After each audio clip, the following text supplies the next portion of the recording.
Michaela_89 would like you to hydrate.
Bonk. Let me adjust the stream. Hi, how's everybody doing? Welcome to KSP. Thank you all for being here. First thing is probably first. I may need to lower Kerbal. Just a tad.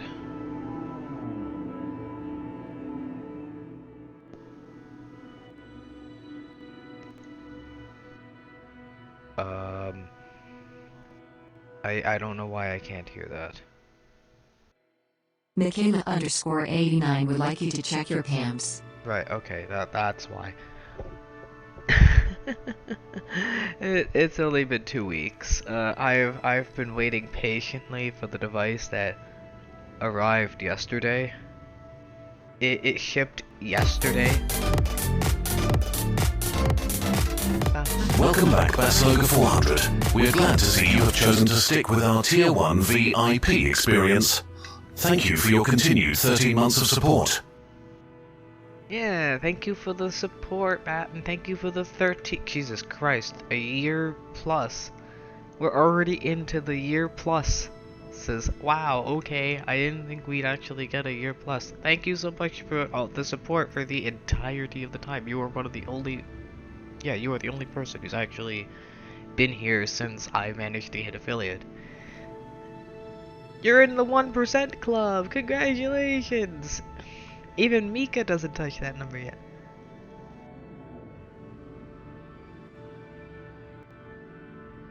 Huge echo.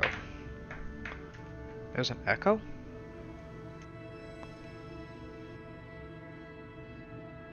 Hello?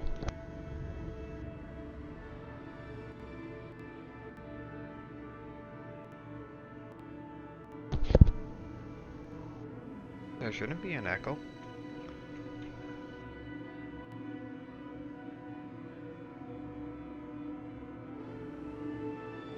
Oh. They shouldn't. That didn't have an echo. That sounded okay. But yeah, welcome to Kerbal Space Workout. I'm not sure how well the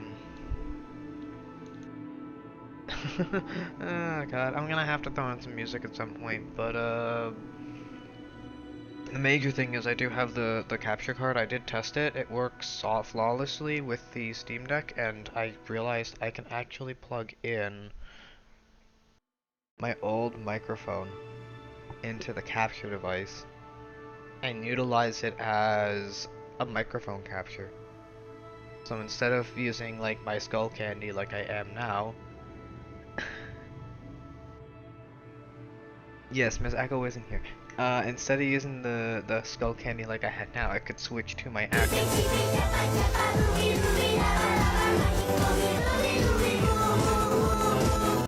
I could plug in my actual microphone, especially when doing something. Well, maybe not when doing something like on the PlayStation, either of the PlayStations or the Nintendo Switch, which I plan to play games on. We will do Skyrim. I can now actually play Skyrim because I have it on the Switch. So we could play Skyrim on the Switch. I started a Khajiit run. We could continue that playthrough. Because I've learned the first shout in Skyrim. I didn't realize that there's actually a tutorial, and you probably should follow the people who tell you maybe it's best we sleep up. Maybe it's best if you ignore that and follow them. Because I learned that actually starts the tutorial. That apparently didn't actually start until you got out. Funny, eh? Elder Scrolls is great. Anyway. Kerbal. Oh, and code. I will be showing off some things, but we're gonna do a new thing. We're not gonna do, in order to save ourselves kind of the trouble, we're just gonna do sandbox. Because it'll just make it easier.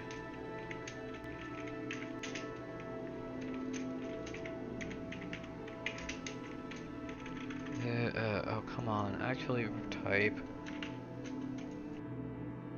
TWITCH.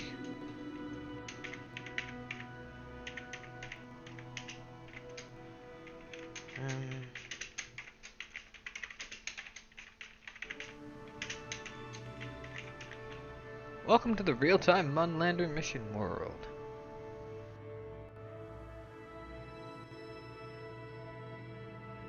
Oh, you have? Okay, then you are part of the 1% club. I didn't see your resub. I might have missed it. Or maybe it's kind of like maybe you just don't do the thing that does. I don't know. I can't remember. Anyway, we need to set our flag to Canada because we are Canada. Because Canada. I mean, I could stick with NASA. But nah, we are Canada. Alright, welcome to the real time. Difficulty options are going to kind of stay the same because I'm not going to bother tweaking those. Ah, okay. You've been here since the beginning. Yes, that's true, but have you been subscribed for 13 months? Have you, have you, have you been part of that VIP club for 13 months? You've been here for 13 months, but are you in 1% that's in the VIP club for 13 months? Ho ho ho ho, with the extra nice changing tables and all the special milks and everything else. Are you in that club? With all of the cookies?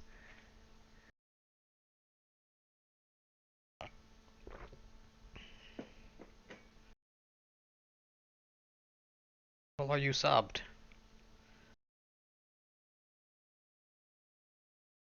You get it. VIP club sub. I'm weird like that. Shush. That's what I call my subs. They're VIPs. Like Bat has that first beside them. They are a VIP. Not stinky. Alright, I am kind of curious how... Yeah, I got it. I understand. We're gonna do ComNet connectivity. I need to do something here to ensure that nothing here messes up. Moholder on demand. Handle disable faraway colliders. That's okay. Optimal, we're gonna set the low. Very low? Low. I just need to quickly check something. Temporal anti-aliasing, subpixel, low resolution atmosphere. Let's actually set you to lighting, eclipses, no.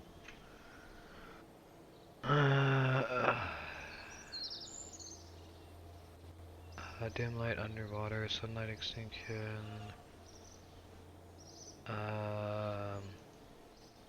Shadows. No. Oh, I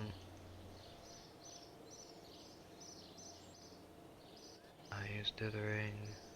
There's something here I need to remove. Removing lens. Well, actually, No, we're gonna remove the lens flare because it's kind of annoying. Ocean shaders are fine. Sorry, I'm half paying attention to chat. Yeah, Hey. The only way that's happening is if someone comes over here and does that themselves. Otherwise, yeah, I can't keys myself. Scaled ambient, sunlight extinction, direct sunlight changes color with sun dust, that's fine. Scale, that's fine. I'm trying to remember there's... Because I know shadows has... Integrate effects with Eve clouds, there is none. Scattering... Okay, they should be fine.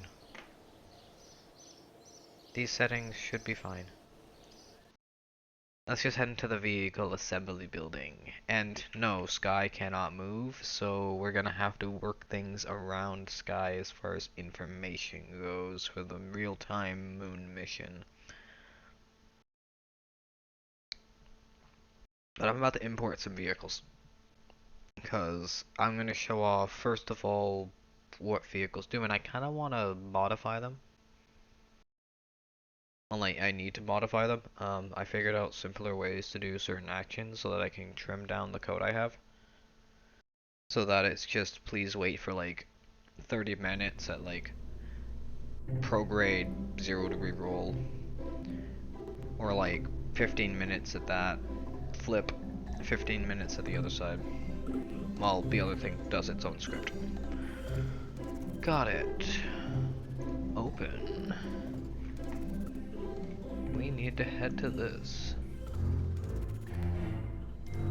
I'm in the middle of building this. This is fun. We are going to be launching it today. We're going to be loading this later. Don't worry about this. Well, you'll see that later. We want you. Welcome to the first thing I did. The satellite swarm. What does the satellite swarm do? Well, this vessel, which this gets dumped early, this lasts us into thing. This is meant for, this can send us into the moon, it can send us to Minmus, and it can send us to any orbiting Kerbin. Same thing with both of those.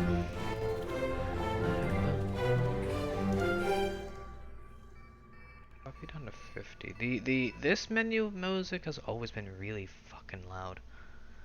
I've always understood that as being the case, but this has a very specific timed script that launches these. And these are very, very small satellites that go into very, very, very specific orbits.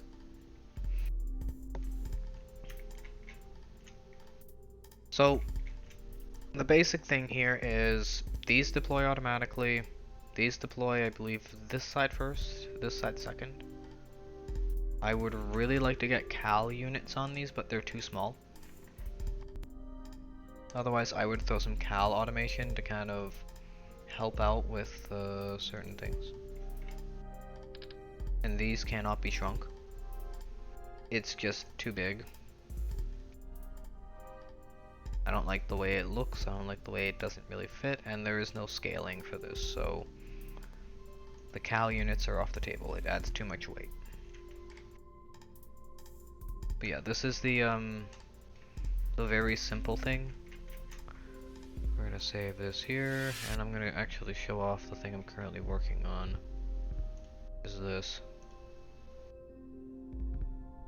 This is the one that's gonna integrate the Cal units, and hopefully will be done after the moon launch once I kinda perfect the code and whatnot. This is literally just a stage that like gets us into orbit.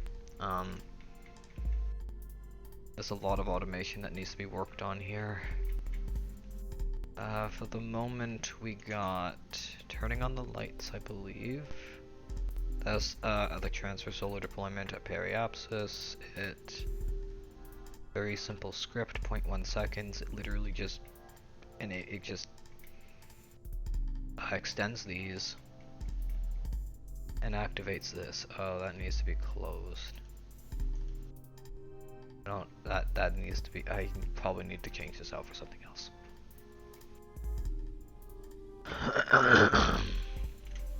Yeah. That's that. At some point it triggers this, which is, oh yeah, this turns on the lights. This is after the fairings deploy. Again, another very simple script, 1 second, doesn't even need to be 1 second. I just put it there. 0.1 seconds, it turns on all of the lights. So these lights, which are facing the wrong way.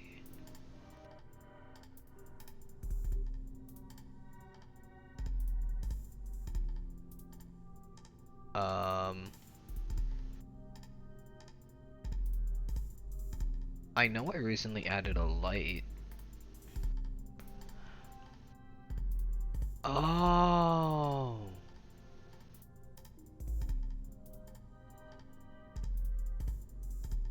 You're kidding me.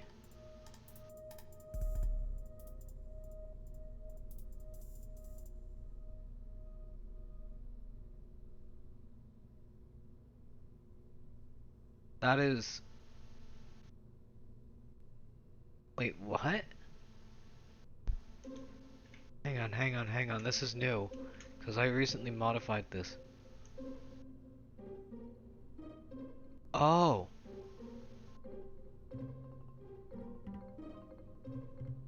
That's not just beam thing, that's radii. So realistically that would be about 130 degrees. That you to a range of about... Damn, this is, I'm gonna be real here, I wasn't expecting this.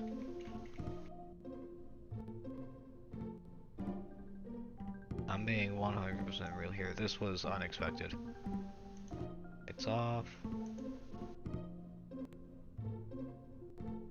Okay, well that is cool. Does that mean these reset? That means those reset. Well, not really.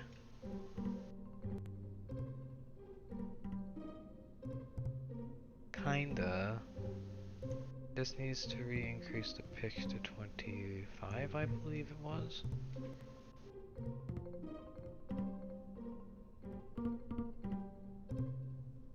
Oh, I need to do this for every single... Oh man, this was already printed properly too. And I added a mod. How many lights we got now? Oh! Oh. Well, I see some new things. What are you? Surface mounted Omni light. Oh, that is actually really cool. In all directions. Doesn't seem to achieve much, but we'll probably find out what it is for later on. That is so silly. Also, how is everybody? How have you been? How have your past 2 weeks been? Surface mounted spotlight. A small surface mounted spotlight designed for self-illuminate. Oh. Okay, that's kind of what I'm looking for. Shines 4 individual lights perpendicular to each and serve for self-illumination. That's not what I want. Ew. Oh, beacons!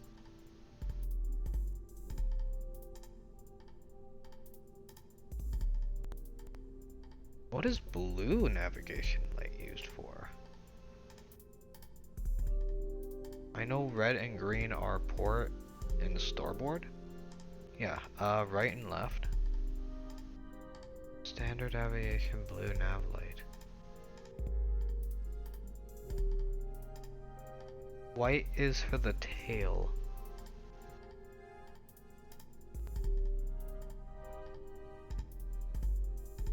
Oh, this is for the winglets. And this is just a light. Okay, this is actually kind of cool. I can use these.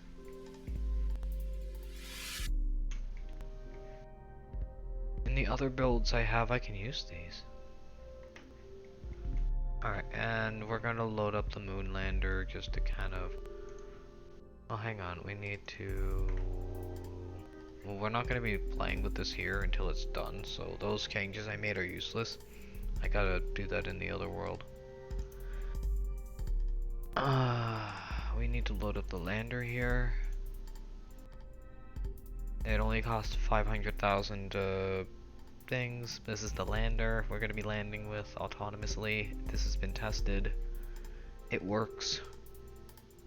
It's beautiful. The scripts are there. I'm testing one new feature on the live run, and that is these. I want to see if I can push this away safely when we detach this, because this is still going to have enough fuel in it to make it heavy enough to not want to move. So if I could push it away, it also will allow it to essentially do what it needs to do and just dump the thing into Earth, or for this case, carbon. Alright, but we need to launch the other things. Alright, we need to save you. I'll fix the lights later. As you can see, everything kind of reset. All of my lights reset on the lander. I'll fix that later. Well, I mean, except for these are already pointing up anyway, so. And yeah, we got thing. We got chutes, 2 antennas, solar panels that automatically retract and deploy. I'm gonna be replacing these with some of these. I'll do that in the later stream, but today. Alright, good. We're focusing on these two. Specifically this. Now you guys get to see some code. Because everything here is set. I don't need to touch anything. I just need to hit launch.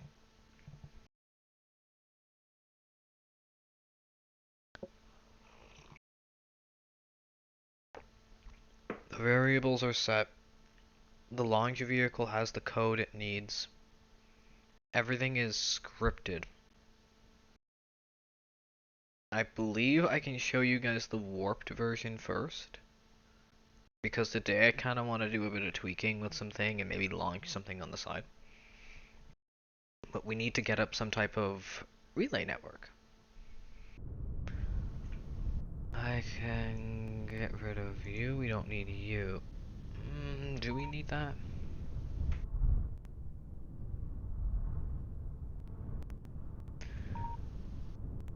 Let me quickly check I believe my notes are 3?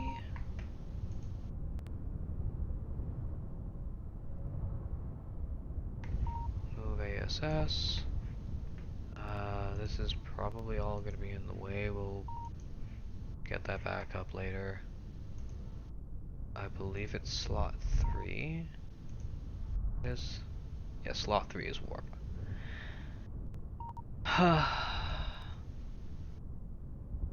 Welcome to my script. If you thought the other screen was complicated, this is 1,000 times worse.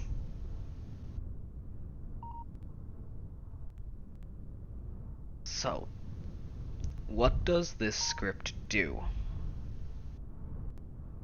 First it takes us to, this is set to a 90-kilometer orbit. So first you go to 90 kilometers. At 55 kilometers it deploys the fairings.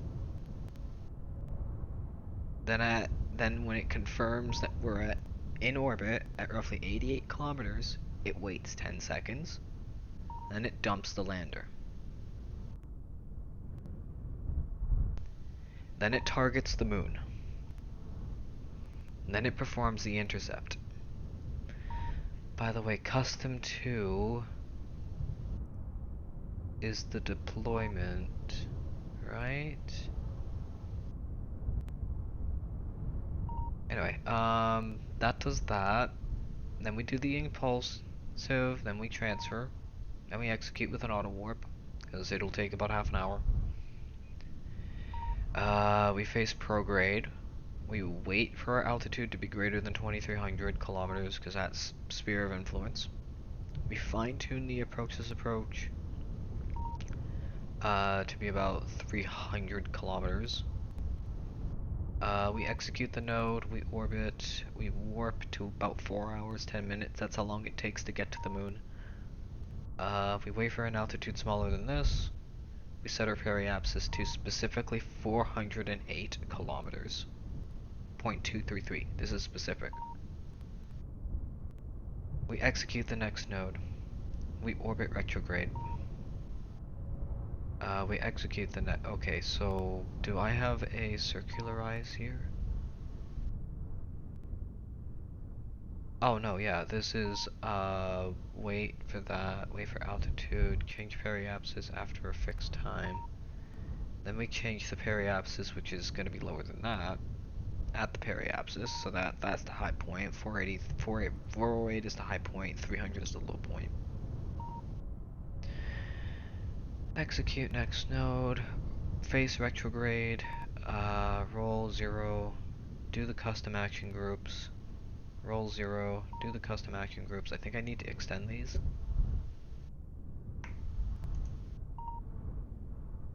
Let me check. I'm gonna extend those. because I think 30 seconds is just slightly too long.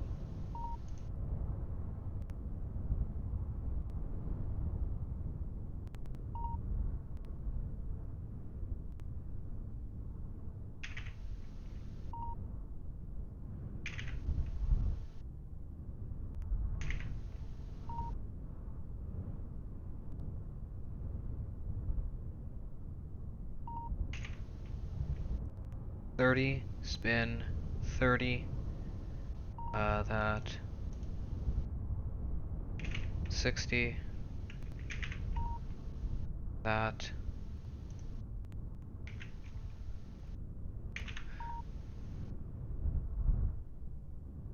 What's that emote for? I am not stinky. That. Wait 3 minutes. Land at. I'm gonna leave this. This smashes the thing. Okay. Okay. I need to modify custom too. So before we do anything, I need to modify custom too. Hurry up and finish saving. Because I need to do this. So that I can actually see what the fuck I'm doing. Edit action groups, thank you.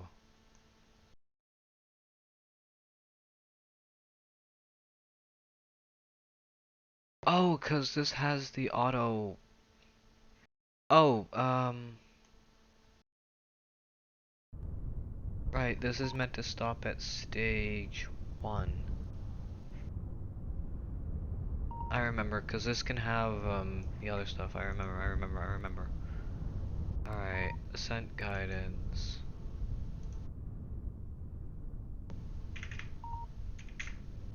$90 km, 0° inclination, auto stake, stop at stage 1.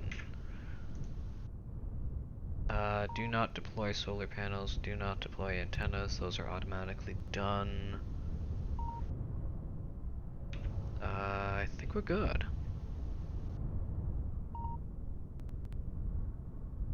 Alright, so, now comes the fun part. We hit engage autopilot, because we have the variables in. Minimize. We hit start. That waits for the altitude. And I can zoom out. I'm aware this is going to be choppy. I gotta figure out a fix for this. But realistically, we just hit space. I leave that up. I leave that up for our information. So the rocket launches at exactly 1.01 TWR. So that it uses up as much fuel as possible. Why not just make it smaller? I don't want to, if you're wondering. Vessel information. Orbit information. Rendezvous information.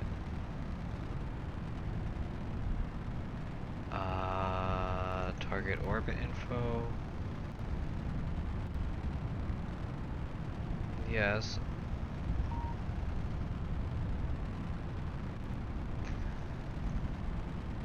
I'm aware it's going super slow. It's because I'm streaming and playing KSP at the same time. But ladies and gentlemen, bigs and bams, this is our first fully automated rocket launch on this thing. This is gonna take a while and I need to remove certain mods. Or at least set them to even lower quality so that things run fine. At least better. Place that there. Oh, sky doesn't appear to be in the way. Can I move this?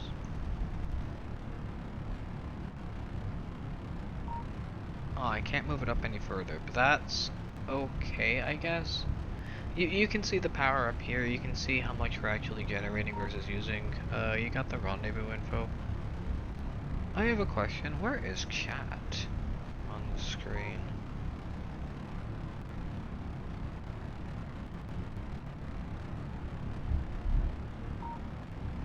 I don't see chat on the screen.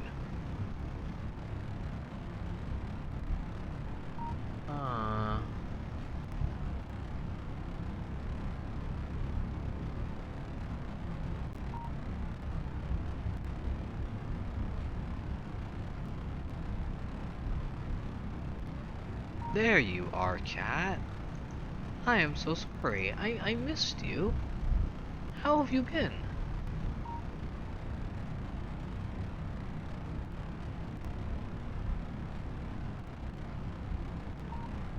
Chat is okay over here.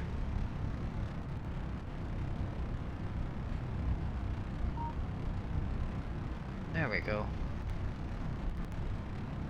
And yes, this is taking a while to launch. You can see the problem. We're gonna do that. We're gonna do that. That'll fix things. Well, yeah. Now we have chat on the screen. Hi, chat. How you doing? Our target orbit info is okay. Our vessel info is good. I can probably move this up. This will definitely be changing after when we launch when we launch our lander, because there's going to be a lot more information here. Oh, we're turning. Are we turning? We are turning. Yeah, you can see the problem I'm having at the moment too. Aww. Being sicky sucks. Well, hopefully you can enjoy your rocket launch from the comfort of your bed. Being surrounded by 1,000 giant stuffed animals. I'm afraid to press buttons. I'm afraid to press any of the number pad because those are very specific action groups. I paid very close attention when setting up this rocket. Very close attention. So I need to pay attention to what I actually do because this script is specific. I can't touch anything. Realistically, I can't set off action groups early. I cannot. You can even see here the fairing is not staged. There's a reason for that. Aww. Is everyone getting sick? That's sucky. Being sicky suckies. Maybe you can feel better soon.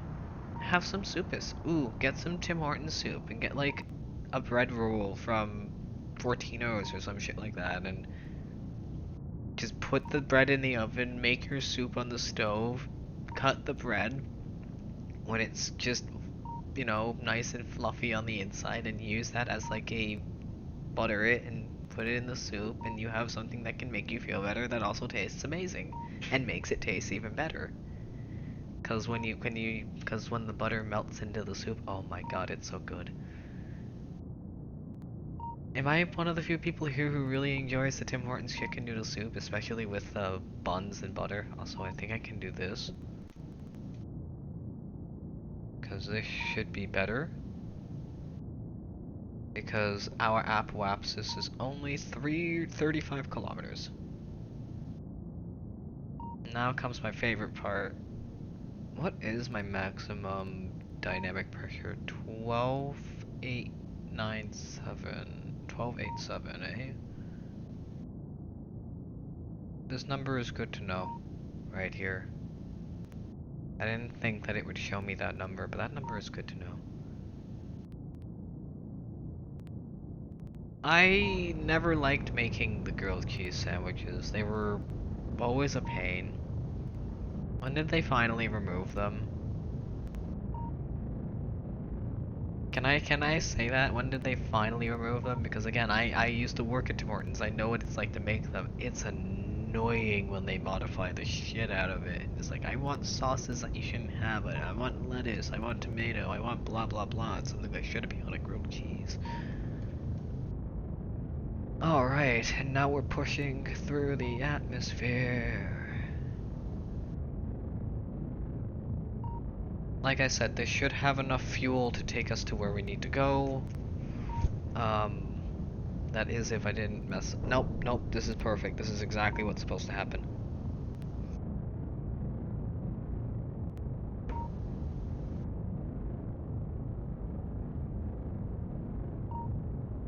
The pizza I've heard is, again, very actually easier. It's technically like pre-made beforehand. Again, they don't really make it. They just kind of grab it. It just stays hot.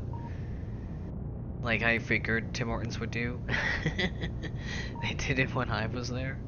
It's a staple. Alright, 72 kilometers. We're gonna wait.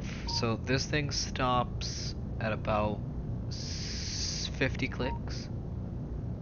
Let me get something cool happening. We're gonna go down like this. This is really gonna hurt the frames.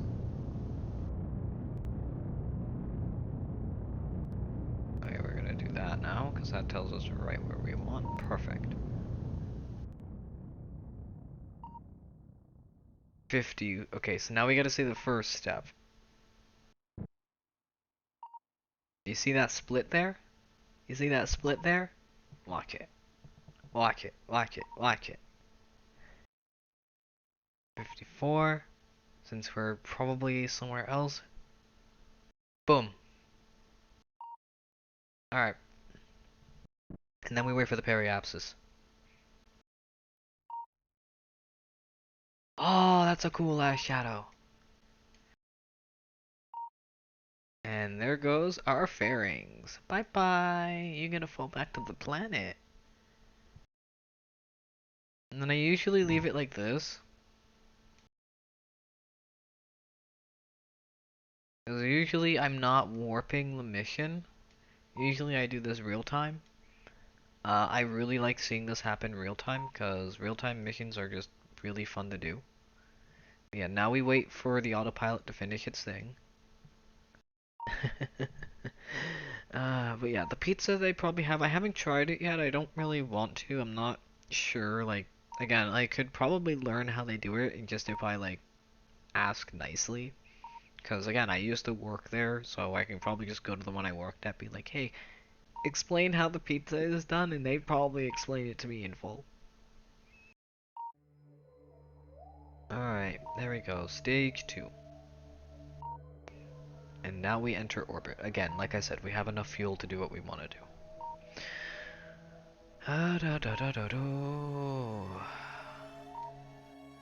Oh man, I am gonna probably have to scream the 24-hour scream to the laptop.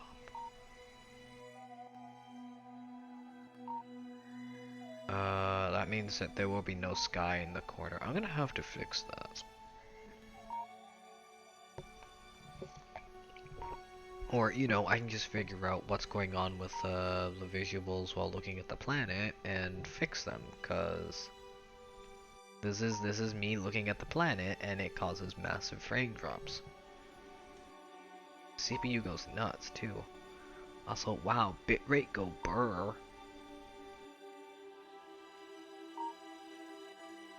Alright. That is our target. Our target is Le Moon. But first, we have to actually get into 90-kilometer orbit. And again, this is one of those missions. I set up the script in such a way that you can launch at any point with this vessel, and you will make it to the moon. You will make it to Minmus. You will probably make it out of the solar system if you so desired. You will make it to any orbit you want. It is designed in this way, I think.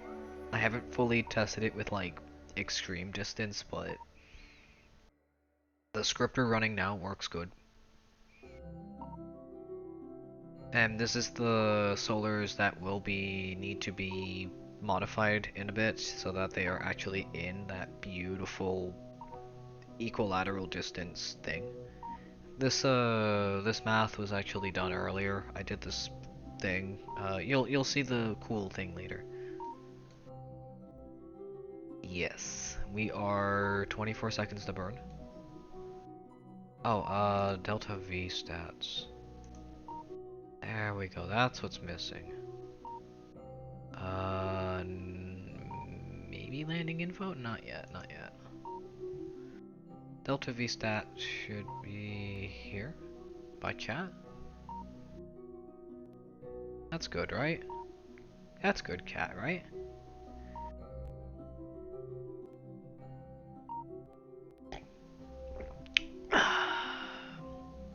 Welcome to Kerbal Space Program. There's a lot of waiting around, and then there's a nice cool burn. This is kinda just like watching a SpaceX launch, I guess. The difference is we get a different view than SpaceX. We get to see the full thing. We can look around. We can adjust. We can watch the things happen kind of real time. We can time warp. We can time warp. Ba-da-ba-da-da-da-da. Ba-da-ba-da-da-da-da. Yeah, I am seeing those wonderful frame issues on the phone. That's great. That's so great. Alright, 2, 1. And the lights turn on? Ah. Okay, I'm kinda glad they didn't turn on.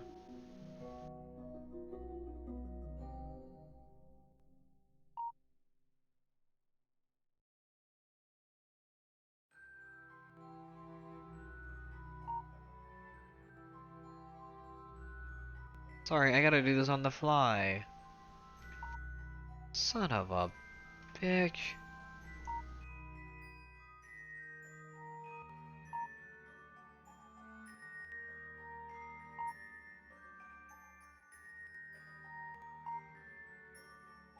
A bit of a wider angle. That's fine. Hey, those are the lights. Now we time warp. It's like 22 minutes a thing. And the system is designed to handle nighttime too. We got like 11 hours of power when we're not in daytime. This is, again, that's one of the reasons for the lights too. They are meant to light up like the thing so that even when in darkness, say for example for a real-time run, you can still see, hey, this is the lander. This is the thing we're moving.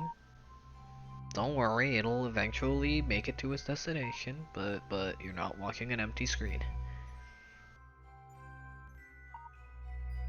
I gotta figure out a good position too, because I normally face inwards, so that you have a nice view of the planet zooming out, but this is fine, I guess. Again, there's that problem of, I think, like, this is probably the daylight? Where's the sun? Oh.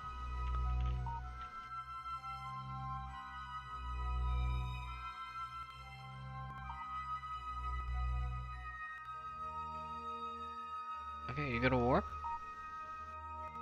I got the power. Ba-da-ba-da. There we go. You got the power. Oh, and it's not reading that as inputting. Oh, I forgot about that. This is useless. It doesn't actually register that.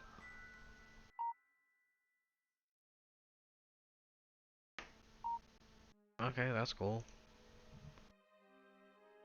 That's sucky, but okay. Alright, cool. And this is gonna be the first burn in hopefully a second? Yeah, okay, cool. We gotta do this. We gotta look away from the planet. I'm sorry. The planet is causing too much problems. The planet is causing too many issues. Oh my god.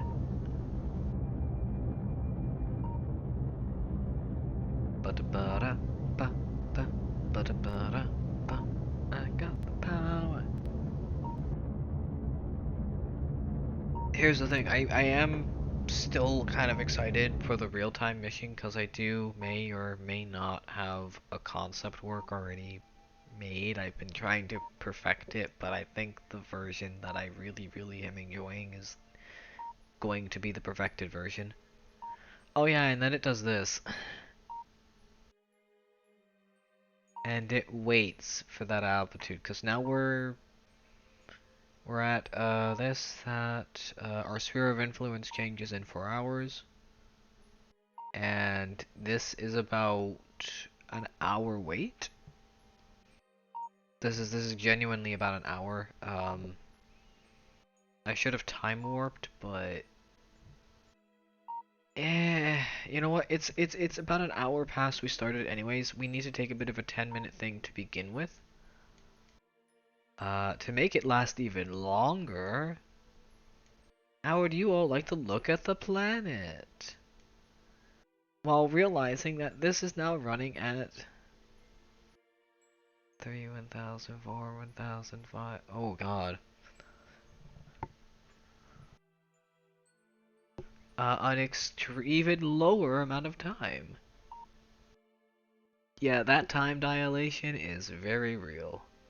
Oh, it's affecting my system.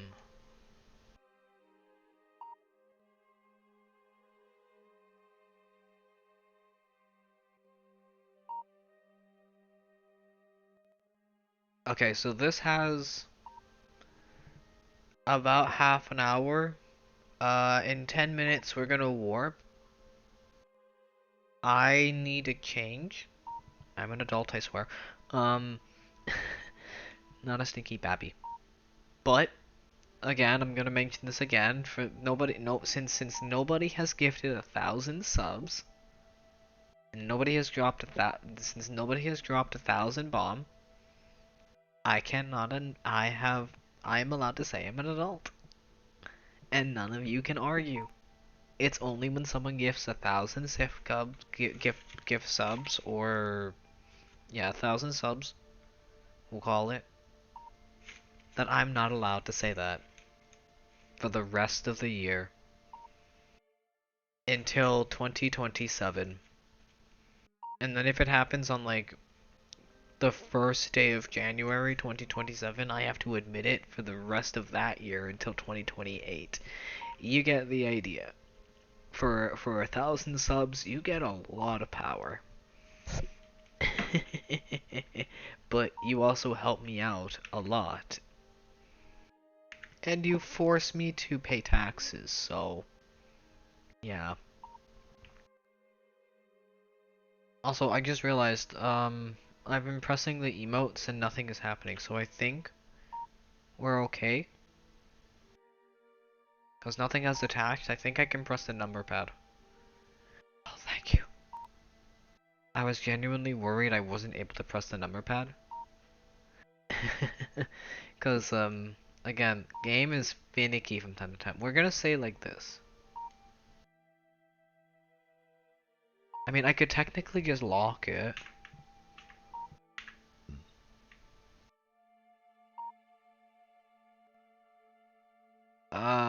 It would be nice if there was a roll feature.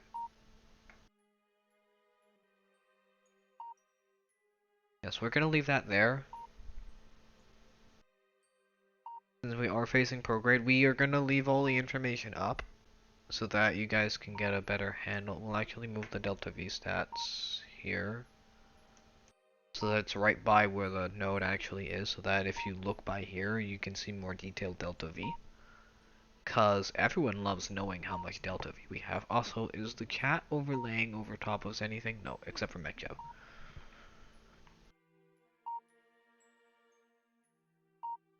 Yeah, we're gonna stick with this. This is gonna be how our thing is gonna fly. This will allow us to kind of do this. This has a little bit of time. I figure this is a good time to take a small little break. I figured we'd be in the darkness, but I'm kind of glad we're in the light. We're gonna take a 10-minute break. Unfortunately, now I know it's been an hour, but ads are gonna be playing in 5 minutes. We're gonna let ads play, then we're gonna time warp. I know, ads are sucky, but I do need to quickly change. Pampers are great, they just don't hold that much. I need more bigger Pampers. I may throw on the unicorn, so I'll be right back in like 10 minutes. Thank you so much for being here. You're all amazing. Especially the lurkers. You're all great too. You don't need to say anything. Thank you so much for being here. I hope you're all having a fantastic day. I hope you're all going to enjoy the stream. We're just beginning our wonderful descent into the moon. It'll take a while for us to get there. We're going to be time warping this one. And the next mission may be a real-time mission. But we'll just kind of lock it to maybe... Because Minmus takes a day to get to. We could send... We can make a probe.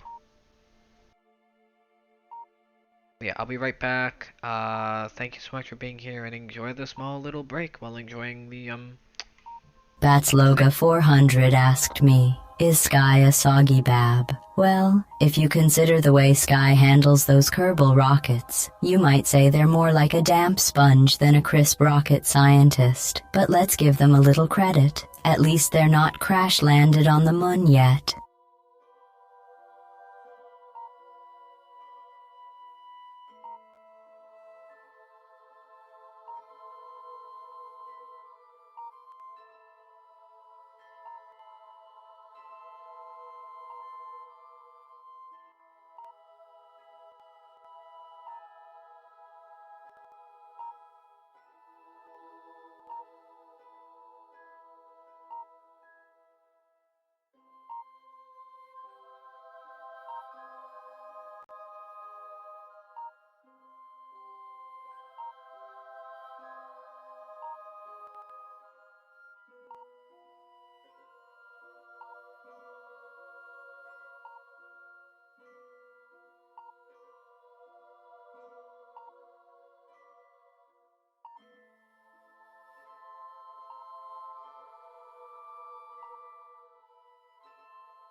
Skywish's media asked me, how easy is it to land on the Mun? Korg fine. Well, it's as easy as pie. If the pie was made of antimatter, and you had to juggle it while riding a unicycle on a tightrope, it takes precise calculations, patience, and unfortunately, you can't exactly bribe gravity.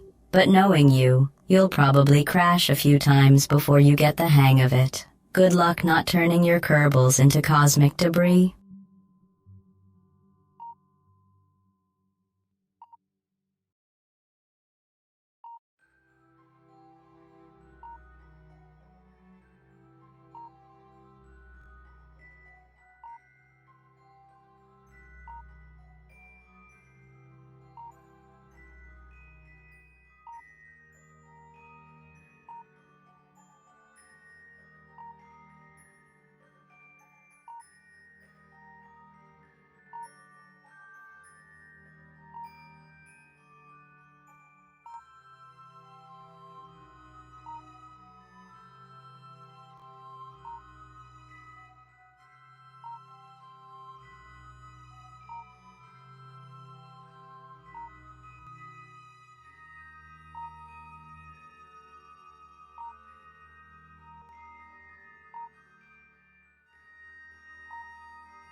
Alright, now we're back.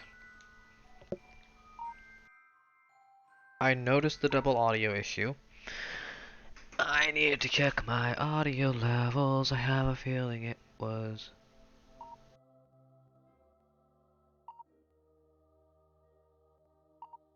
Oh, I see what's happening.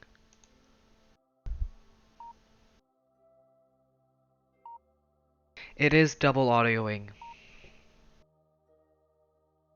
Okay, so there were two audio sources running at the same time. One of those audio sources is actually specifically designed for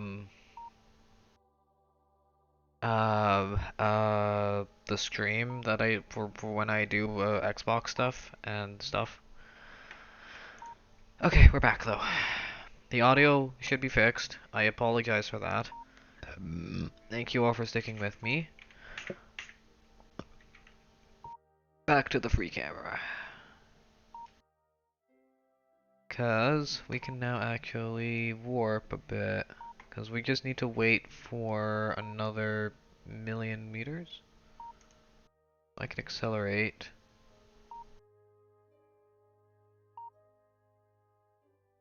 Wait till we are at 200 and dang. Cause again, this technically should be warp. This should have set up the thing to begin with and just warped to sphere of influence, but I'm lazy. I'm very lazy and I didn't set that up, so you can yell at me later, chat. Don't worry. Don't worry. Be happy. It may land you in jail, but don't worry. Get it? Cause Venezuela? Yeah, no, sorry, that was bad. We're gonna wait till we're at, like, cause this is gonna take, a little while. Cause it's at a specific height that it triggers. How slow are we traveling?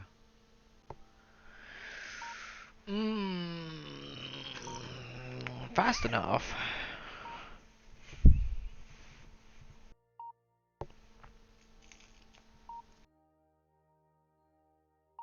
Sorry, I have to fix something. It's not sitting right. It's untaping. Tapies come off. That's bad. The tapies are meant to stay on, not come off. Alright, a little more warping. 1, 2, 3, 4, 5. Alright, this is it. 6. Oh, and because we're this high up, I can technically do this now. Yeah. That's a lot better. So this is normally how I actually run it. I will keep it like this. Because then I can toss it into up a little closer. You can see the thing. And you can see it when it deploys. As you can see, they all have satellites, yada yada yada. You'll see what they do when they launch. There's a reason I want a CAL unit on it, but I'll work on that later. And they need to be redone for the CAL unit to work because they need to be flipped.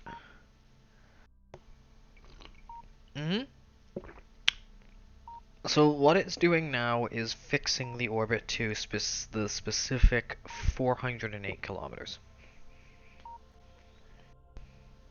And it's gonna do that in 10 minutes time.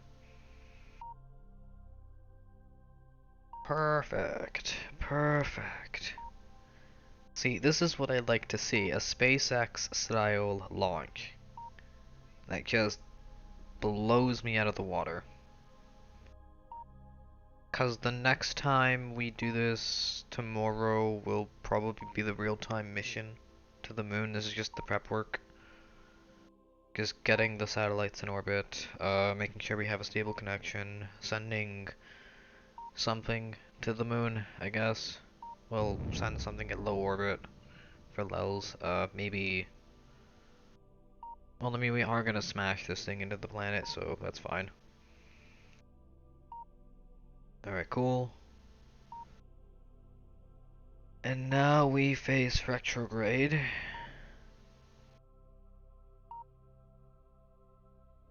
At a roll of 0. Because of how it's designed. And I believe I have a warp for 4 hours. Perfect. Oh, and then it does this. I forgot about that. Persistent roll for the win. Yeah, it didn't actually lock into retro, it just started spinning. Oops. There we go.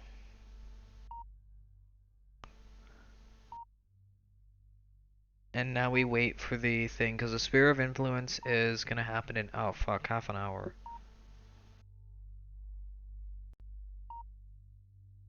That's cool. Since we can see where the Sphere of Influence will be and when the timer is gonna happen, I can move this down, I can move this down.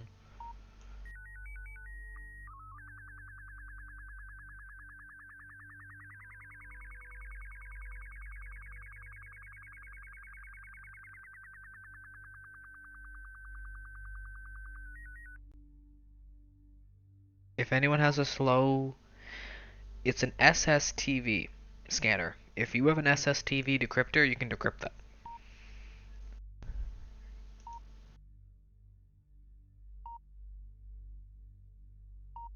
We want to go for half an hour acceleration.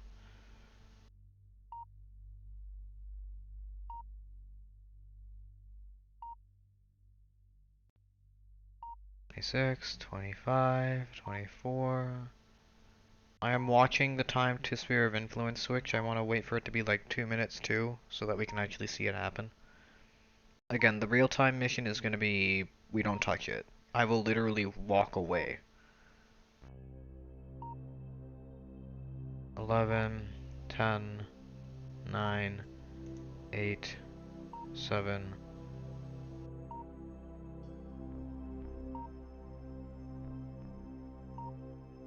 7, 6, 5, 4, 3. We're gonna wait for 2 minutes.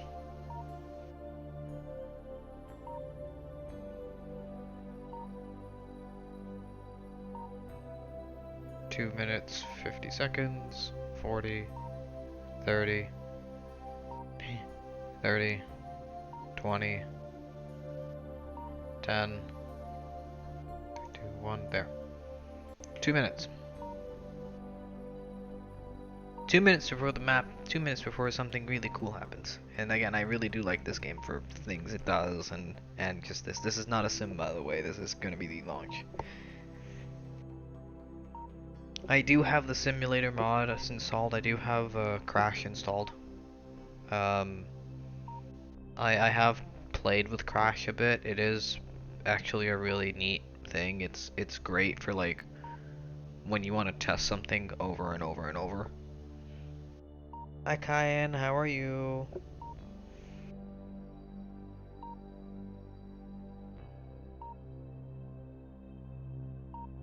Oh yeah, those are the two free emotes. I forgot about that. I keep forgetting which emotes are like followers and which ones are thing. I'm doing good. I'm just patiently waiting for this thing to enter the sphere of influence and continuing this little thing while we prep for tomorrow's, or maybe even the day after. I don't know, I gotta move things into the living room and set up cables and whatnot. Yeah, we're just setting up the network needed for tomorrow's real-time moon landing, which will be fully scripted. Only thing we're gonna do is input some variables 2 times actually. The first is gonna be the launch variables as well as, well yeah, and the second time is gonna be the second launch variables and the landing variables. But this is just making sure we have a stable connection for our orbit around the moon at any point. If we're on the dark side of the moon, if we're away from the planet, we should still have a connection to Kerbin. the way I set this up. Yeah, it's good that you're doing good.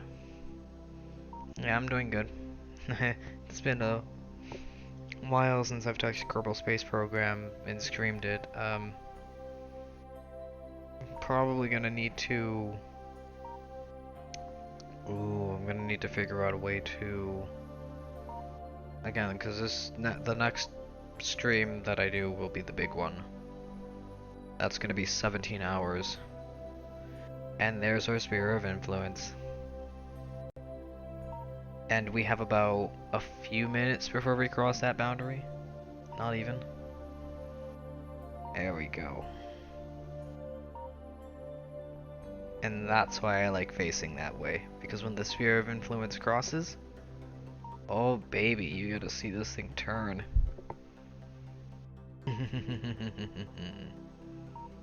Alright, we got 1,002, 1,003, 1,004, 1,000. Okay, so about 3 minutes till we cross into the thing. Which then the next steps take place. I don't touch a damn thing here. This entire thing is scripted. I just time warp if I need to. I gotta remember the button presses for that too.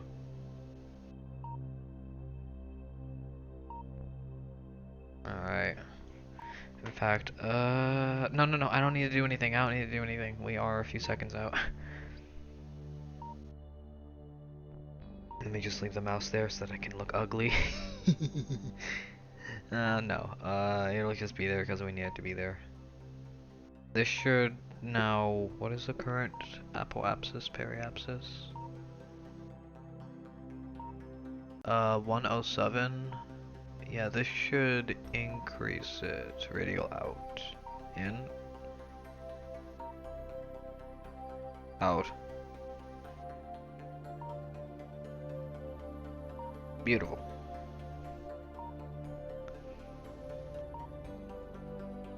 Beautiful. Great, 40 seconds before this burns. How's your... Are you enjoying... Are you a... I am very bad at conversation. Again, I hope you're having a great afternoon, evening, daytime, whatever it is, wherever you are. I hope it's fun. I hope you're enjoying what is going to be the Kerbal Space Program. We're preparing for a massive mission.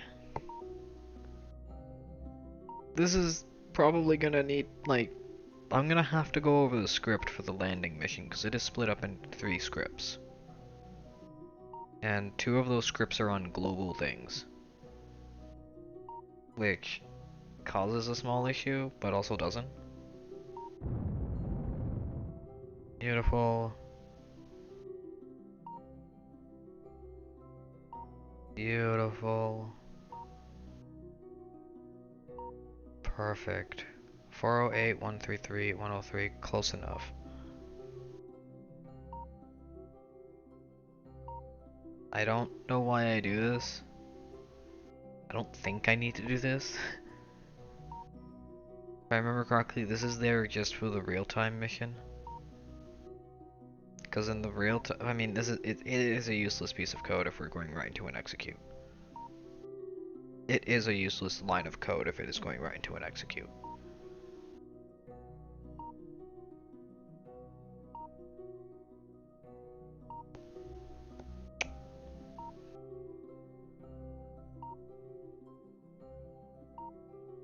That paralyzes.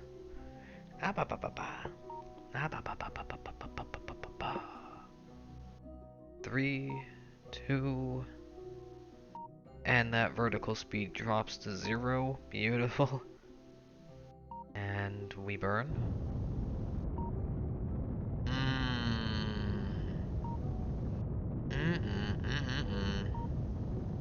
Look at that flume.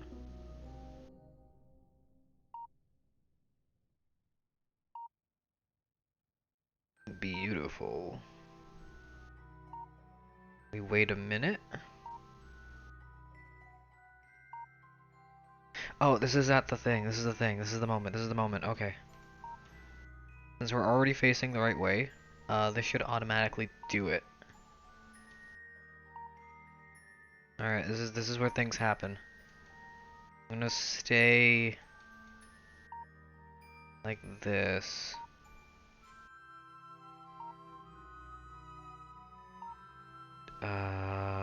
We are facing retro. Yeah, we want to stay like this because this will dump from, I think, the bottom.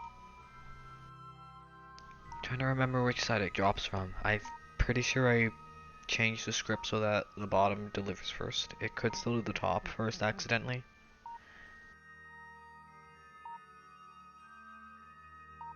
This holds at this roll.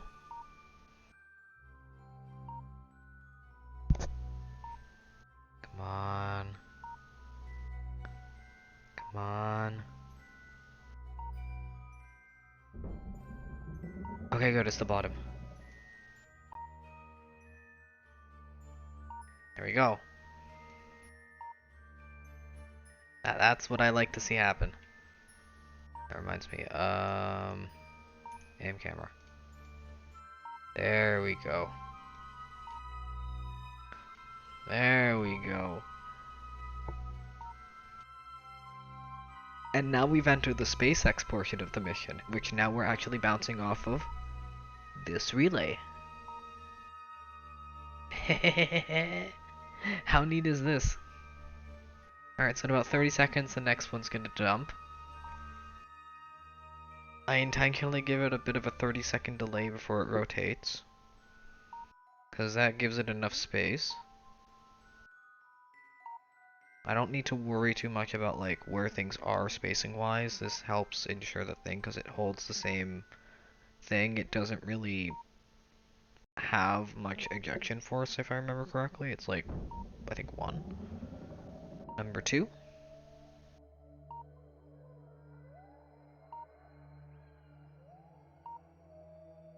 "60 seconds in the next one." I'm sorry, I love shit like this. This is probably my favorite. This is like, aside from like a booster returning back to where it landed, shit like this where like it's fully automated, you don't touch it. I'm not touching anything. It's doing it all on its own. This is shit I love. When you can set up a script that says, "Do this please," and it does it. It's a little inefficient, but it really does its job well. And I think we've just passed periapsis. Oh, that's at, oh. That's meant to be sea level. Okay, 408, 12, 300, 192. That's actually perfect. Here's the thing, this is actually perfect. Alright, 30 seconds. And the next step. As you can see, they're nice and spaced out. Alright, this I need to be zoomed out for. I need to see this. I need to be sure this is far enough away. And I need to be sure it doesn't, like, mess anything up, because it really is just changing the roll, if I remember correctly. 3, 2, 1. Yep.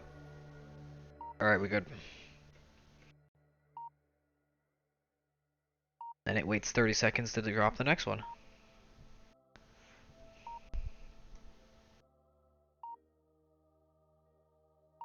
Chat, we're just gonna watch this like this. We're just gonna watch our delivery like this. So how are you doing? What do you guys think of this fully automated deployment mission? There we go. It would be a lot better if I had some Cal controllers on there to set them up in such a way that they automatically faced retrograde after a bit. But the script I have now works very well.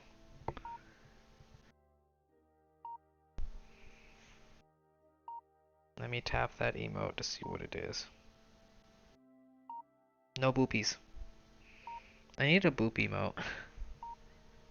I need a boop emote. And yeah, it's even cooler when this thing deploys in the middle of the night, like on the other side of the planet. So that, like, You just have like, you don't even see this half of the booster. All you see are these just popping off. And then like a minute later, popping off.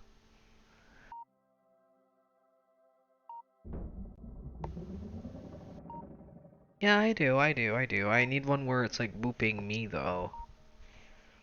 Where it's a receive the boop type of thing. Kind of like everyone else has. They have a boop where you get booped and a boop where they get booped. I don't have one where I get booped. Okay, 40 seconds. I am unsure if I changed the other thing. This shouldn't really have an effect.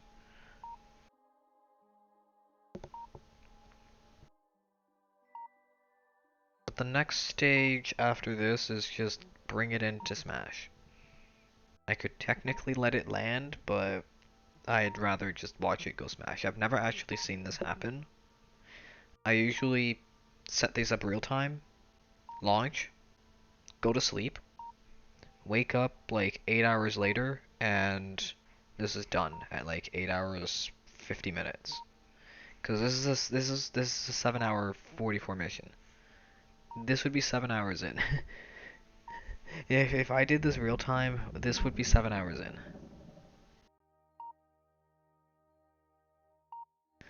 Right, now it waits. Oh yeah, 170 min 180, that's 30, 60, 120. It waits 3 minutes. Oh yeah, I did this incorrectly.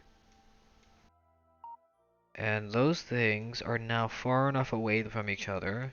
Let me actually double check. Yeah, those things are perfectly spaced.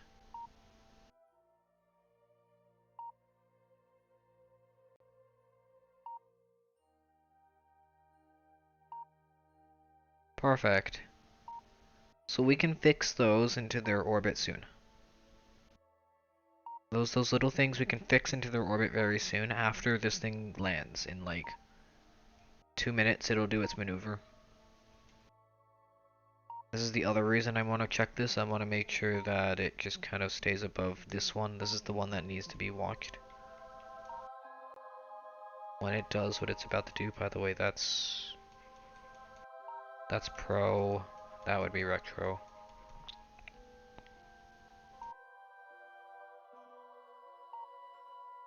Yeah.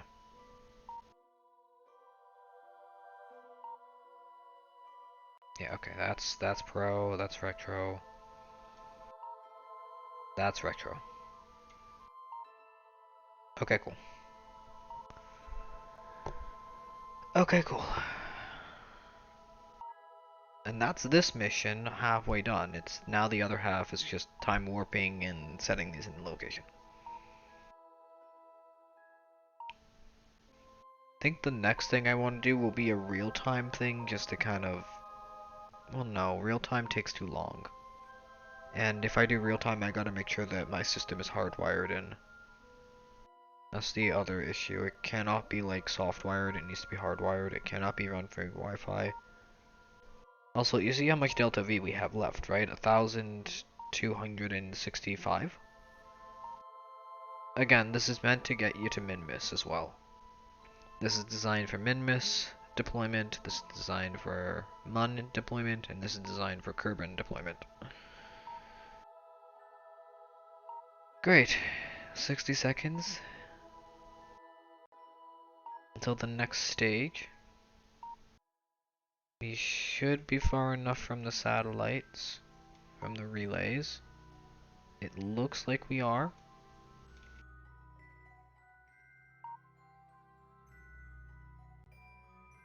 Alright, that's good.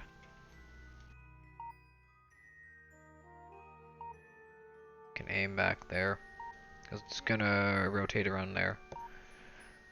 Alright, cool. 30 seconds till we begin our landing. Oh, did I say landing? I meant smashing.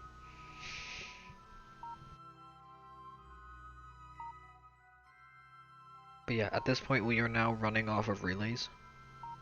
Because our satellite doesn't actually, our thing doesn't actually have enough power to make it to Kerbin, so we have to bounce through the relays that we just deployed. 8, 7, 6, 5, 4, 3, 2, 1, 0. Beautiful. 55 seconds to burn. Ooh, doo doo doo.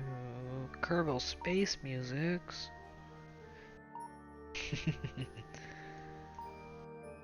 Look at this.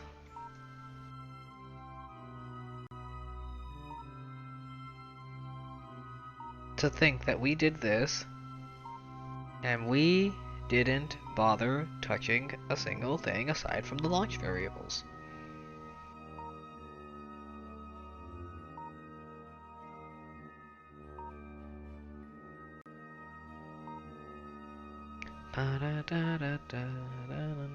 And those have enough power essentially forever. I've done this before. Again, I'm really proud of this. I shouldn't be, but I am. Anybody can do this. Anybody can do this. I'm gonna be real here. So long as you know how to script it, you can do it. So long as you can read the UI properly, you can fucking do it. Beautiful. Bye bye, satellites.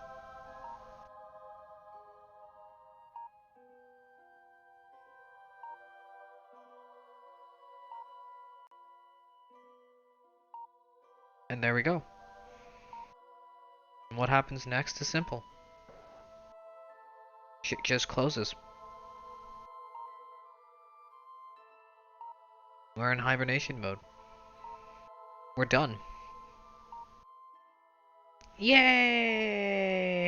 Successful mission! Who wants to see this go smash? Because as you can probably see, our periapsis is negative 20 kilometers. Who wants me to time warp to when this thing goes smash? Let me check the landing thing quickly. Landing info, landing info. Of course it's right on top. 43 minutes to impact. Okay, I can do that.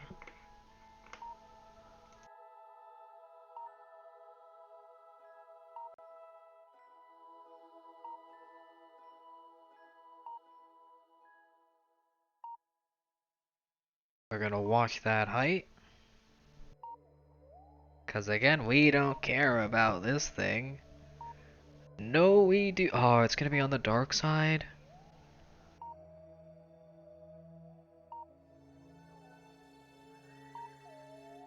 Oh, you son of a bitch.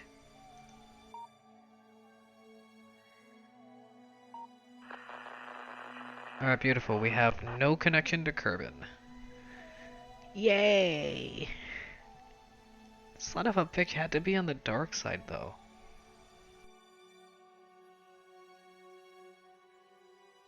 "32 kilometers.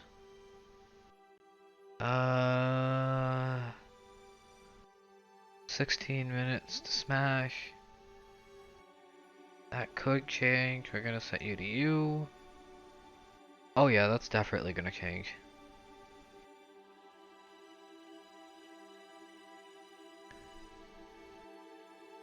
It's usually about now where we go smash. Alright, here we go. And yes, you can still control this via MechJeb, even without probe control. It's kinda nice. But, if I decide to do a cost script, it's gonna need that relay set work we're doing now. Alright. 9 kilometers up. It's a little dark on the planet, but that's okay. We've completed our mission. We're done. So what happens next to this thing? Well, just give it a few seconds. We got about 3 minutes? Not even? 2 minutes? In 2 minutes, but we'll see what happens. We'll see what happens. But yes, I hope everyone has enjoyed this. The first launch, and now after this we're gonna do something else. I'm not sure what. This would actually be kind of. This is nearing another break, unfortunately. Isn't it strange how like on the hour, I want to aim for hour things quickly, but I do have enough tea. I just want to go for a quick smoke. And maybe double check my pamps. They're a little saggy. 800, 600, 300, 100. Boom! What survives? I'm actually, holy crap, it clipped the ground. Ooh, we might have survivors here. Nope, perfect. Separation confirmed. Separation confirmed. Separation. Look at all the stage 1 separations. Nothing survived. Perfect. Done. That's a fully scripted, insertion mission.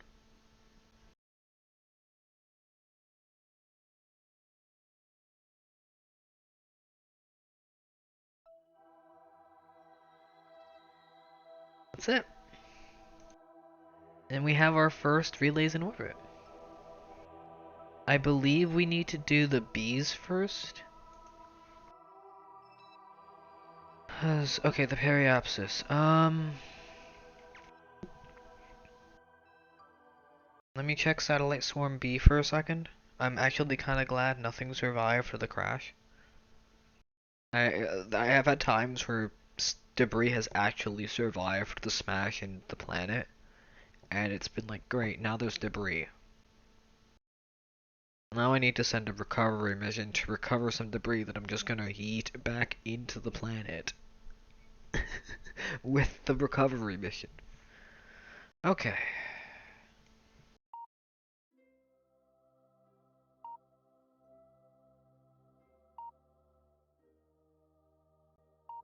Okay, I think I gotta go B1, B2, B3, A1, A2, A3.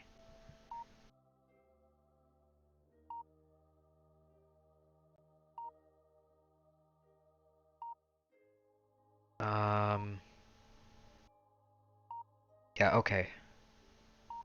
So you need to circularize at 300 now.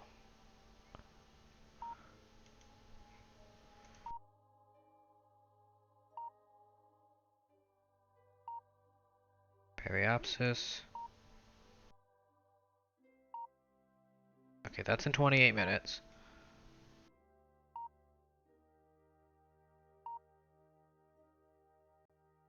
Because those will be accelerating. We can do this now. And we can set up the next one, which will be this one. Then that one, then that one, then that one, then that one. Okay, we can do this. Warp. Execute.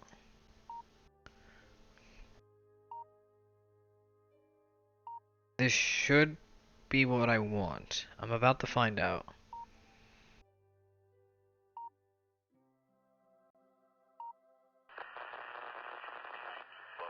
Alright. Yes, this is what we want.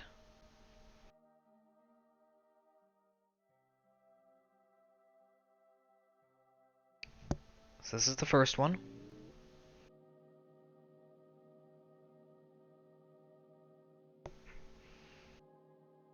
Cab, ASS.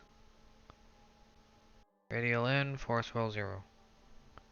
Radial in, force roll 0. Alright, cool. That's one.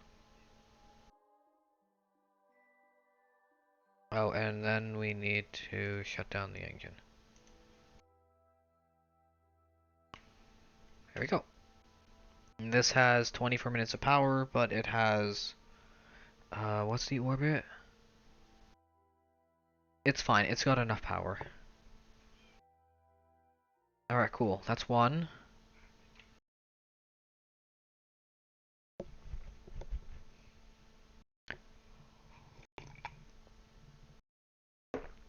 So this is telling me that I need to do these ones backwards. And the next ones I do might have to be forwards. Alright, this one. Next.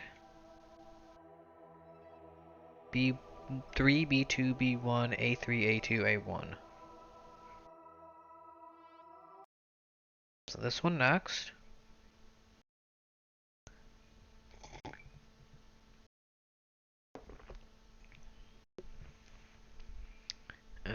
We're doing this in a very specific order, so...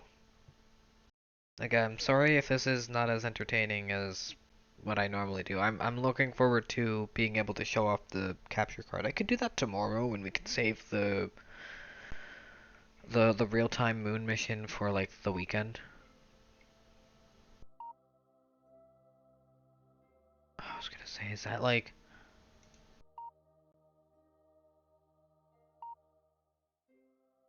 Okay, good. That is the next orbit.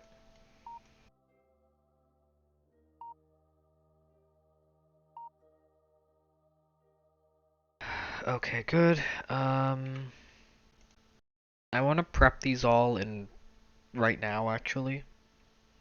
I've learned that this is the smart thing to do. This took me a while to figure out.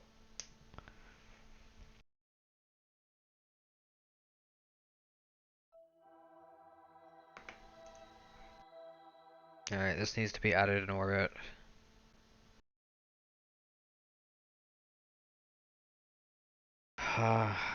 This is gonna take a little while. We've been here for what, 2 hours now? I hope everyone's enjoying this. I do hope. I know it's I know it's KSP.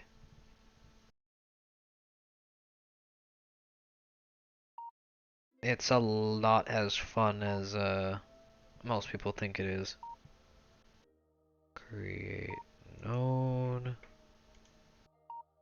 New node editor.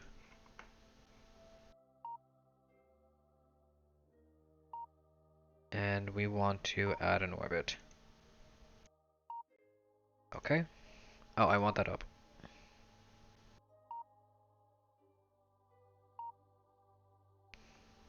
I want that there. I would like that there.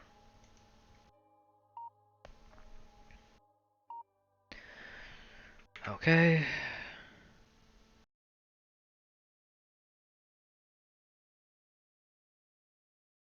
Next.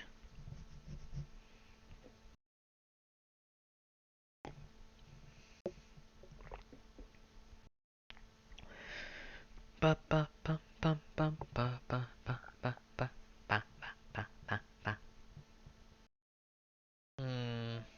I'm also gonna want to show off the track at some point. I am very weird with my concept works. Who here is chilling with us tonight? Not many. Not many.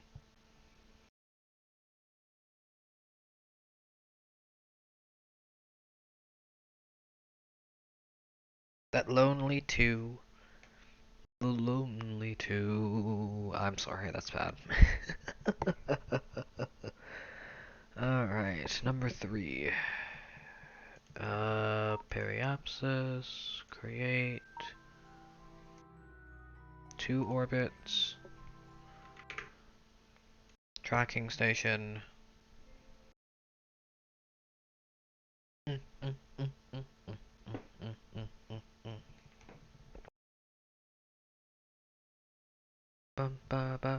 It's a shame I can't load up like other programs at the moment because I do actually have like, because I can hear the fans struggling. But the moon looks so nice.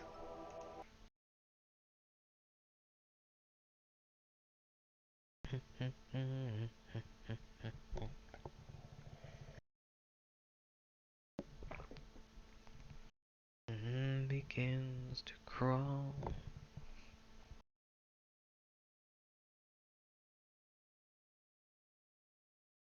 Ba ba ba ba ba ba ba ba. Periapsis, 31555. Create 1 orbit, 2 orbits, 3 orbits.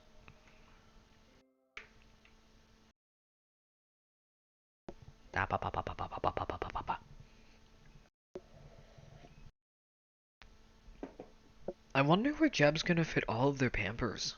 Well, hang on. It's a 17-hour mission. If they're not doing anything for that mission, they're gonna be drinking and eating a lot of snacks. Yeah, they're gonna need about 2 bags of diapers. I think we can confirm they will need 2 bags. So 1, 2, 3. Okay, so orbit. Plus 1 orbit, plus 2 orbit, plus 3 orbit. This is plus 4. And then we can just execute each node. And then we can look at our masterpiece.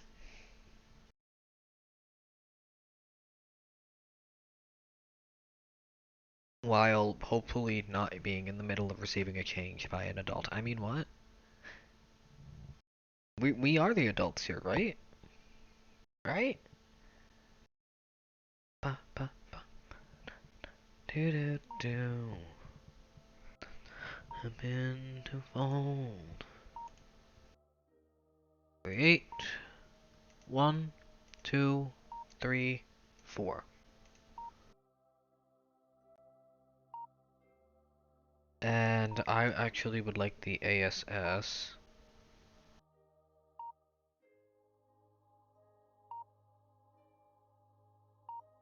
to face the node.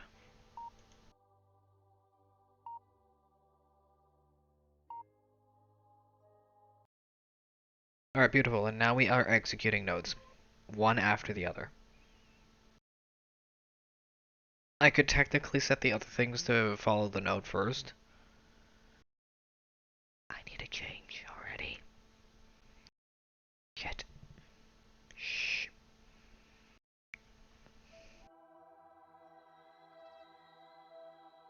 Do not tell mommy. She doesn't need to know.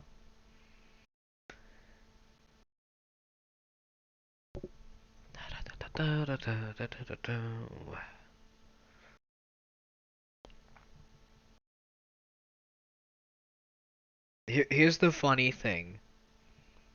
This is the only thing we need to do to prep for this landing. We just need these in orbit. That's it. Please execute the next node.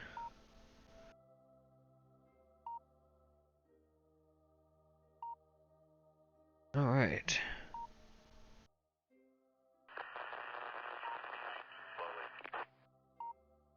There we go.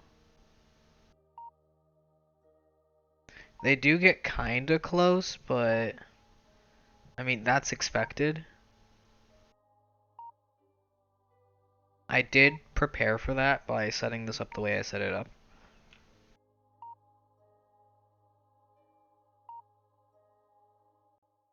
So they don't actually bounce into each other, which is kinda nice.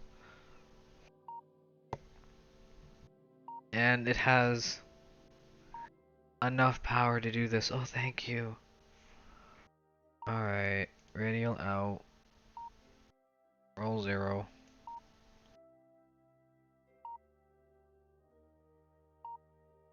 And as per the norm, shut down engine. Beautiful. That's number 2. And we gotta do this for, what is this, 4 more times?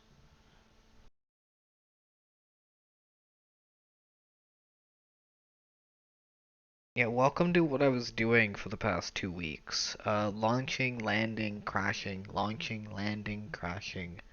And then came the moon lander missions.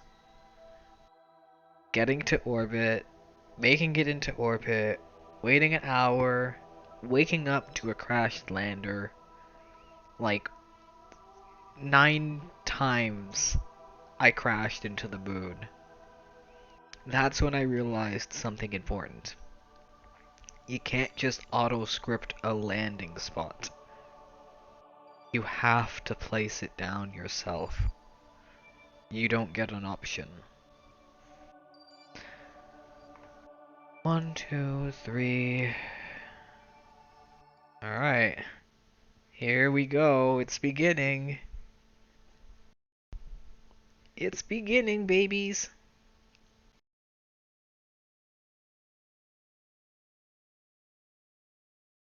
It's beginning, and I don't mean the warmth between my legs. I mean the relay network. Although that's already begun, and it's already finished, and now I need another change. Boo. Shush, I'm not a stinky baby. I'm not a babby who needs changes all the time, even though I am. Node.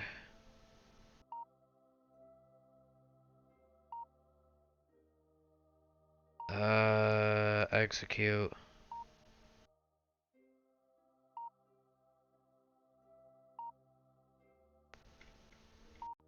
And they get really close. Yeah, they get really close. Holy crap.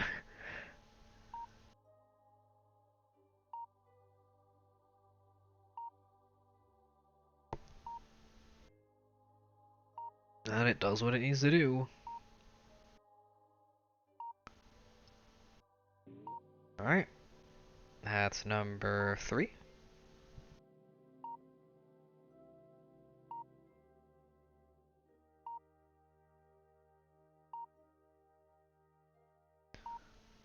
Radio out. Force roll 0. We got enough energy. Now we just wait for daytime for that one to charge up. An ad break is about to begin. Oh no. Alright, that's set. Okay, I have an option here. I technically should be taking a small little smoke break. Since the next node doesn't actually have to happen until 2 hours from now, we could stick at the tracking screen for half a minute. I'm gonna go for a smoke while ads play, so that nobody misses anything. We're on to this node. So as you can see, we have... This is starting to take shape.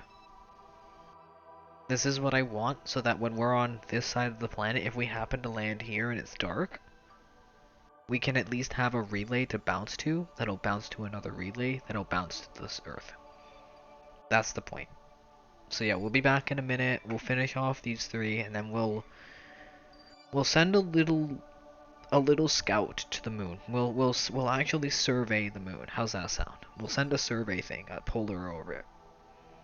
Does that sound like fun? I haven't done something like this in a while, and scripted a change inclination to 90 degrees kind of deal. I haven't done a polar orbit in a very long time. This is gonna be very fun to do. I can script it from scratch, so you can see my process. But yeah, we're gonna quickly let ads play. I'll be right back. I'm just gonna go for a quick smoke. We'll be back in a minute. Thank you so much for being here. Please enjoy the quick ad break while looking at the moon.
Sky Wishes Media asked me, why did we choose to go to the moon? Was it because it is easy?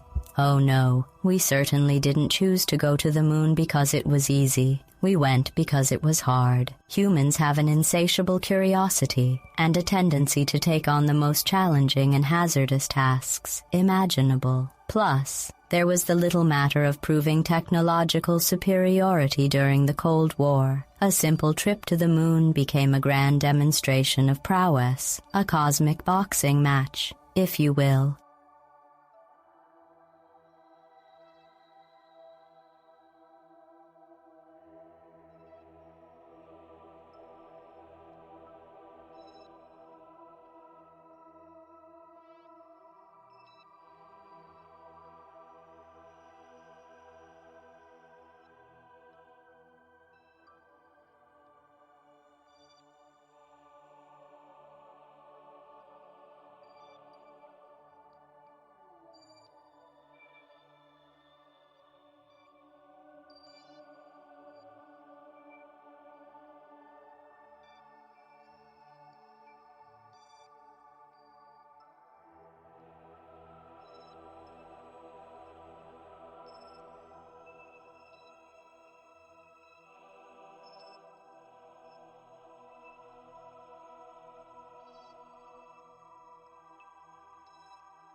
Ba ba ba ba ba ba ba.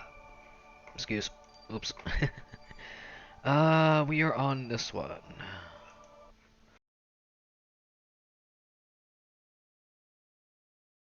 As you guys probably saw, the network actually switched to show that like the four satellites that managed to cross into the boundary of the moon where they lost signal instantly diverted to the one thing that we did, which is exactly what I like to see. that means I could land something on the moon, on the far side of the moon, and we'll be fine. We're going to be doing that too. I want to kind of keep this world evolving over time, but the main goal of this thing, the main starting point will be that launch mission. It will be my favorite mission.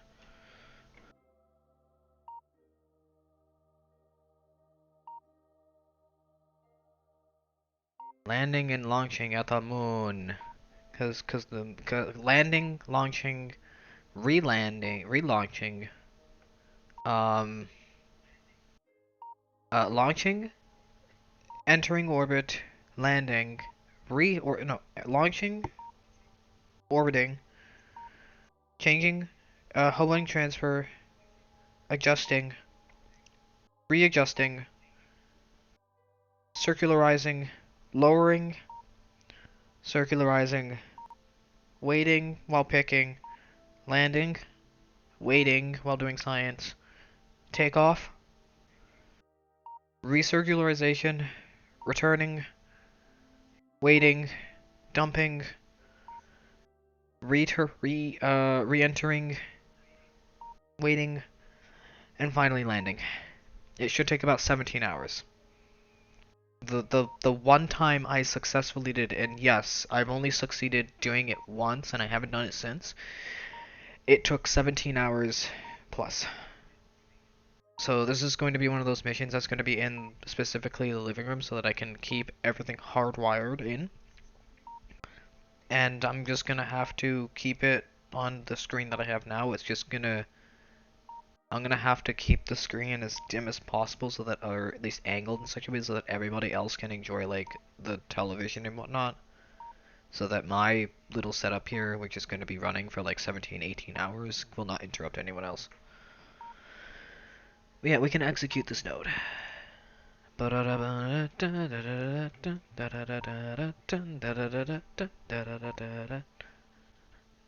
And we get close to them. It's really cool how it does that. I love that, by the way. I still do. It's like probably one of the coolest things you could do in a game. Like just have it get really close but not actually touch. Beauty. Beautiful.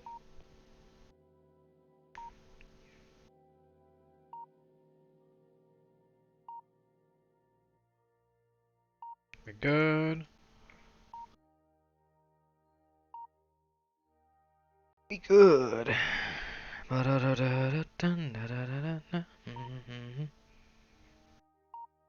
how much power we got? 26 minutes. That's cool. Alright, 2 to go. 2 to go. 2 hours in, we already have the network we need. Well, 90% of it at least. Well, 20, 40, 60, 80, 100, that'd be 5. 14, 15, 30, 45, 60% done. Maybe 70? 1, 2, 3, 4, 5, yeah. 70% done.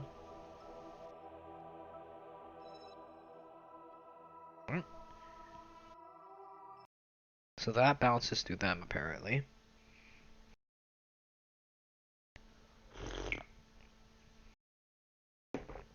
My god, that tea keeps disappearing. I don't know where it goes. Also, I'm in a very dark room without the Christmas tree on. I just realized that. It's strange not having the Christmas tree on. I had to move the table that it's usually on into the setup and the thing for the very, very, very long stream. Because I'm gonna ensure that, like, I can set it up in such a way that it doesn't interrupt anyone else in the house. That's kind of the goal, to be as polite as possible, I guess. Alright. There we go. That gets really close, but doesn't actually touch. We see Earth. It is beautiful, isn't it?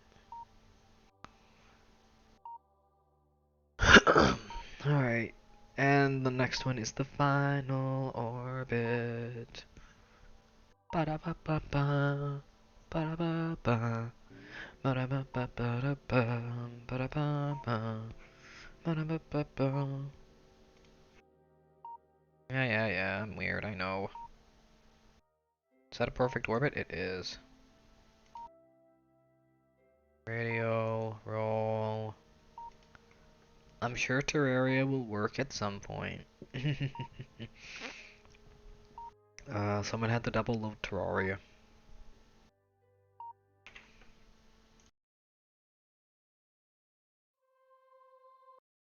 Does it do the double load when you do the Terraria mod loader? I've never actually like checked to see if it double loads it for the mod loader.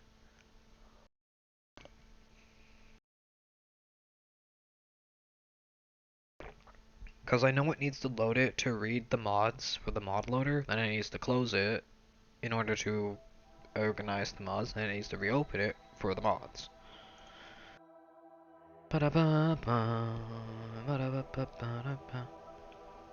Everything has a line of sight to the planet.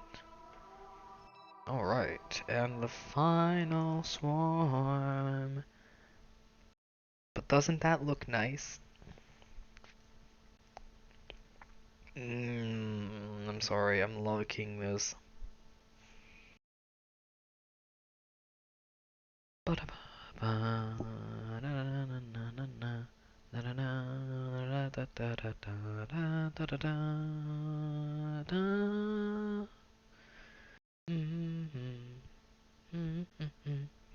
If I remember, they should already be facing the node it is. And we can view this from this way. Final node execution. In fact, we can do this, because this is just going to be rotating around the planet. Hey!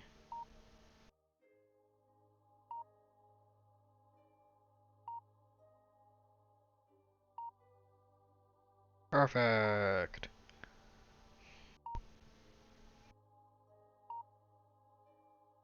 I love MechJub.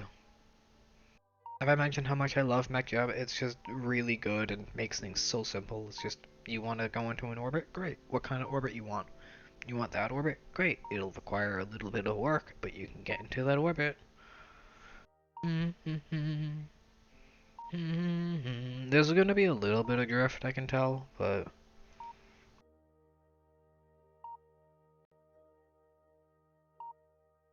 it's fine. It should be fine. We're not gonna like simulate slapping it 1,000 years in the future. Sorry, I'm not doing that. Even though I can. I may. Alright, cool. That's good. Let's just head to the tracking center to make sure everything looks good.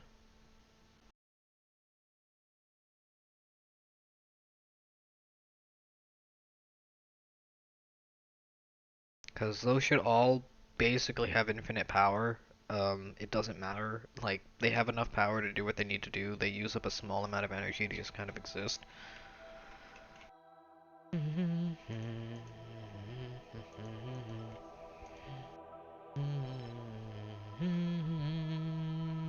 There we go. Yeah, that looks beautiful. Oh, and this is doing its job. Because it doesn't have a direct connection to Kerbin. It, pops there and there. Oh, that works perfectly.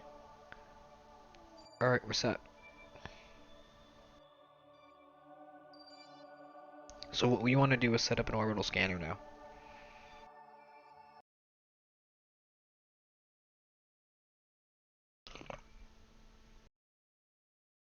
I'm gonna be 100% serious here. This is gonna be a brand new build.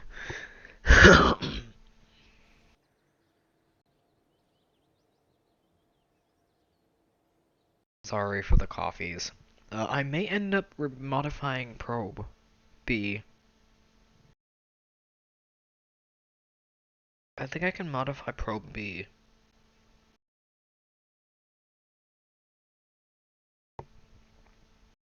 Because I don't really have many vessels that are built around, like... Because everything is built around certain probes. I'd have to get, like... I'd have to make a sub-assembly.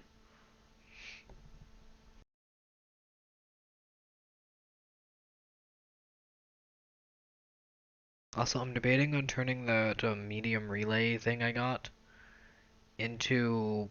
What is it? 4, 3, 6, 12? I could do a grand tour relay that makes it to every single moon. It's just gonna take a while to properly set that up. It would be fully time warped, but it would be fully scripted as well. Because I'm insane like that.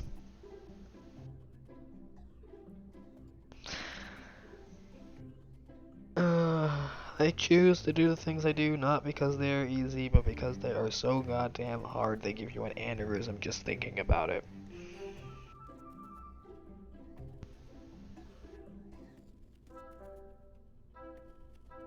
Okay, the future is going to include a grand tour scripted run.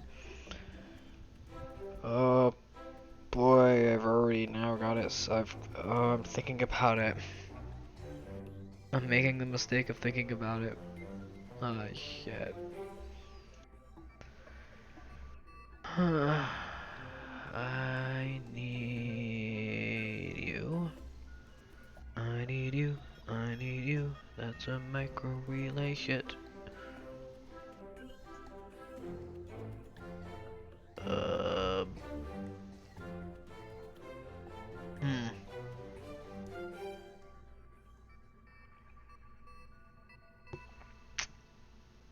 How small are you?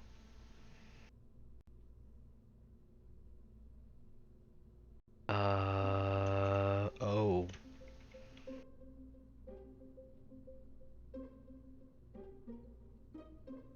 Right, you are this small.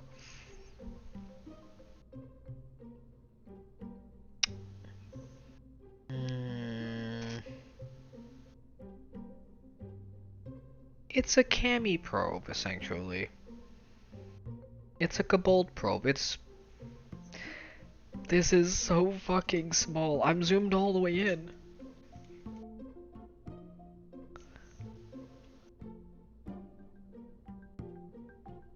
It's not even a meter in width. That's how small it is. This is 1.25 meters in diameter. This is a meter in diameter. This isn't even a meter in diameter. Oh boy, and I want to turn this into a stupid scanner? No, okay, not possible. Well, maybe possible, but... Is it possible?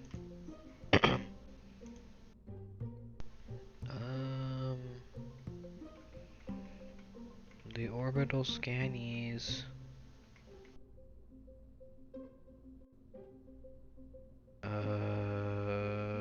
Science?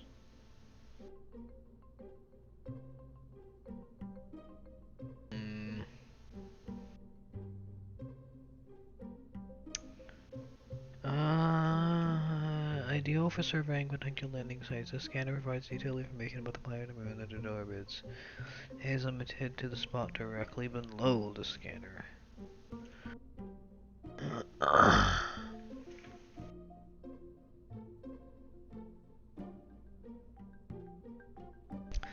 Orbital surface scanner uses a combination of advanced sensor technology and witchcraft to provide the information to the planet, moon's natural resources. These images can be viewed either in flight or relative safety from the cover battle. Severing an antenna capable of transmitting the information back in sufficient power. LED indicates operational status.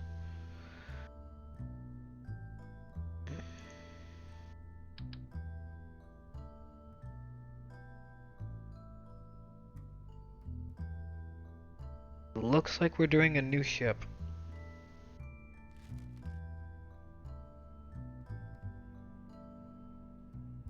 Yay. Because I want this. So that has a base of 125? Okay, cool.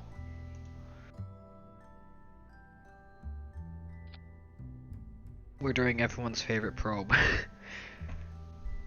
Everyone loves this probe. It just works. I don't know why.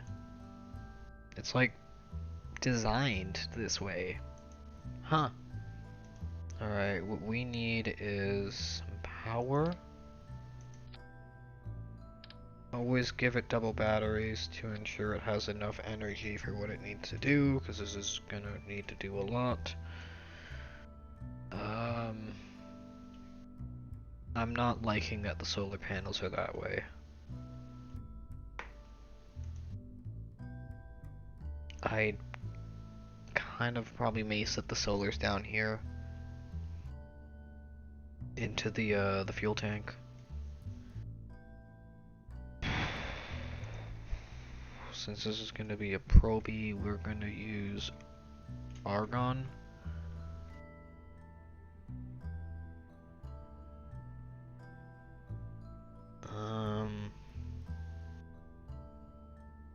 Either argon or mono.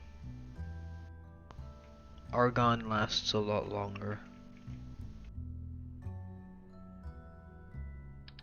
We're gonna go argon for this. Cause it's argon. I'll accept the unconventional diaper change now. As punishment. What's our 125 options?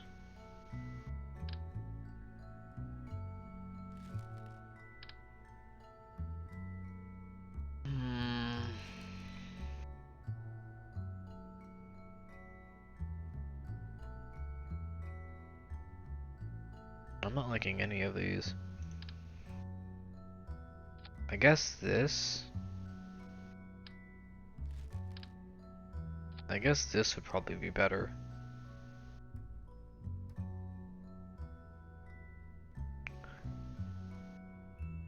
Vacuum.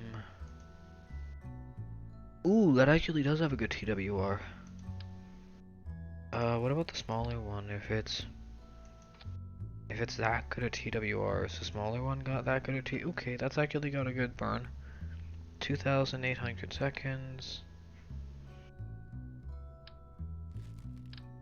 As compared to... Okay, where are the Delta V stats?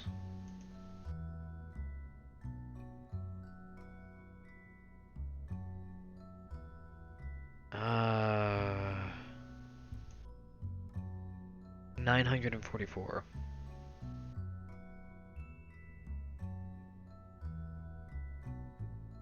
Really?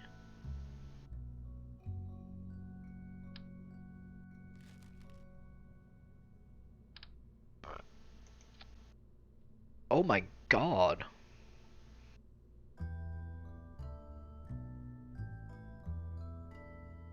That is 19,000 Delta V. Whereas this is 16,000 Delta V. What's that TWR at again? 1.5? What if I toss this into the Mun orbit? 9.905.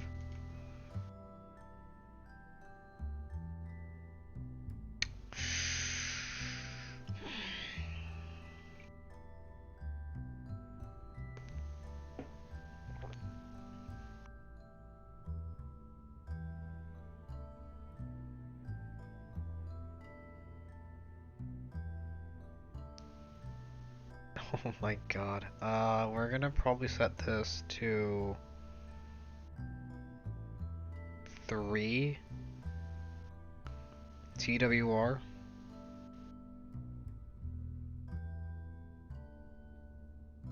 Yeah, 3.03 is fine.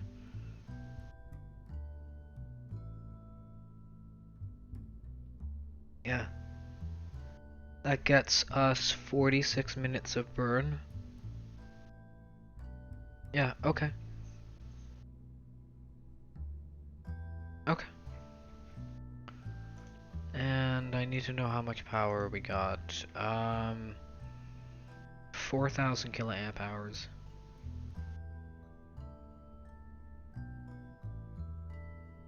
Here's hoping it's enough. Since we don't really need to communicate that far with this thing, we could technically do this with this, but...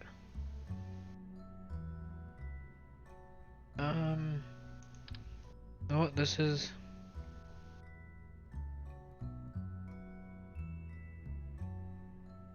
This is fine. 5 megabytes per second.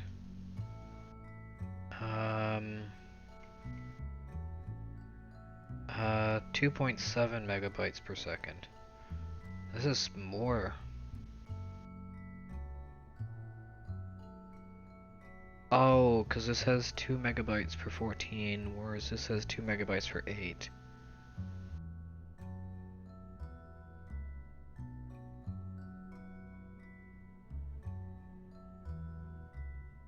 Three megabytes for 20.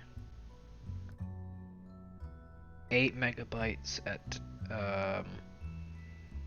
so 8 megabytes for 40 per second. So this is 8. This is 32. I'm doing literal math on the top of my head here to figure out these fucking numbers. This actually is really good. We're gonna see this during the launch though, I'm gonna save that.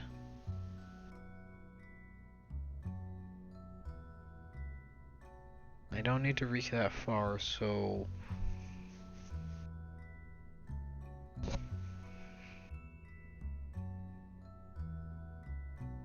It'll be sending roughly 5 megabytes per second. I think that's, I mean, this is good, but this is powerful. I think this is fine. What? Alright.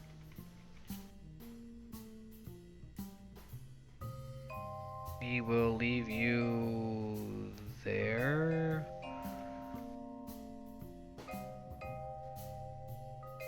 There. Yeah, that's fine. Chat, does that look okay? Okay, doesn't matter where that is. Technically we could use 2, but I don't really care. At this point, I care about this beast.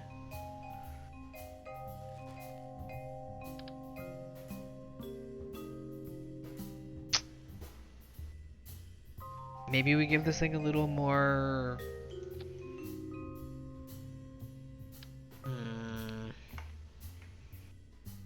Let's give this thing a little more... energy?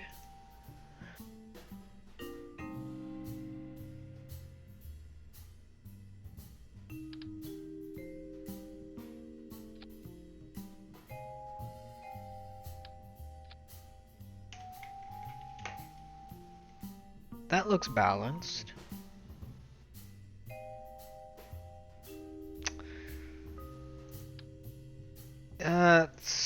Needs a little more work on the COM.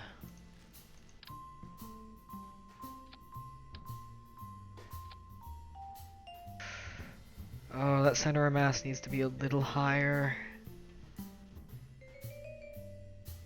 Chat, this is actually important where this ball is. Because our center of thrust is, I mean...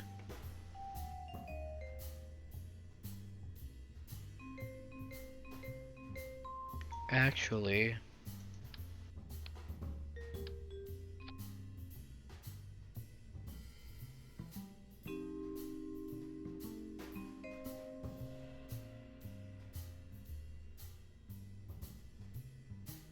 That might be fine. I'm just worried about having enough energy, that's the thing. So...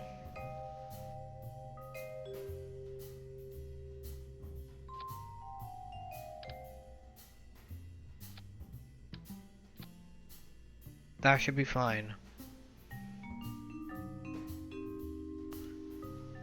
And as for the solar panels, that will be extending, and this thing will constantly have a supply of power. I think we go crazy. I'm kidding. We're not gonna go that crazy. Even though those solars would be very nice.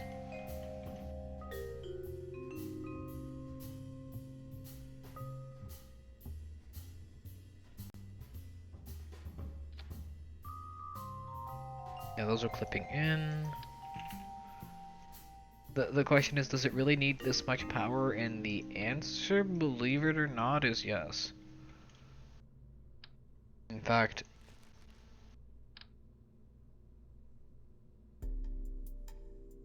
this genuinely needs as much power as we're about to give it.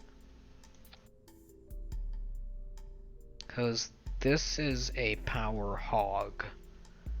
And to transmit this power is an even bigger power hog. I'm not certain that the relays can handle it.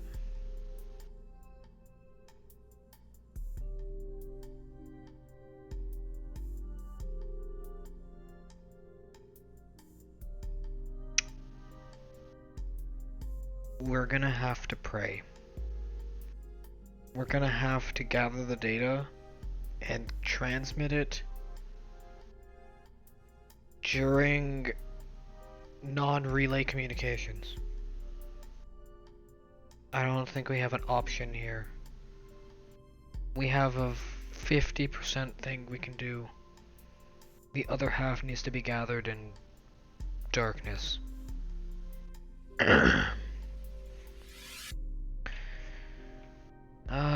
Can these solars retract? Cannot be retracted. That's A-okay.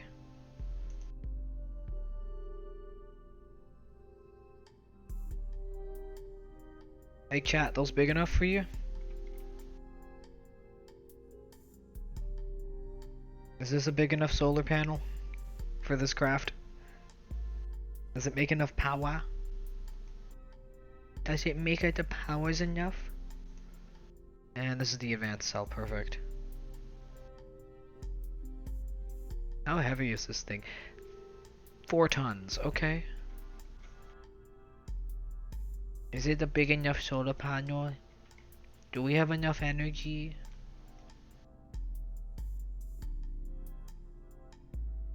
I could technically... Again, I don't like it there. And this does shift the COM quite a bit, oh god.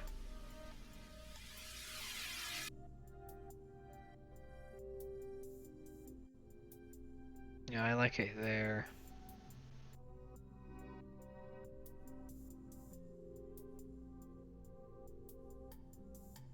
Yeah, we're gonna leave that there. Okay, cool. The satellite is fine. This will kind of rotate on a very weird axis. I'm not gonna complain. If it works, it works. Okay, cool. Next major steps we need, because this thing is gonna be at retro. This thing's gonna be at radial in for the most part. So that will constantly receive power since we're on a polar thing. It'll always have power. What do we need?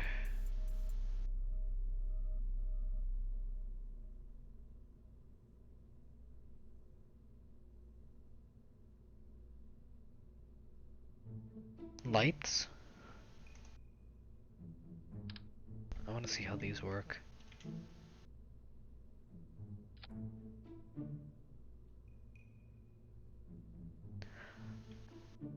Oh.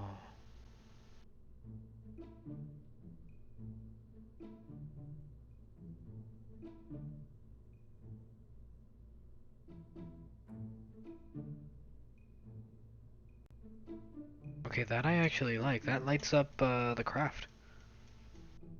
Ooh. I like.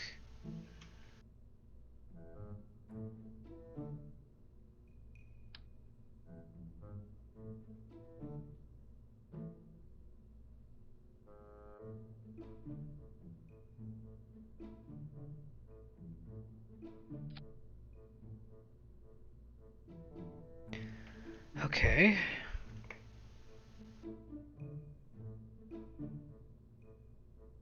Thought I saw an indicator light somewhere here. No. Oh, yes.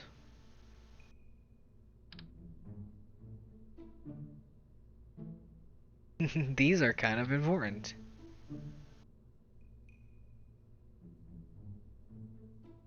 Alright, so these are the indicator lights.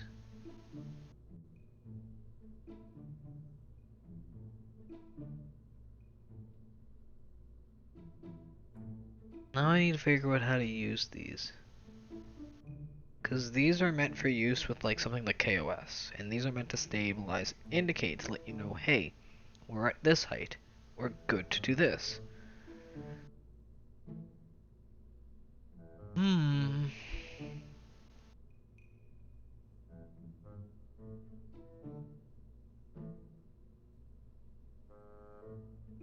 I can think of a way to set these up in such a way that they let us know, hey, we're at this point. So now this is going to be on red until it reaches a certain point, then it translates to green. And unless you know you're in the middle of something, then it goes to red to let you know you're waiting, and green to... Ooh, I could do that. I can think about that for later. Okay.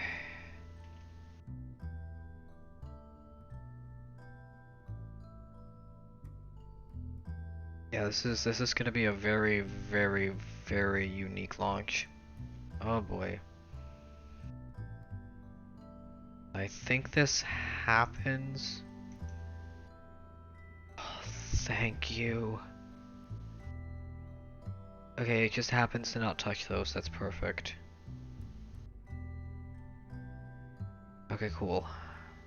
This is technically the scanner. The scanner 1. The first scanner we made. Because I need to figure out how to get stuff integrated with KOS and whatnot. I'll do that later.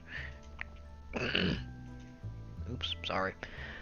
And now we go to my favorite part. Attaching this. What we're gonna do...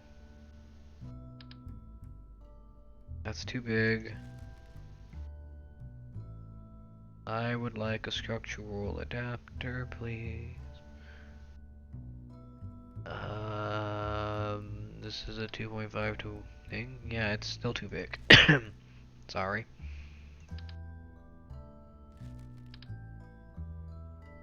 Too big. Although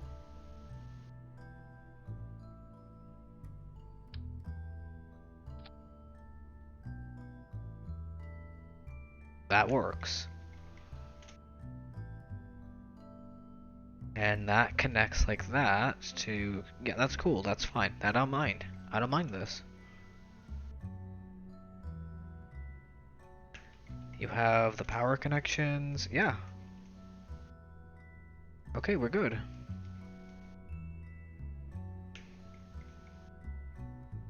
Yeah, this looks good. Maybe... Okay, this thing isn't actually a stage, so let's get a stager here.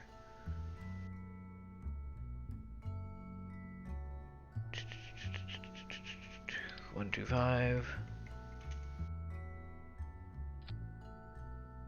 Alright, cool.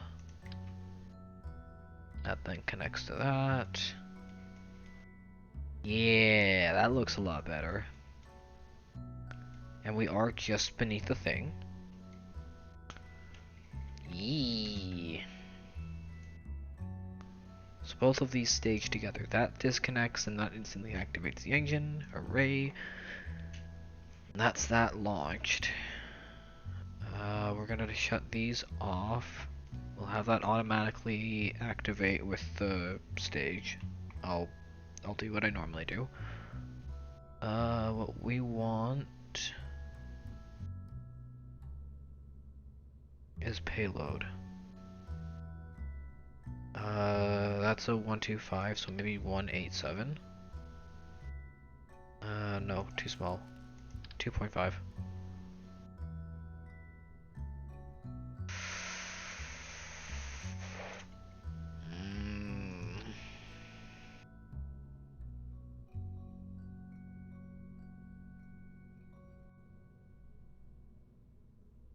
Okay, that works.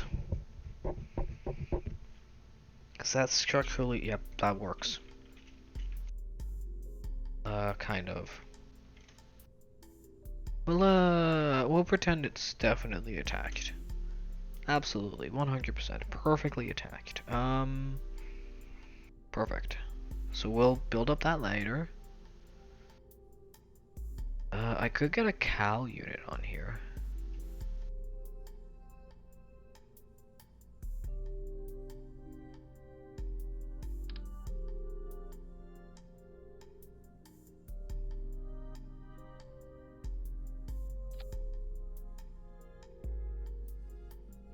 An editor.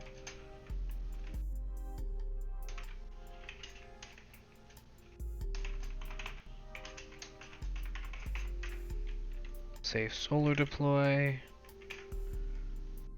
I will typically do this via a Cal script because it actually works better with Cal, apparently, from what I've learned. Action groups. Okay, so those are gonna stage on their own. You should already be awake. We're not gonna deploy that until we're in orbit fully, which should be around the time this deploys, so extend. Turn on. And deploy. Okay, and we're gonna set this to toggle.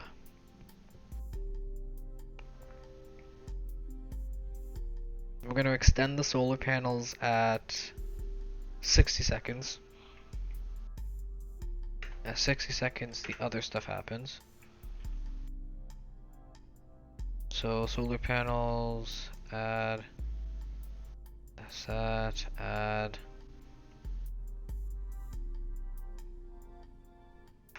$60.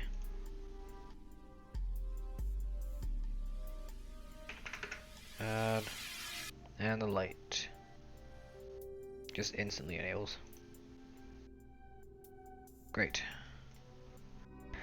That's that. That triggers with a custom action group of, I'm gonna say, one is gonna deploy that. So we're gonna set that probably as action group 2.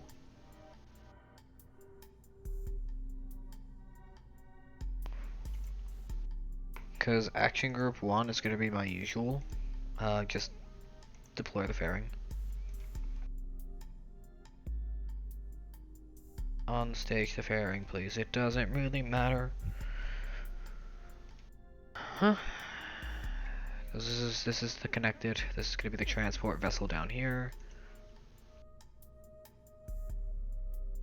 Cool. That's the Cal controller just to control this. Oh, maybe.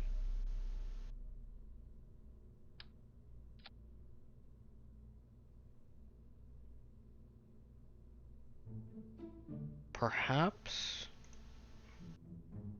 we do 2 things here. First, we tell it to kill rotation, and then we tell it radial in.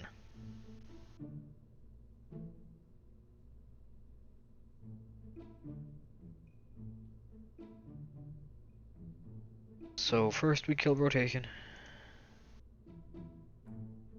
then after a minute we pop it to radial in. It should have enough time to be away from the booster and do its thing. Beautiful.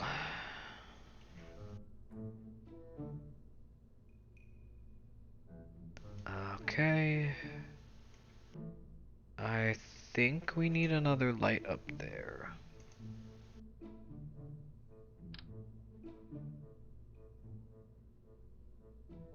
Let's put 4 here. Because I think we can afford to put 4 here. In fact, I think we can afford to put 4 here.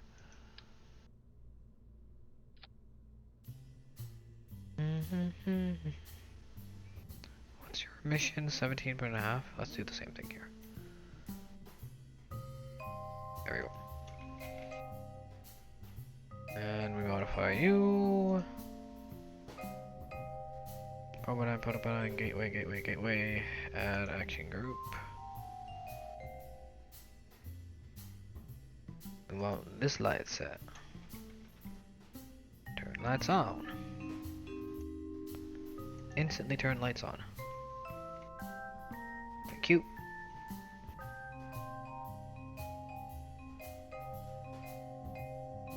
Beautiful. And that's that. So far, in the past, what, 20 minutes? All we've done is set up the lander and the launcher. Well, I mean, the probe. Let's call it the probe.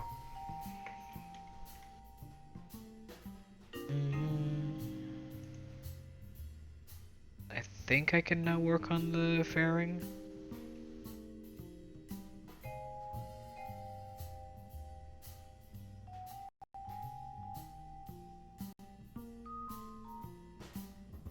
There. Da. Two sides, clamshell.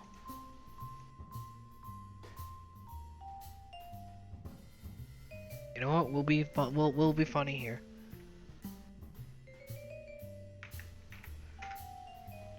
Six, 7. 'Cause reasons.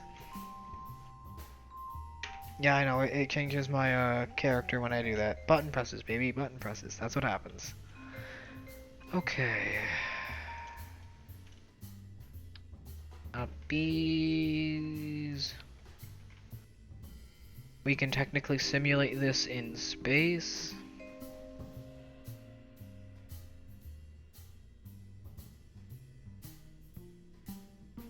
And I want to do the full thing as a sim, because I like testing the full thing. Cause doing the sims are nice, but yeah, nothing beats a real-time launch. Let's be real here. Alright, and for this, I want to specifically use these. Cause cryogenics.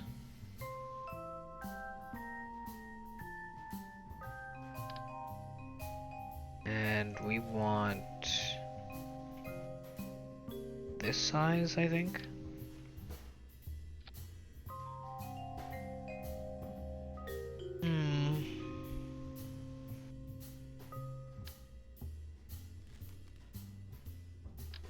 This size.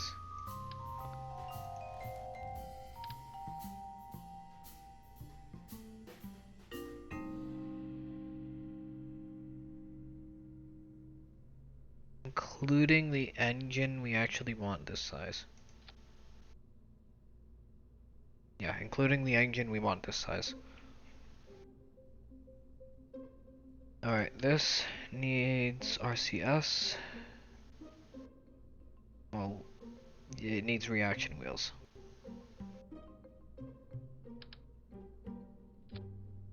You need power.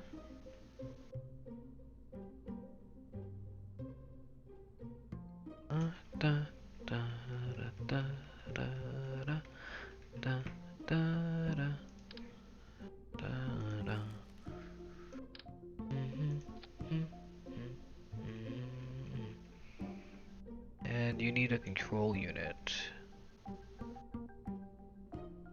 Don't ask why we need a control unit. You'll understand. It's just common knowledge. If you're gonna put something that you dump into like an orbit that you just don't care about, give it a control unit so you can make it go smash.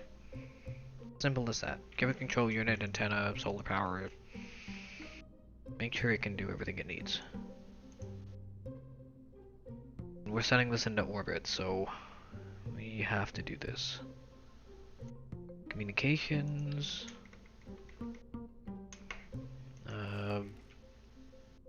I believe this is its own communication.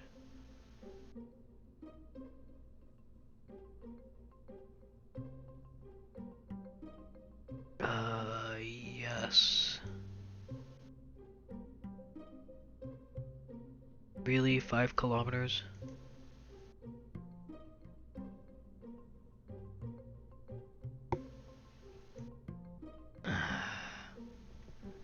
No, this is fine. This might be fine. Squish. I gotta be careful with my squishes because I'm making big squishes.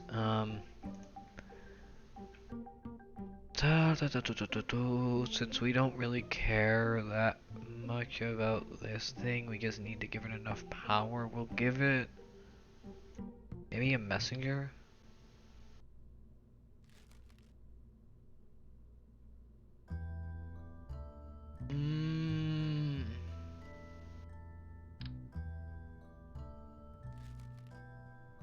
I like giving it 2. We don't need something that big. This is a monster. This is specifically for Interstellar.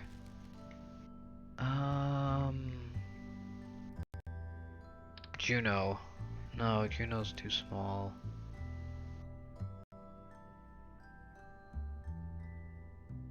Dragon? Do we want to be Durgs? No. Again, maybe too small. Juice?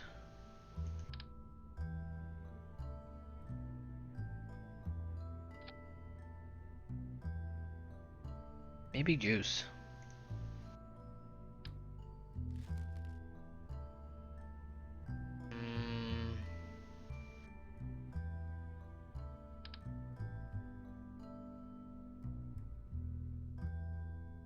Maybe the ore. Now this one I like.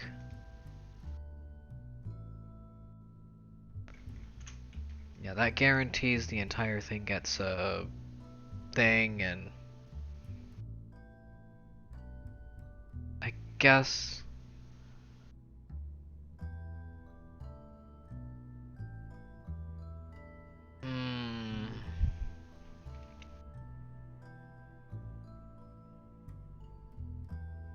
this guarantees that all angles are covered. That regardless of which way we're facing, we have sunlight. I don't think it matters though, because we have enough power to maybe last like several hours. Especially since we're going to be barely using any, might just need 2.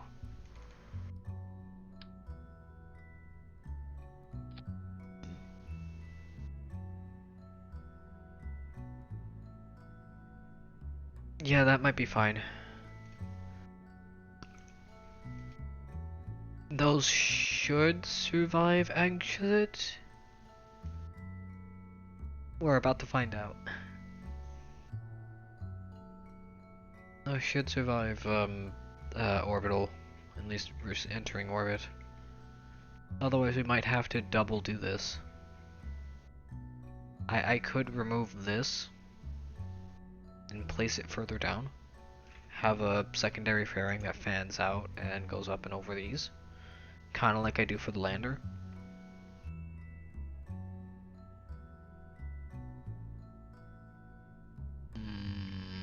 Power, power, power. We need lots of it.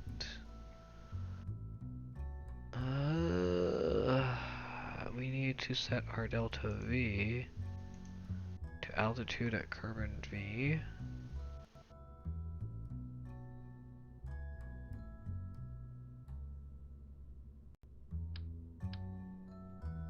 Oh, we're at the bigger things. We're at like 2 meters, that's right.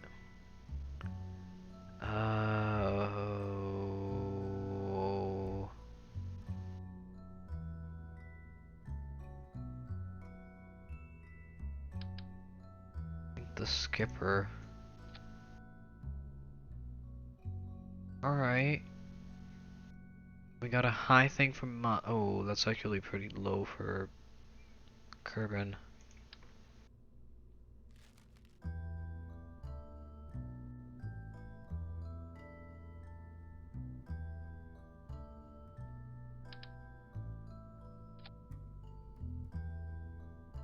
Oh, I'm looking at the wrong thing. 1.14.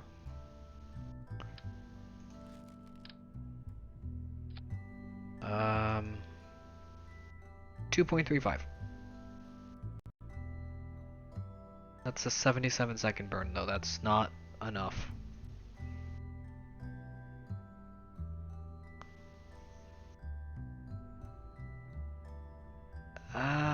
has enough delta V to get us though.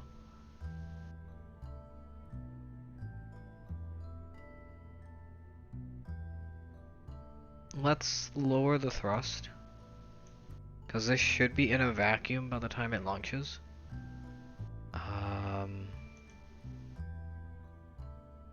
54, 48, 43, 44, 45. That gets us 0.6 thrust. We even have a pretty good TWR at the surface. This would likely pop around here, which is a problem. I want to see if I can skip that. Okay. That's that. That's the intermediary.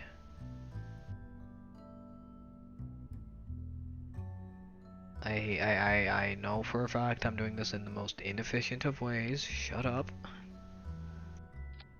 I just want to get this mission done. Alright, these two pop together. And now the actual launching vessel. So this is gonna go dump at well, it's actually gonna need some control if we're gonna do this.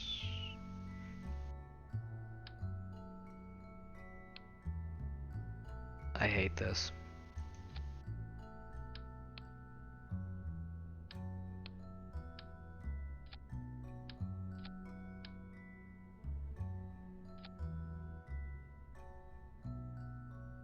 This is fair. This is fine. TWR 0.7 0.8 0.8 moon is 1.3.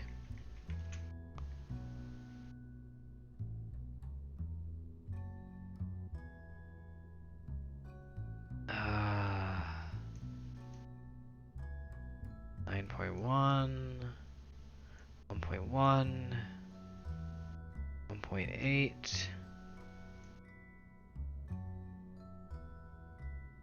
0.6. Ooh, 6.9.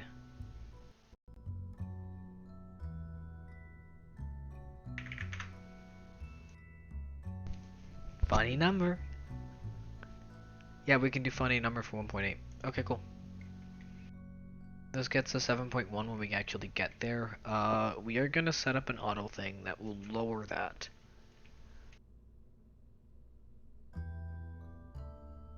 Okay, cool. So this will make us to the moon.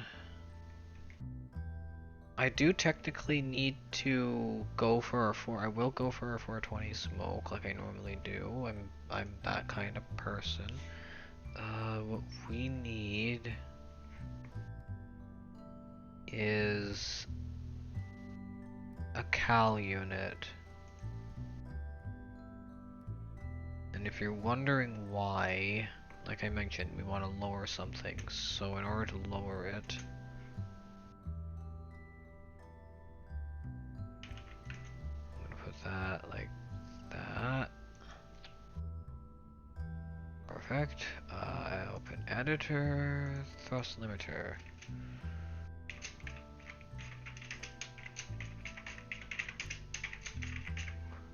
Limiter moon.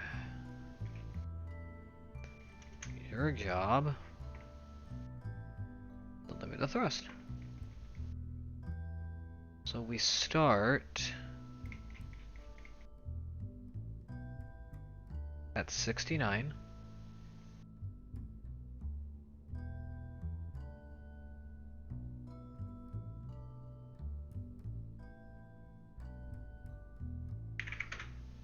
And we end after about 10 seconds at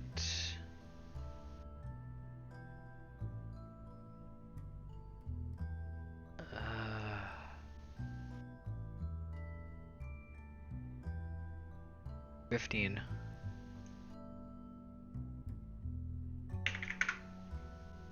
we go, and we set you to 15. Perfect.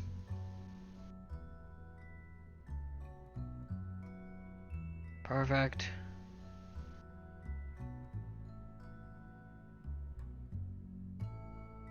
So that will keep that thrust limited to what I wanted at 1.5 TWR. It is actually a really good thrust to weight ratio, believe it or not, for anything, because it optimizes the engine as good as it can, and it saves as much fuel as it can, and it just ensures you don't melt your face off while fucking going at 19 Gs.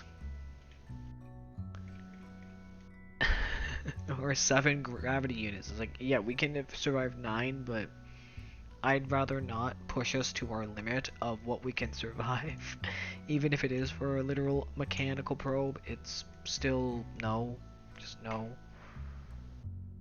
Okay, custom 2 is that. Custom 3 will be you.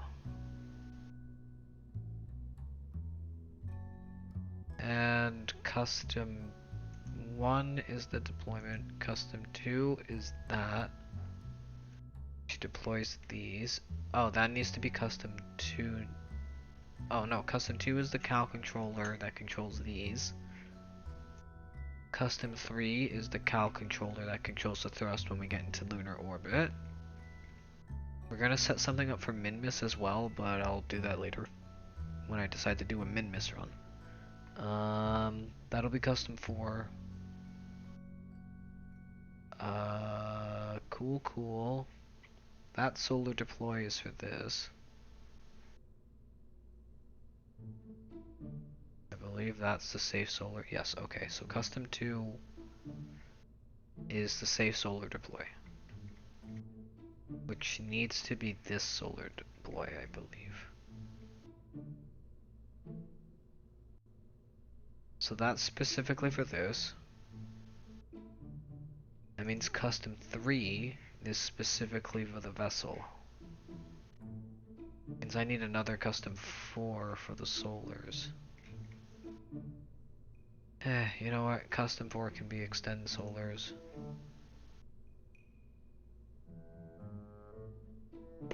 That's all it needs.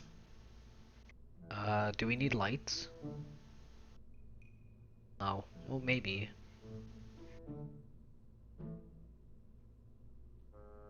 No. No, I'm gonna say no. This thing's job is to autonomously take us to the moon. Okay. So that's part 2. That's the transfer stage. Now the actual boosties. This took a while to get to. Too big. Great, can we make a big boom booms yet? Alright, let's get the big booms so we can make the big boom booms. And we pay attention to our TWR here. We want this specifically at altitude 0. We minimize you. I cannot copy boosters, I'm sorry. Otherwise I would. Alright, that is enough. We wanted the engines.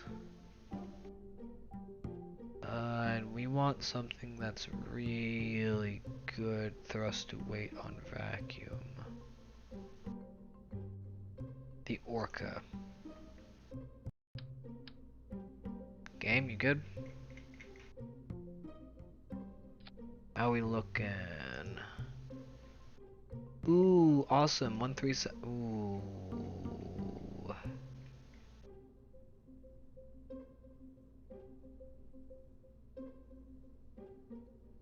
It's enough to get us into orbit.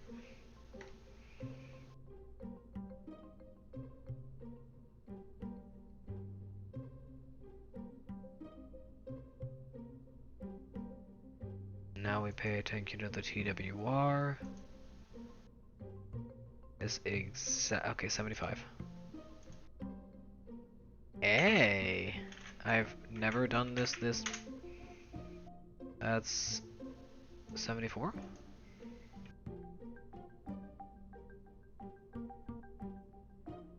73. 74.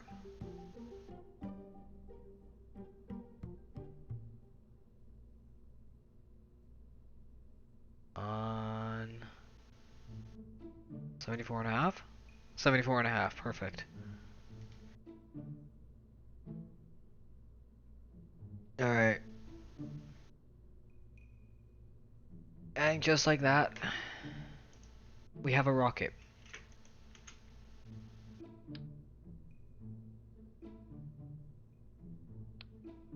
Hey, look at this. This thing is gonna get us to the moon. I'm being 100% serious here. This is the simplest rocket you can make. And it works. It works really well. Alright, we're gonna do the usual thing I do. That is there. That goes there. And this goes at the halfway point.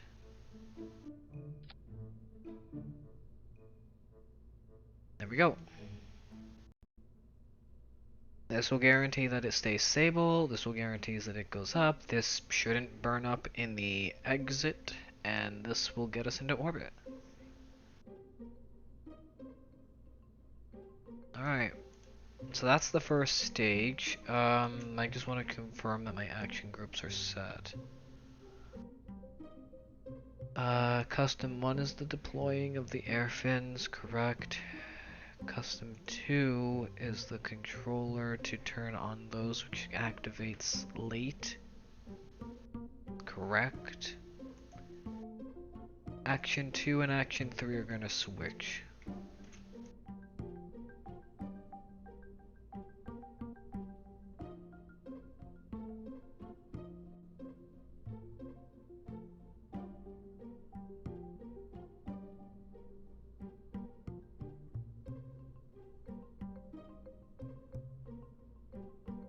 Action 3 is gonna switch. Action 4 is extend the ore panels, which should actually be Action 2. I did this in a bad way, didn't I? Because Custom 3 is for when we enter the moon.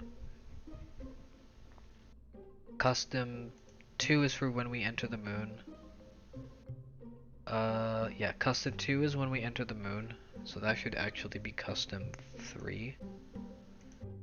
This should actually be this. This should actually be this.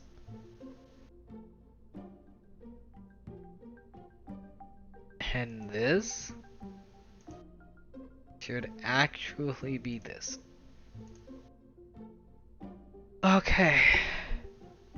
So once we hit 55 to 60 kilometers, this will take a few tweaks to figure out when we deploy our fairings, but the fairings will drop. I'm thinking maybe 65 because that'll be safer. Then at 70 kilometers, it circularizes with this because this should have dropped already. We should be on stage 1 and we should stop at stage 1.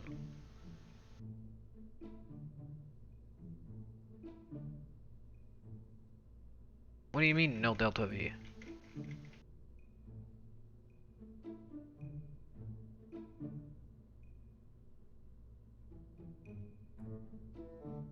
Yeah, that's fair.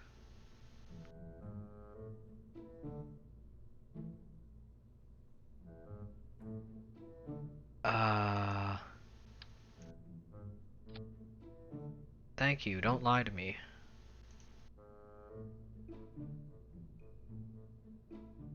Yeah, those go off with that. There, 1.2. Okay.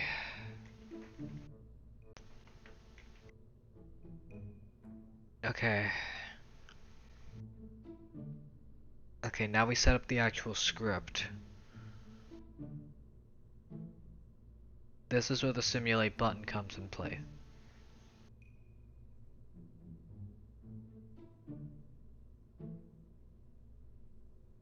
We're doing this on the runway. We're not launching this, we're just setting up the script. We don't need to worry. However, it is 420, as you can see in the top corner over here. It is the 420s. I did install the mod to fix some things up and to show off the time. I have that on my other laptop, but I looked at the number of viewers again. I'm an idiot. Yeah, that's fine. It's fine. Everyone's just bouncing out. I know I'm not being entertaining. I'm sorry. Tomorrow will be probably will probably be the full-time thing, or because this is the prep work. So this is to help us find a good landing location too. The game? Okay, good. Okay, we close. We close. We close. We close. We close. Close and we close. We don't need any of this. And we need to pay very close attention to that. So we do this. Because we don't need about that. We don't worry about that. We set this to vessel memory 1. And we start. First thing we do is start a timer. 10 seconds to launch. That's what I like to do. That's how I like to start it. And then we confirm where we are.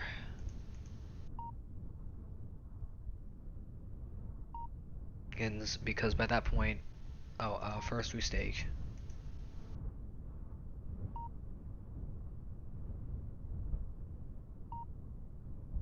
So we'll activate stage 2, which is the next stage, and then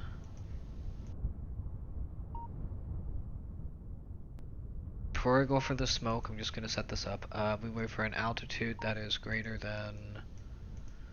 We're looking at a very specific altitude here. We're gonna look for 60 kilometers. I think that should be fine. I may need to increase that to 65. I'm not sure. But I need to quickly go for a smoke. I'll be right back. We'll continue setting up our rocket. This beautiful thing that will take us to the moon. So yeah, let me just quickly set up. I'm gonna be right back. We'll set up the script and we'll launch it. So we'll be back in a bit. Let me just quickly go for my 420 smoke. Maybe go for a chain key as well. Thank you all for being here. You're all amazing. Yada yada yada. You know the drill. You're all the best. Thank you all for being amazing.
Alright, smoke has been had, tea is still cold, but it's fine. Pamp has been changed. I realize there's no music, I'm so sorry. Next time we do this, I will probably throw on some music. Because we're going to be setting the next time will be the real-time mission. It will be very long, it'll be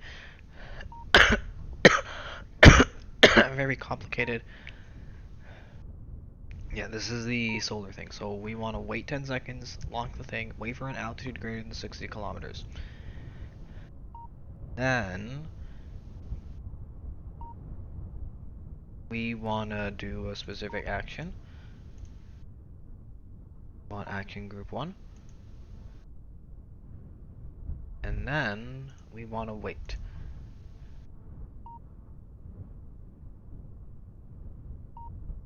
We want to wait for an apoapsis, a periapsis. Greater than... Since we're going for 90, 88 kilometers. There is, and then we get a timer. There is a lot of waiting in this, with this, cause you gotta wait. We're gonna wait for about 60. So I've learned that like 10 seconds might be too short. 20 seconds might be fine, but I wanna safeguard it with a whole 30 seconds.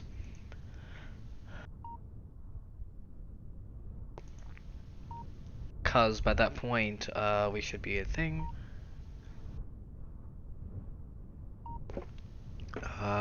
30 seconds. Trajectory after that. We want to enable stage 3. We want step 3, right?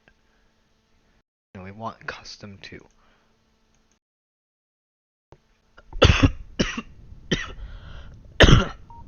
Sorry, I'm not angry.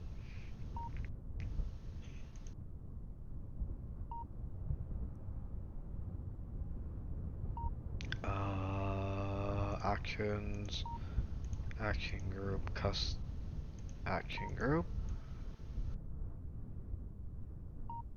Oh, I look forward to freaking coding this in KOS. I do have a script ready. It's just really hard to do. It's not something you just do, and KOS isn't as easy as like many people will say it is. It's like it is easy. The code is straightforward. The coding is even easier. You can make inferences and it'll know. You gotta make correct inferences, but you can make inferences and it'll recognize them. Hello custom group 2. Okay, so this, we are now in orbit.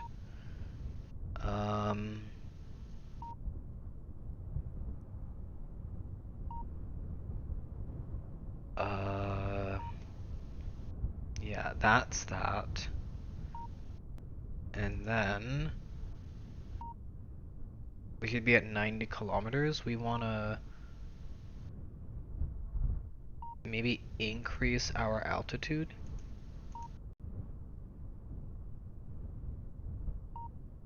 We wanna change our, ooh.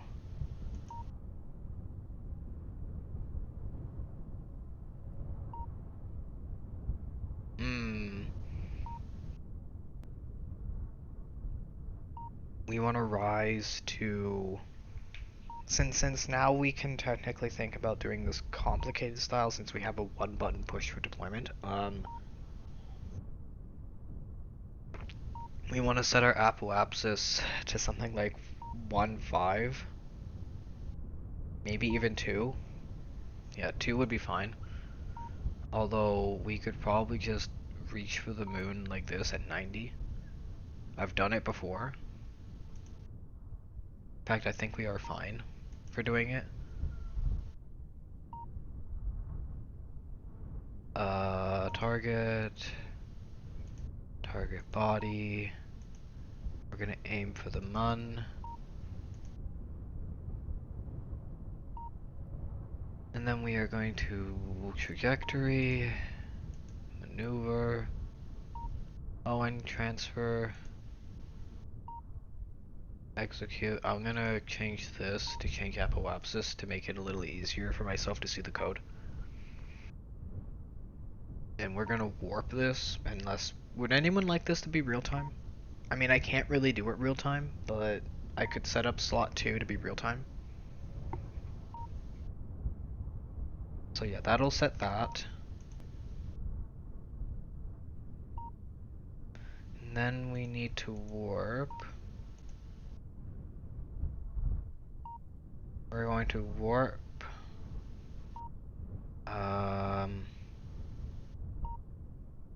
for about, oh wait, no, because once we have that, that's gonna bioimpulsive, then we're gonna do that, that'll warp, and then we're instantly going to fine-tune the closest approach. And the orbit we want for this, I think, is 100 kilometers.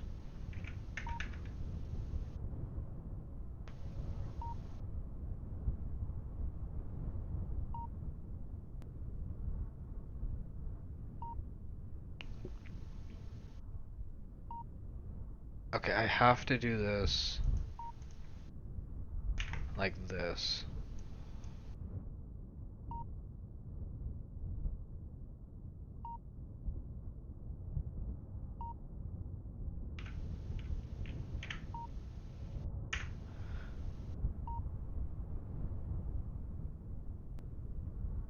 Like I said, this isn't meant to launch. Oops.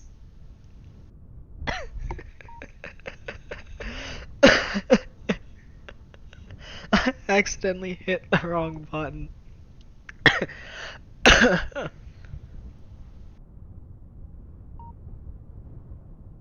Alright. Fine tune closest approach. There we go. 200 clicks. I guess I could technically keep the target body celestial as that, just so that it can confirm it with MacJeb, but for the most part, we just need to kind of leave this like this. It'll stay at 200 kilometers. I think that's a good thing.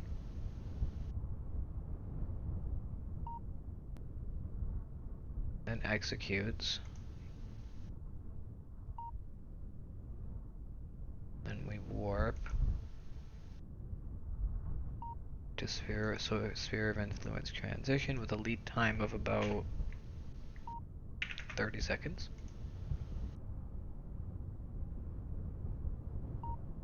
Which gives us a wait time of 60 seconds.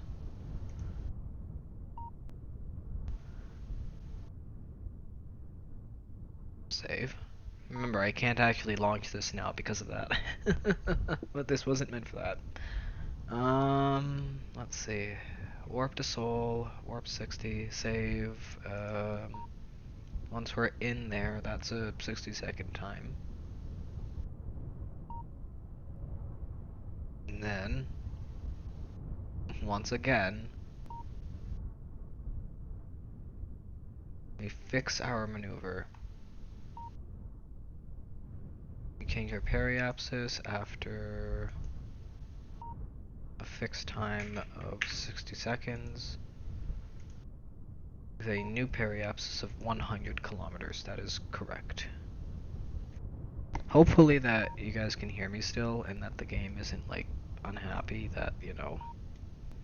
There we go. That should be better. I'm not confused, I promise. New periapsis of 100. After 60 seconds, we do not want to warp for this. You can if you want, I'm not going to stop you. After that,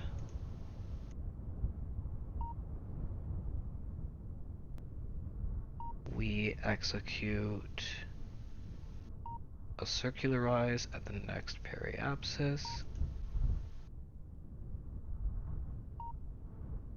And we execute that with an auto warp. That should bring us into orbit. Now comes the actual fun part. We want to face radial in.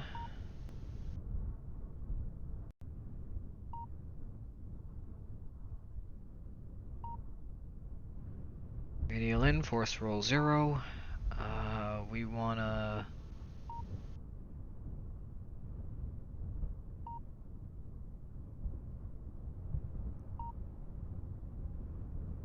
Yeah, we wanna dump the lander.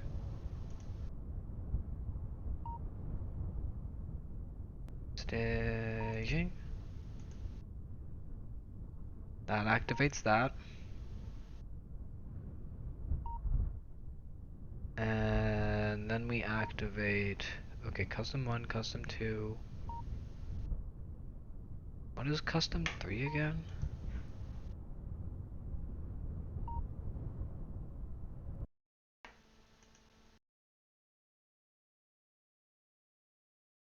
Oh, custom 3 is for when we're there. I almost forgot about this.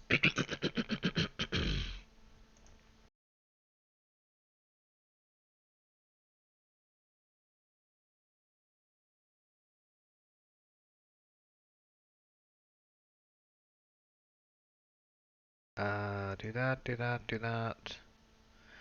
Do that. Then do that.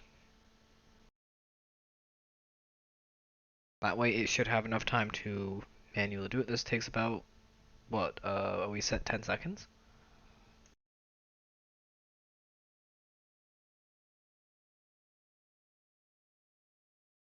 Time.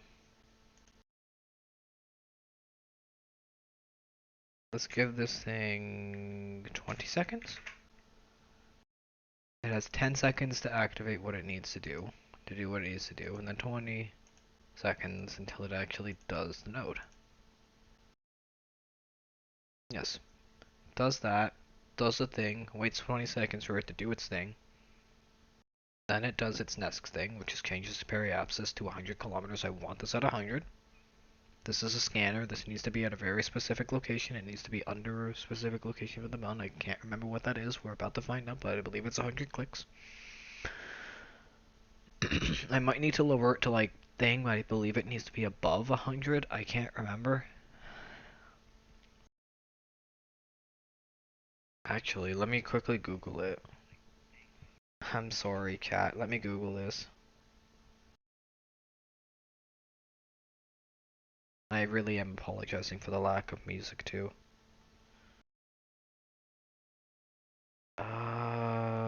Kerbal Space Program, not Sphere of Influence. I want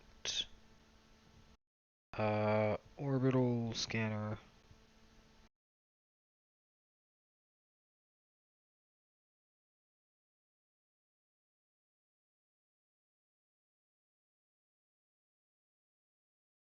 The survey scanner. Okay, there we go.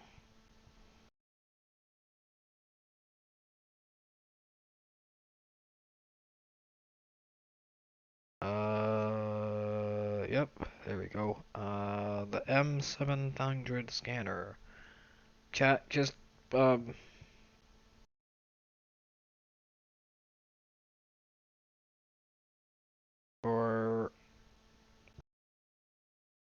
the MUN.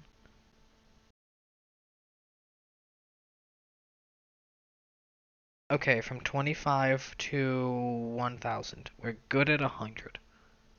Okay, that works.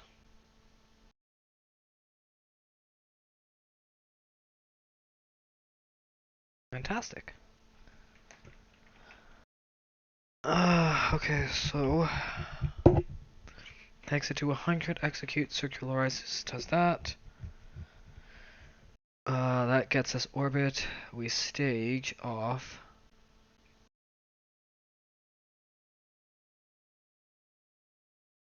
And then custom 4 plays. We're gonna give this thing 10 seconds.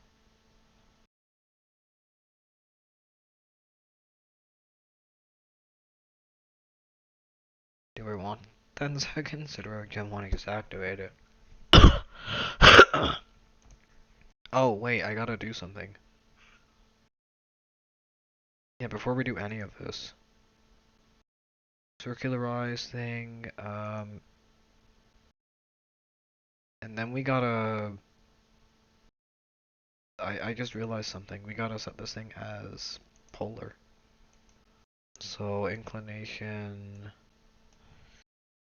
90...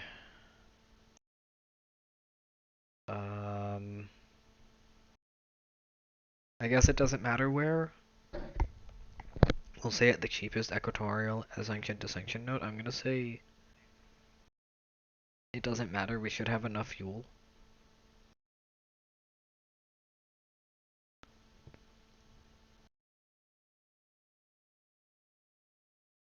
Again, this should have enough fuel to get this into orbit.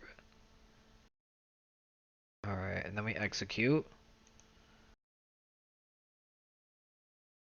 Save. We're saving this now temporarily, so that because I know I gotta change this to Hoenn and when we're done. I guess it's that. Then I want to confirm.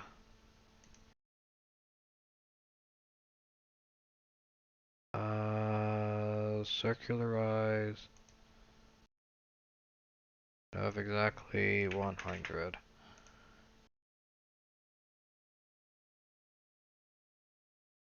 Although this should already do that. I want to say it'll automatically do that. If applicable. If it's not, it'll just skip it.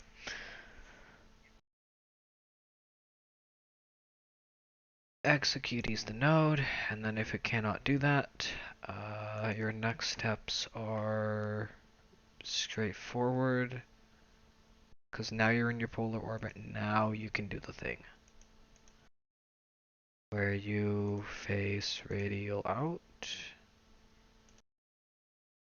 Force roll of moot.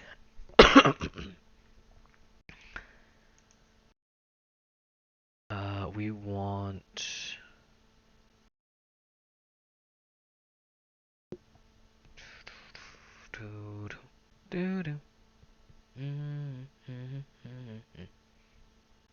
Kind of wish I had music playing, but I won't mess with the system too much. At least at the moment. Settings?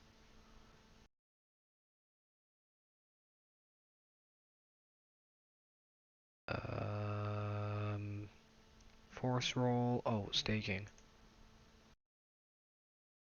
Is the final stage, if I remember correctly, which activates those.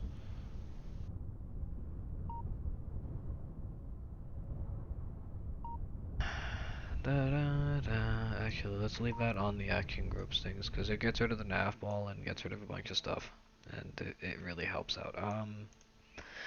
Okay, nav thing, next stage. And then you're gonna wait 10 seconds. And then we're gonna activate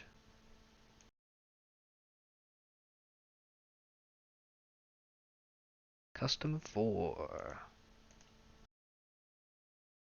Which activates that, which turns on everything else after a certain time. And at which point we're done. Because that should be controllable to send back. I could technically get a Cal controller on that to tell it, hey, when done, face retrograde. And prepare to return.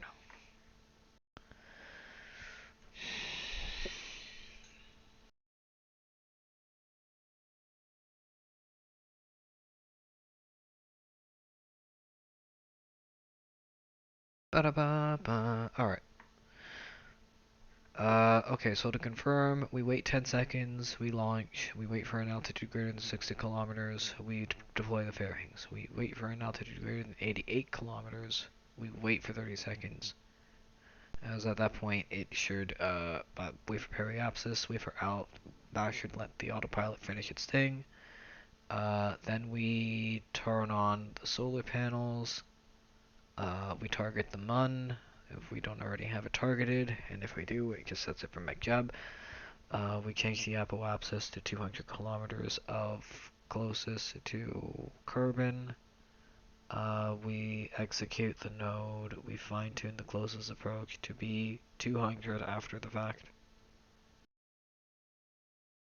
We hoeing transfer, then we fine-tune. In fact, I could probably set this back up. We hoeing transfer.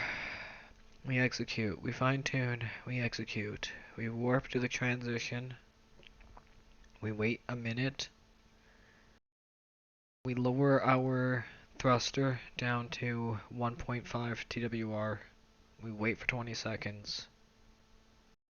10 seconds for it to do it. 10 seconds for it to just kind of relax. We change our periapsis to 100 clicks. After 60 seconds, we execute.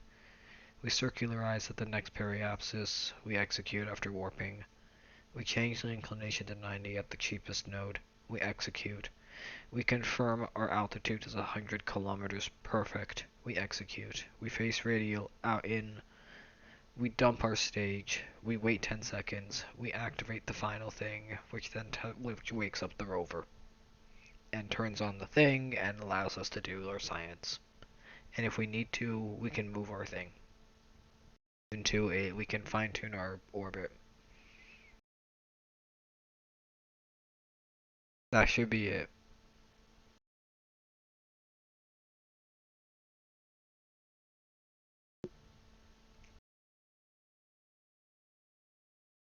Save. This is in memory 1 of the vessel. This is the warped version.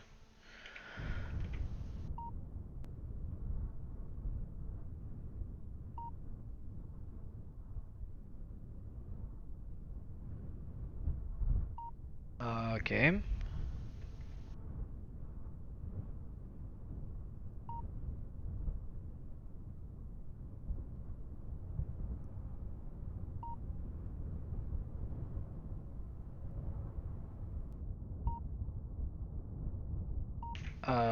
Why can't I?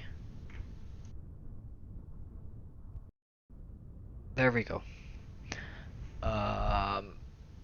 Curiosity kills the. Okay, well, I want to terminate the simulation because everything has been saved. Yeah. And now we actually launch, because our variable should be set and we should be fine.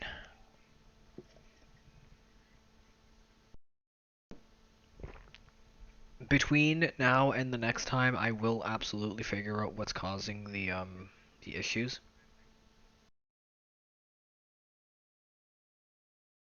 Again, thank you to everybody who's still here. You're all amazing. I know there's like very little people here. That's okay. It's 5 o'clock in the morning on a Monday. I hope everyone has a good work day ahead of them. If you're not sickies. Alright, cool. And now we actually launch.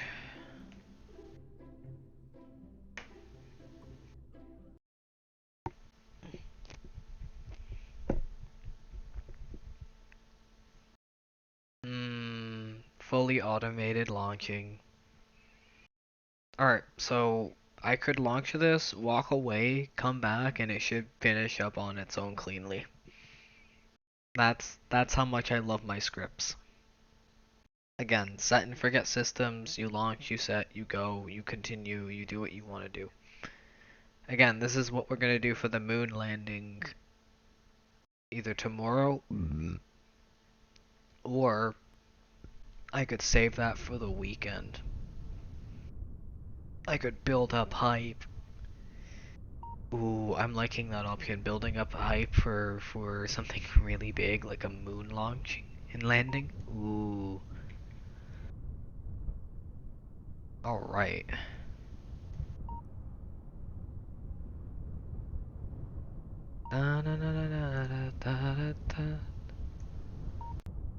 90 kilometers.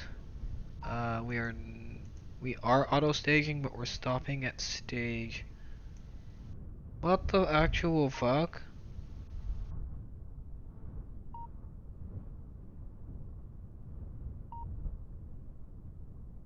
Whoa, whoa, whoa.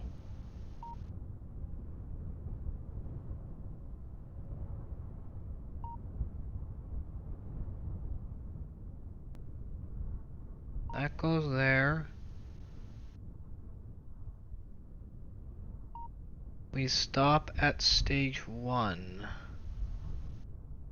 Because we don't want it to activate stage 2, 0.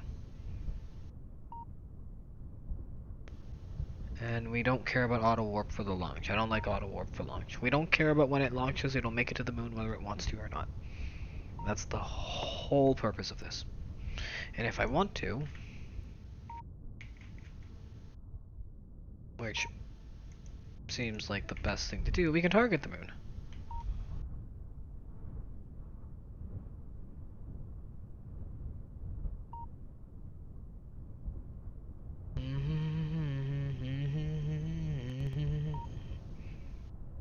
Auto stage, pre-post, that's okay. I'm not sure how much power this is gonna eat. That's the fun thing. After this, we don't even need anything else open, do we? Oh, the scripting module. I think that's it. We can open up the rest in a minute.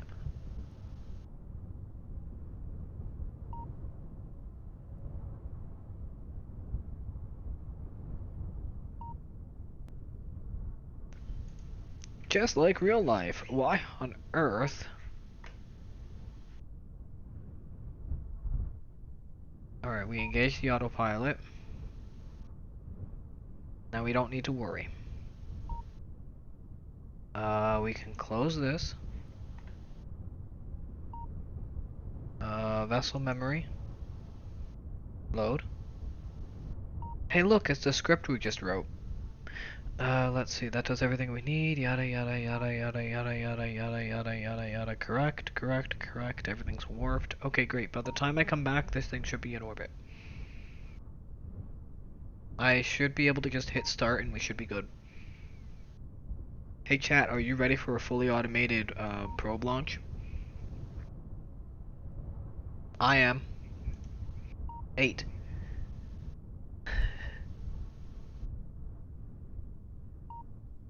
7. 6. 5. 4. 3. 2. 1. Ignition.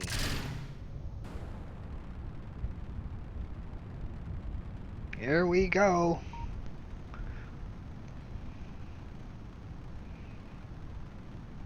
Ooh, it's really leaning to the one way.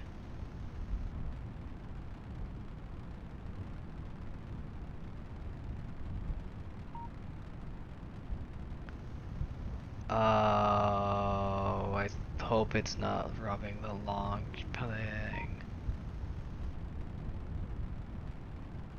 Alright, here we go.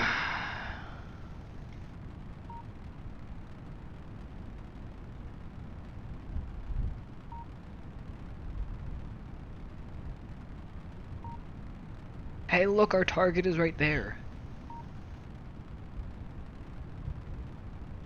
Alright, the first real test of this rocket. We wrote this script like 3 minutes ago. I don't even know if it'll work. Oh, we're about to find out.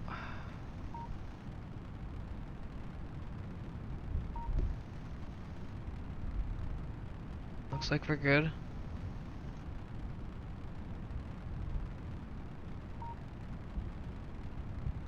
Alright, anytime I try to render the planet, it's really not happy.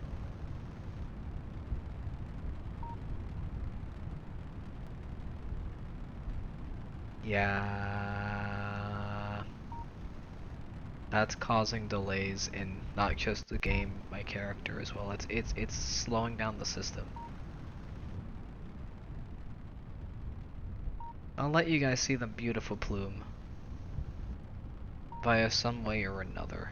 We want to watch that surface. Ooh, we want to watch our vessel info too. Because that'll show us our max pressure. As well as delta V stats, maneuver node, our orbital info. We don't really care about rendezvous info, maybe the target orbit info because we're heading to the moon. That's it.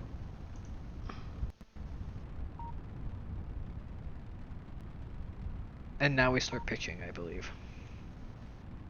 Yes, because we've reached 100 plus. That's when we start pitching. We're like 2 kilometers up, 3 kilometers up. That's when we start pitching, babies. That's when we start pitching.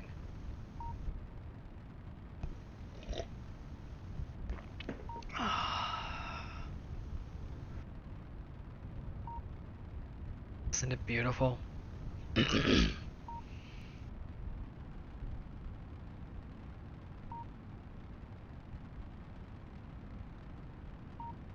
Alright, the flume should start fanning.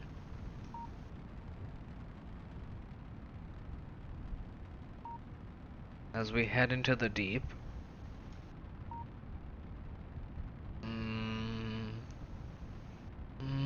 We're heading into the deep. Oh, I love this.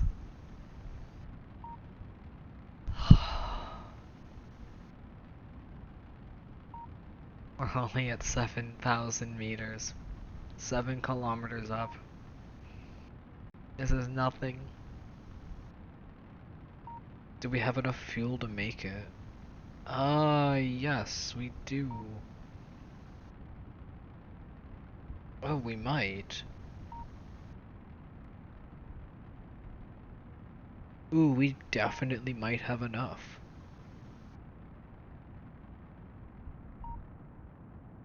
That's funky. Oop, and the flume is happening. Here we go. This is probably my favorite part. When this shit happens to the rocket. Let's get a good view of it. Oh yeah, look at that fan. Oh, look at that fan out. Ooh.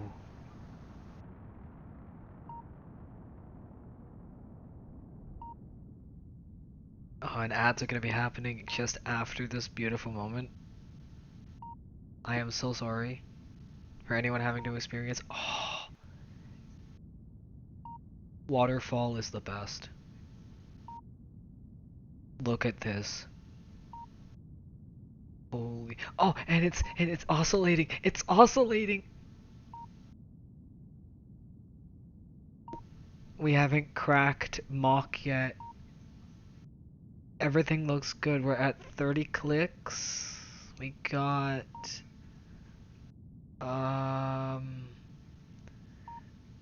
49 seconds.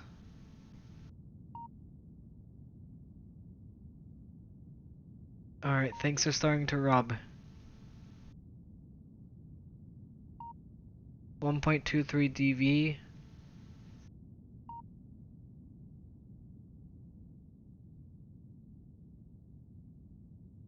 Here's the staging. Alright, that drops as we wanted. Is that number increasing? 58.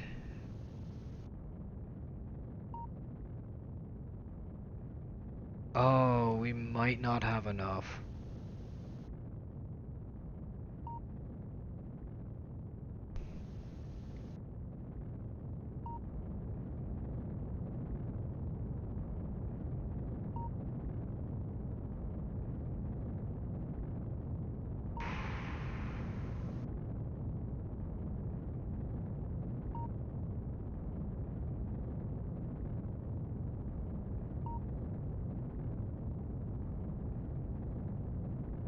We are near the edge.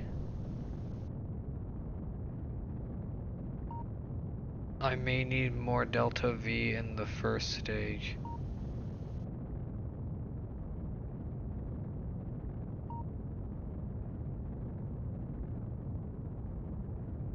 50.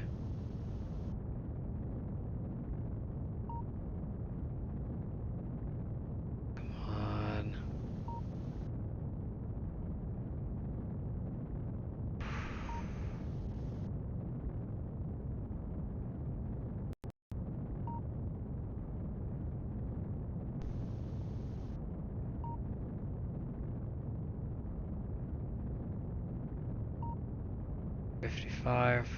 Okay, the time to AP is increasing by a decent chunk.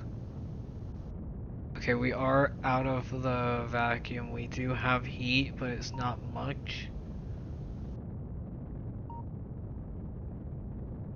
This might do like everything else, and it might just have just enough fuel. Please don't tell me I accidentally did this again, where I planned something where it's like, oh, you have just enough fuel to do it. Oh, fucking ad break is here too. I'm sorry.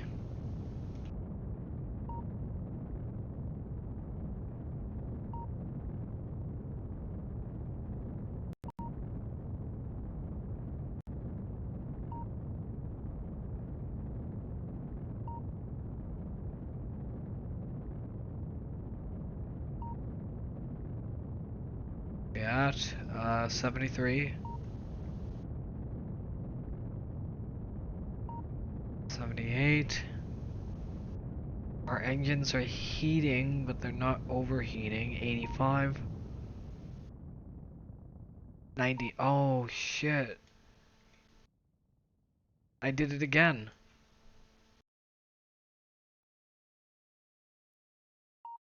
No way I did it again.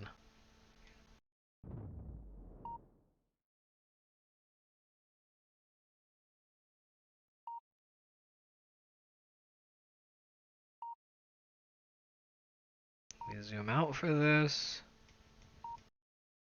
Actually, we zoom here. This is probably the best view you're gonna get of this.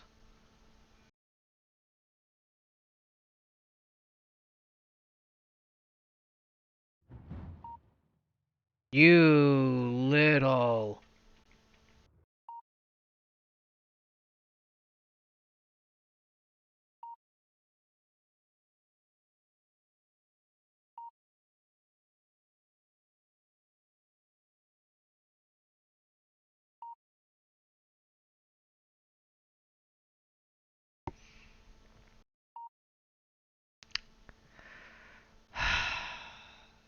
Well, the mission now instantly failed.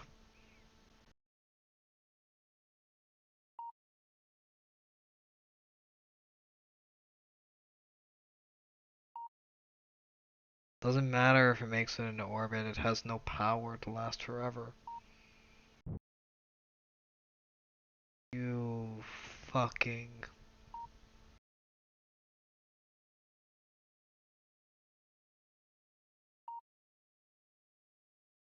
How long was that? 4 minutes?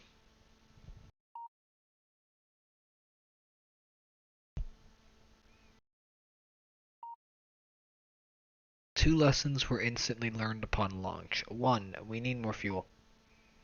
For the first stage, we need more fuel. And two, um, actually I think the main thing is we need more fuel for the first stage. Oh, and the fairings need to have 4 times, and they need more force.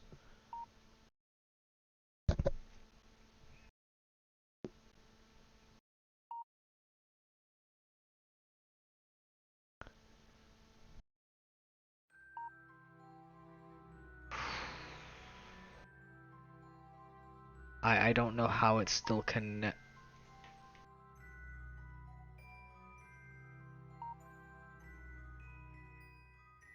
Okay, so I need to modify the fairings. I don't know how this touched or where it touched, but it touched, and it caused a problem. I may need to move those up.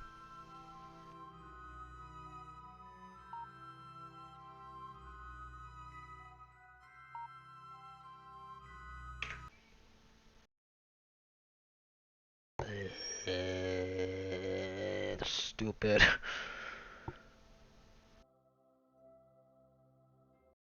So stupid.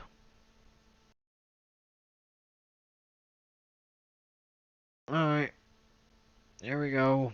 We gotta do this again. We gotta modify like 2 things. I could technically increase the TWR for that thing to have it pay whatever it starts at. We could set it to like 72. We can increase, well, I mean, we have enough TWR, it's just we need to be higher up.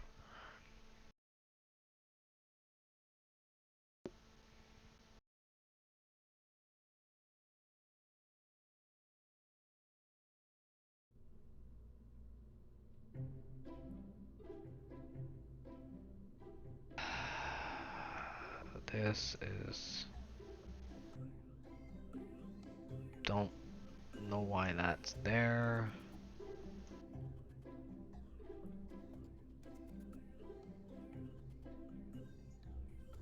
Don't know why that's there, and I don't know why that's there. I get maybe that's messing with it, but fuck you. No, don't do that.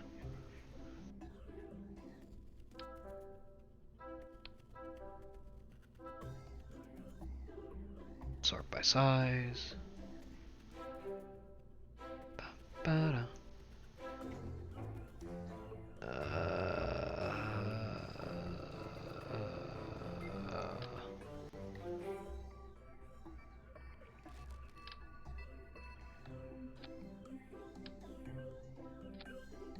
That's enough?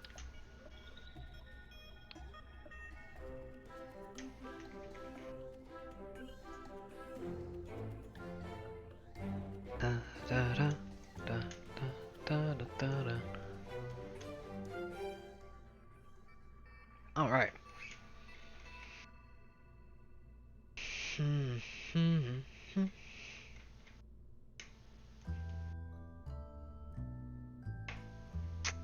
Alright, and your TWR is back down.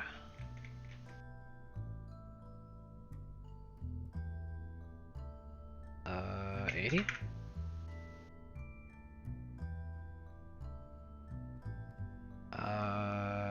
82. That's fine. That's good.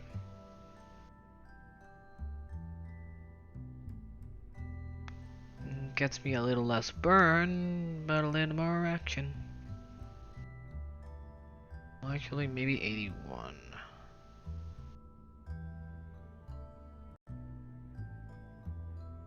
A little less conversation, a little more action, please. A little more smart, a little more bark, a little more... Satisfy me. Satisfy me. A little less bark. I think I see where it's clipping too. Okay.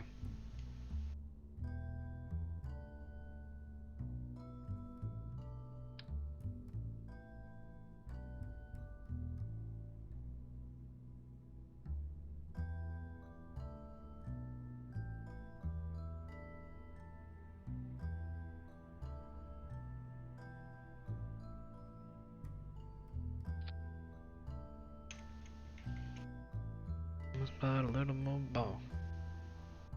Satisfy me. That should be good. I could... That should be good.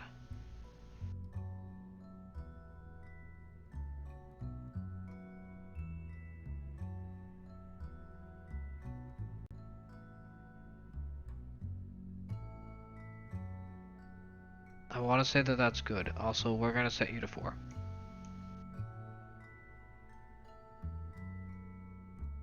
And same number, 6, 4. That's set to 5? No, I want it set to 4. Save. This should work perfectly. Okay.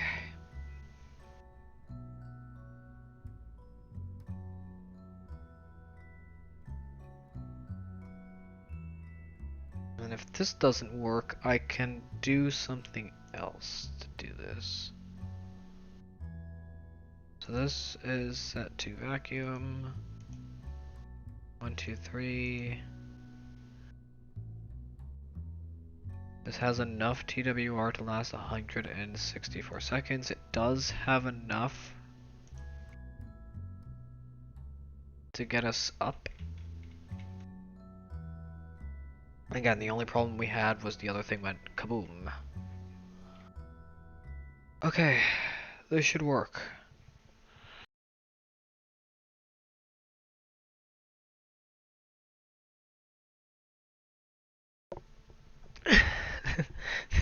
This is why we test, everybody. This is why we test.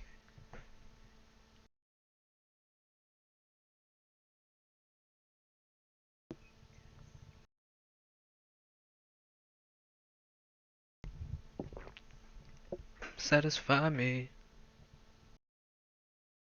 I'm on load. Or you could crash, that works too. One of the two. Oh. The red beam of death? Yep. I see my bars going to shit while everything loads. Alright, there we go. I gotta figure out how to set the quality to really not shit itself. I think I have it too high. Anyway, we want to number 1. Target the moon. Minimize you. Vessel memory, load. Everything is okay.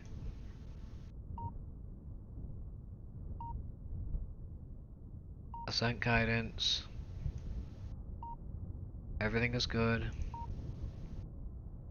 Stop at stage 1, that is correct. Engage. Close. Map. Map. 3, 2, 1. Go.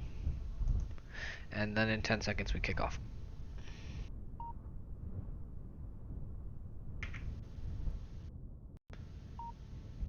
Five, 4, 3, 2, 1. I hate that I have to do this. Physics object switch, it does its thing. That should be a little better. Yeah, that's a little better, alright. Oh, that's a lot better.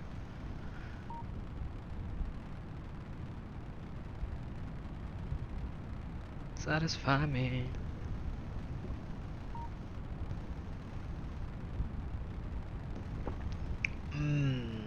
Rocket launches.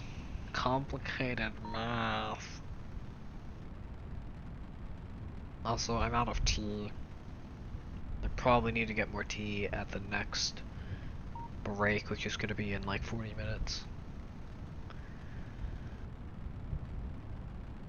Satisfy me. A little more talk, a little less bark, a little more bark, a little more bark, a little less bark, a little more bark.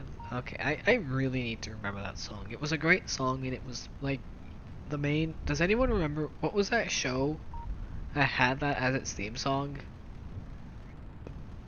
It was a good show, I think. I think it was like just called. No, it wasn't Casino. Well, I mean, there were a few things. There was the film Casino, which never used it, but again, it was a great film with Joe Pesci. Am I weird for thinking? No. Joe Pesci was, yeah, it's Joe Pesci. But yeah, Casino was good. Alright. So that's our target.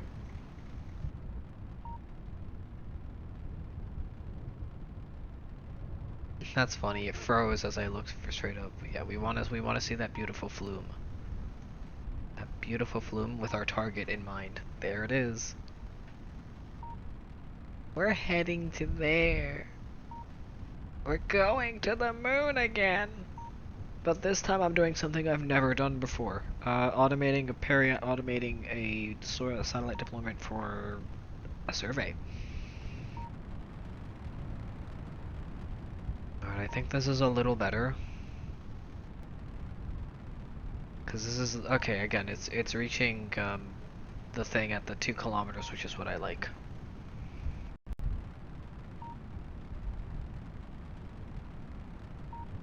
A little bit bad, a little less bad. Now I have that in my head. God damn it. That's just great. I managed to get this song in my. I managed to get that song stuck in my head. Yay. That wobble. Oh shit, that wobble. Oh no, oh no. Oh shit.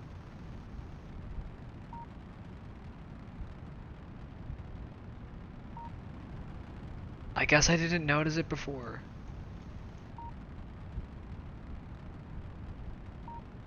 Oh, that's getting worse.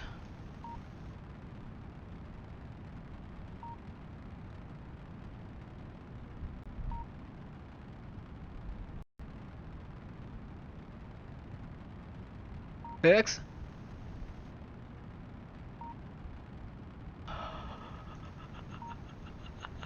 Oops. Okay, kiddies, this is why you strut and auto strut, and you trust and you love the fact that the KSP gods gave us auto strut. That could have ended really badly if I had forgotten that, because normally you would have to place struts there to hold the damn thing in place, and that's a pain. Boom!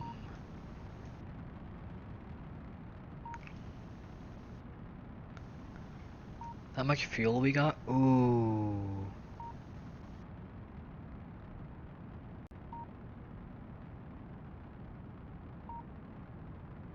This is again getting us to a precarious situation.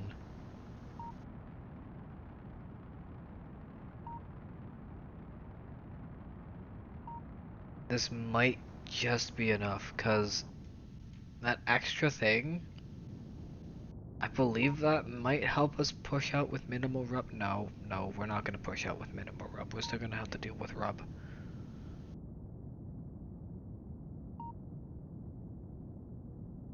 That is such a beautiful flume though, especially with the pulse. This is just gorgeous. Yeah, we have to deal with rub. I mean, I'm sure there are some of you in the chat who love the rub, but and I mean, I won't deny it. I don't mind the rub. I mean, what? We're not gonna talk about that though. When things are rubbing like this in such a way that it really burns thing and melts metal, that's a bad rub.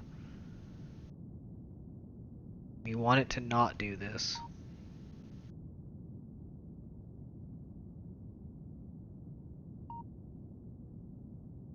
Also, that's definitely bad. Oh, we made it.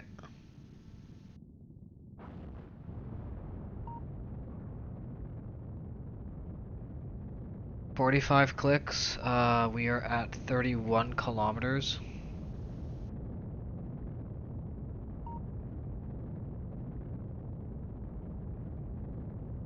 This might actually work. Second time's the charm. What do you know?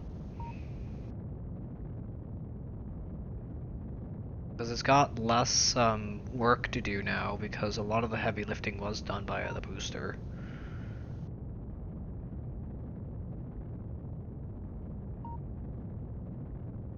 So where the fuck is the music? Come on, Kerbal, give us Kerbal music.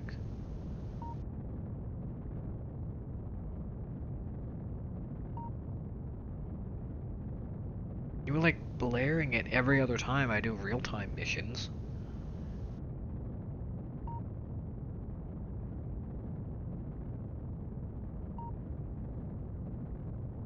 Okay, we've reached 41 kilometers. Atmosphere stops rubbing, at least majorly.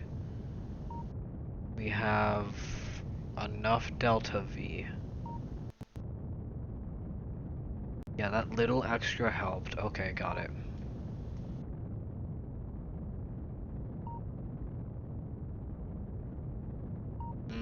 look at that flume. 65. Oh, Jesus.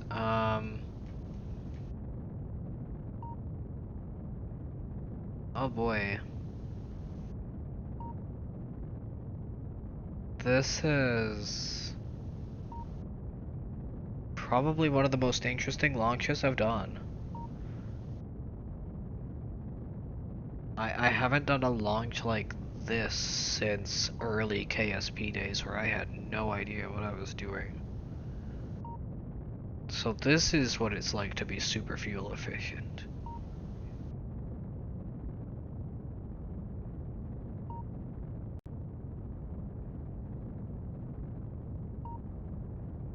Jesus. It still has a minute 40 seconds of burn time. Alright. This takes us right to... Oof. Alright, this takes us right to... fucking 60Ks. Oh. I'm not liking this.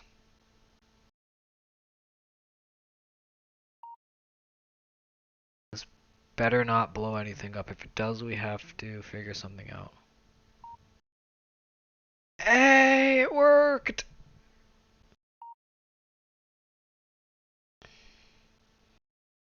Now those fly back to safety.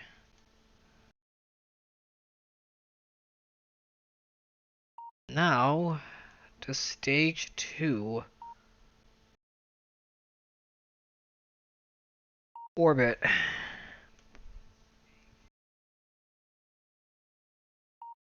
How long do we have before we actually hit 70 kilometers? I don't know. How long before the apoapsis? 2 minutes. I am kind of curious how long it's gonna take to... It shouldn't take that long to get to orbit at this rate. I do believe we have more than enough to go to where we need to go.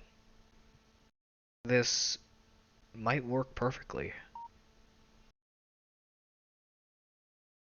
And with this in place, we can technically end the stream with a reminder that the next time we do Kerbal Space Program after today will be a 17, 18-hour stream. It will be in full real time.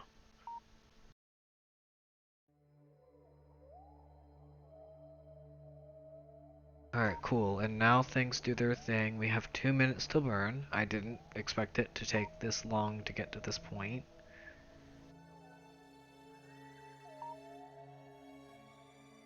Let me check the map. Oh, wow. Oh, wow, that has such minimal fuel to input our center. Ooh.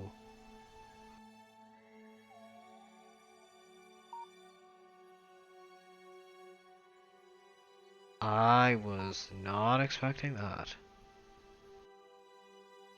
Alright. Warp us, please.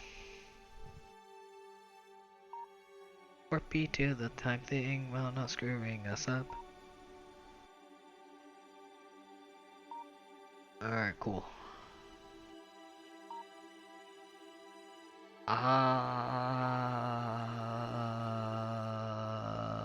Can I say I was not expecting this? Again, this is the second run of the same script, and all I just needed to make two small tweaks. Give it more fuel, and just move something up slightly. No way in hell this is gonna work. I don't believe this is gonna work as well as I want it to.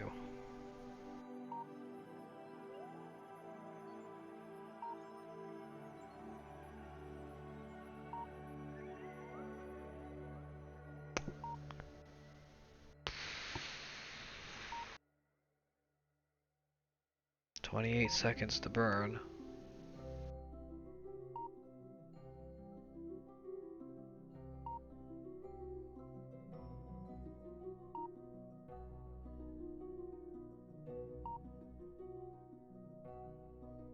like how all the information is on the right for this mission. On the left. Oh. I am so curious if this works. Will it do what I want it to do? Because if it does what I want it to do, it'll save us even more fuel.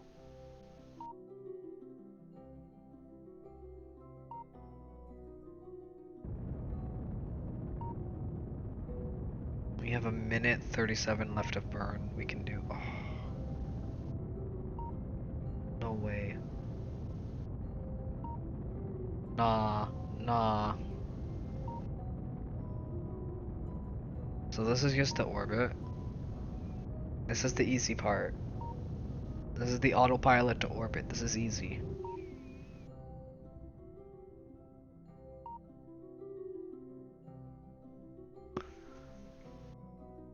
Alright, good. That confirms. That confirms.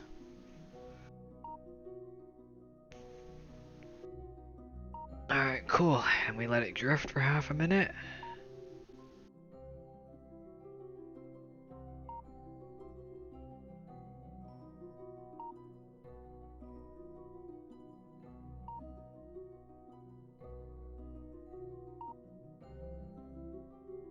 Then stage 3 begins. Preparations for transfer.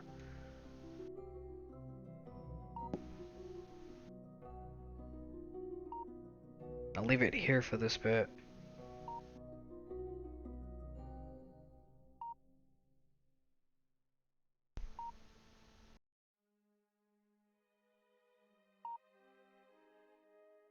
There we go.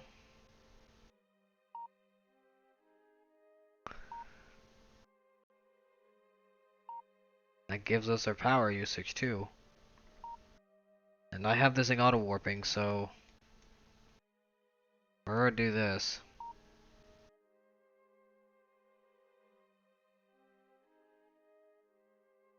Beware, choppy frames! Choppy frames! Probably the worst thing I could do, but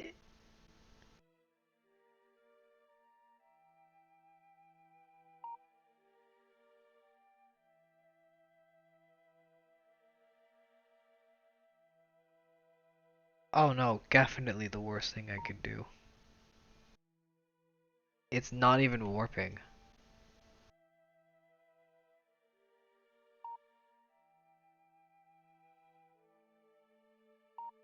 Alright, beautiful. There's the warp.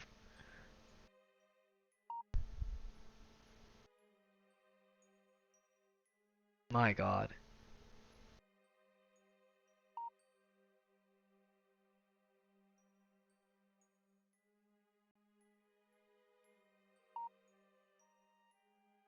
And we're losing power. Oh no, even though we have a stupid amount of power. Oh no. Also, it doesn't seem to want to accelerate faster than that. I think that's primarily because how I am. Yeah. Let's just face outside. This'll be fine, right? You don't need to look at the planet, guys. You don't need to see the planet. Who's here to watch a planet? You're here to watch this. You're here to watch a rover do its thing. Something that automatically launches and lands on its own. And maybe occasionally to stare into the sun.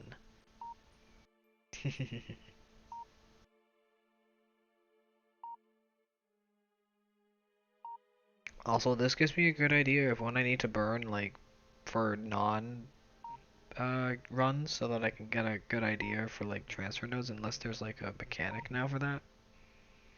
I doubt there is.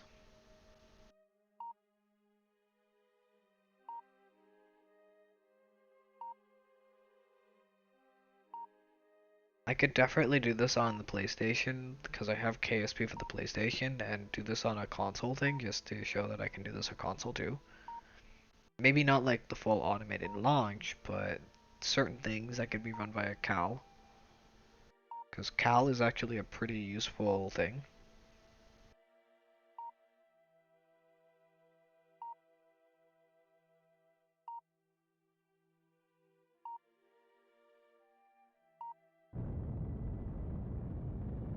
man. Oh, this is a 40 second burn. Ooh, this is cutting it really close.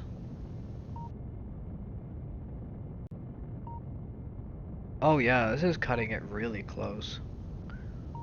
Then again...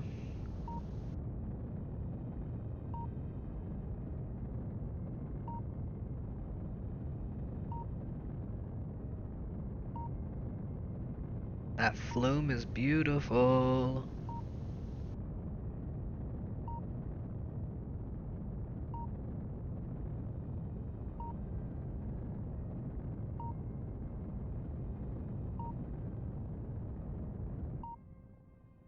Alright, there's our SOIF switch. That's what we like to see. You can see it in the vessel info. That allows us to fine-tune our target in 54 minutes. Oh, perfect. Oh, that is a hot engine.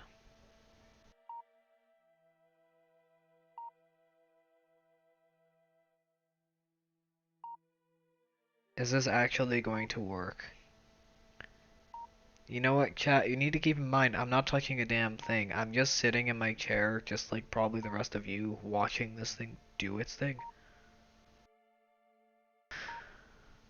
Alright, now I can actually swap it back, because we're far enough.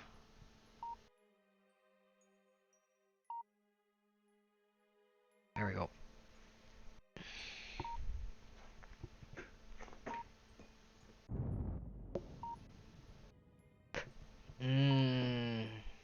This is gonna take us to the break, which then leaves me with an hour I can do something with.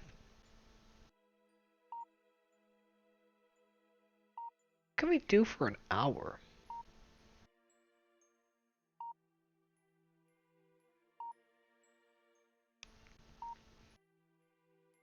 Oh, we're like 30 seconds to SOI. Again, welcome to the best game in the world.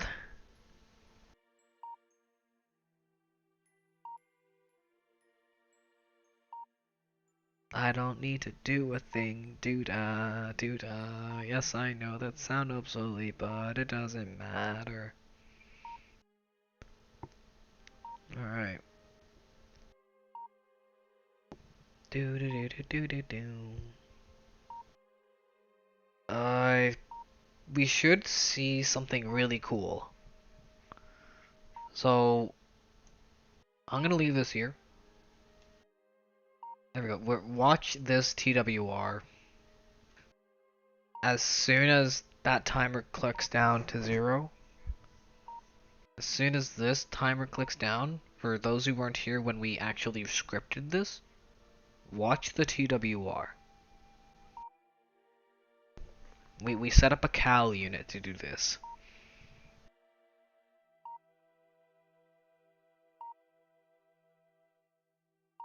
And I believe it automatically sets it to a certain thing and it'll drop it to another thing. There we go.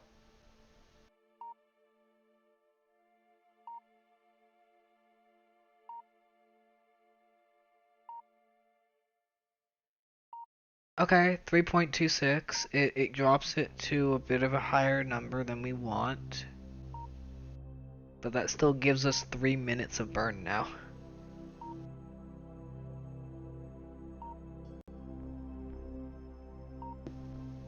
Hi, Liam. Are you open?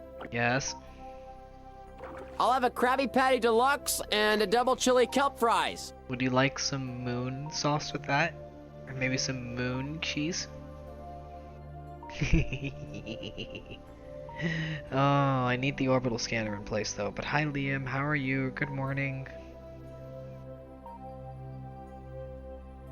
Welcome to the moon. Welcome to the second mission of our preparation for what is either going to be tomorrow or Wednesday's real time, no warp, fully automated for the most part. Just like 2 or 3 variables need to be input by Jeb. Moon landing, moon takeoff, type of deal. A moon mission. This is just the prep work. I don't mind doing auto warp for this. This can be cheaty. This is not the big show. The next show is coming. This is part 1. And yay, we have an hour before we gotta burn. I'm also gonna zoom in a bit. Yeah, we are currently deploying this little satellite. How are you doing? How's your Monday going?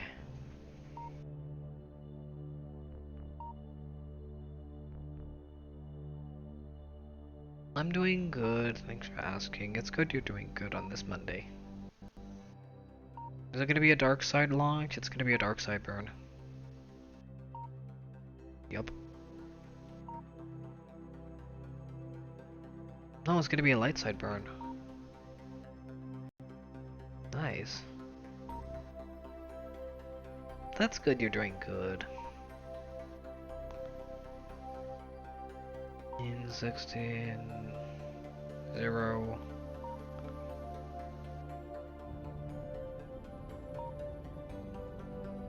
Yeah, that's what I wanted. A nice, gentle burn that keeps us within 1G. This is actually half a G.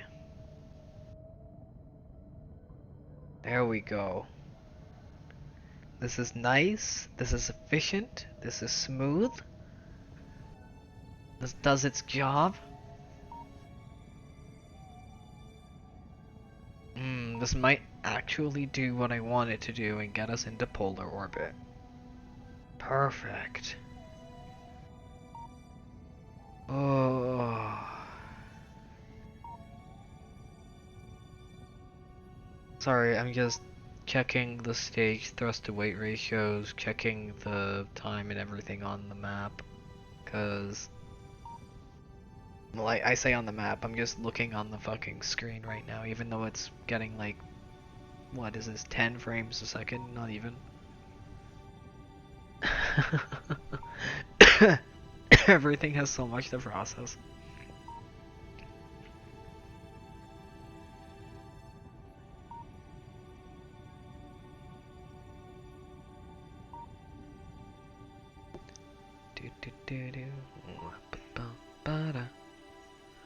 Alright, that gets us into 100k.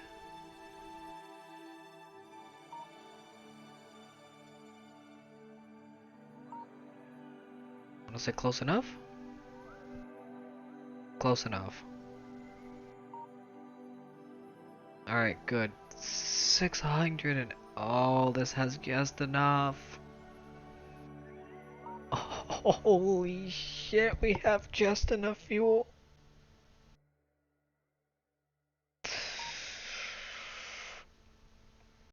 I did it again. I eyeballed it again. I didn't mean to do this.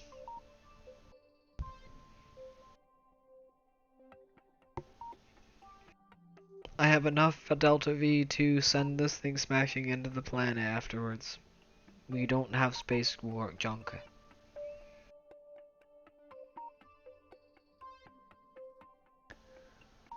And we are relaying through a probe. Good, fantastic.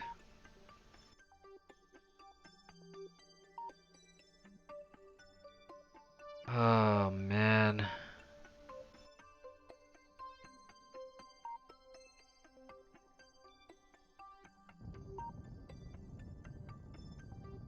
Alright, now we have a 2-minute burn. I can technically go make tea. I'll be right back with a tea. Please enjoy the 1.5-minute burn. I will have my headset on, so I will hear any shenanigans you do, don't worry. So don't go gifting 1,000 gift subs. I don't want to admit that I'm a diaper dependent baby for the rest of the year. No, I'd rather not, thank you very much.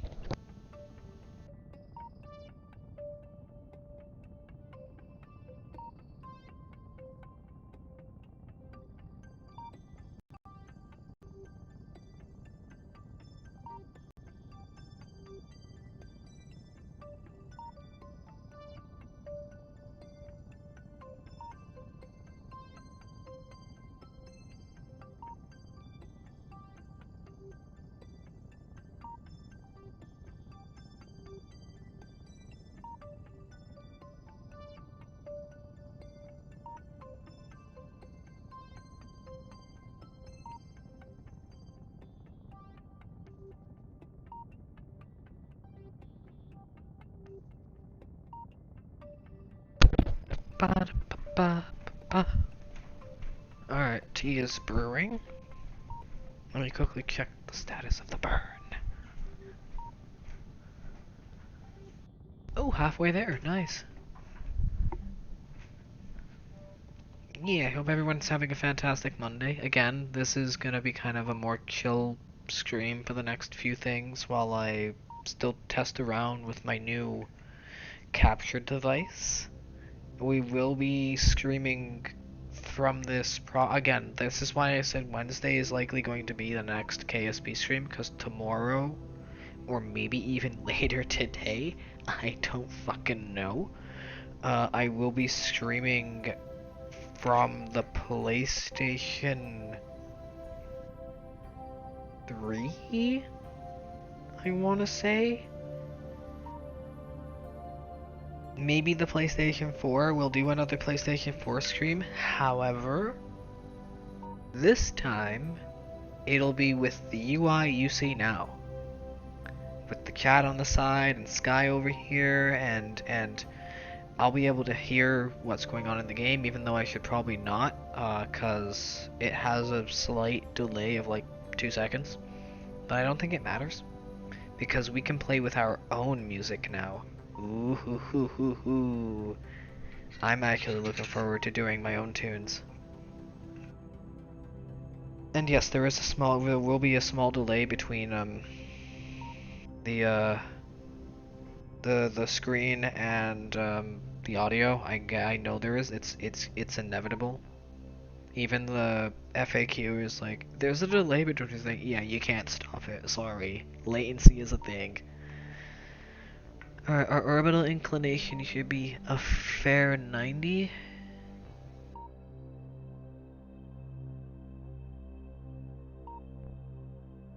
And this sets us to a perfect... You are fucking kidding me. I did do this again.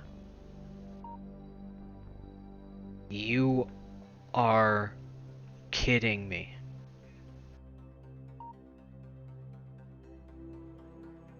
Here I am talking about my capture card, and I've just sent something into orbit, like, based off of basic design, and eyeballed it, and oh hey, we have something that's good in polar orbit, and the script was written in the span of 5 seconds.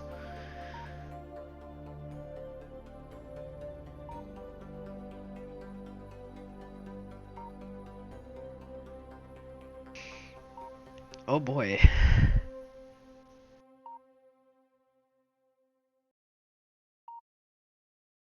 Okay, it actually took a little longer than 5 seconds, but... You are kidding me. Oh, the lights didn't turn on. Oh, no, no, no, no, no, no, no, because it's not done, because it's not done.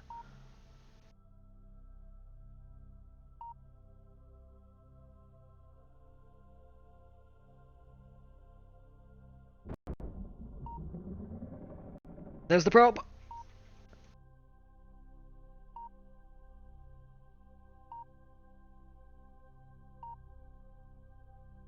Alright, we're good. Lights are on. Oh, that works so well! And in about, what is it, a minute? Not even? Everything else should activate.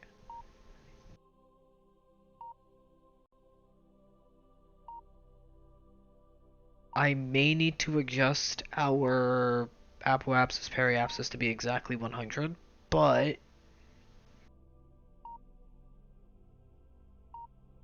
give it a minute, give it a minute.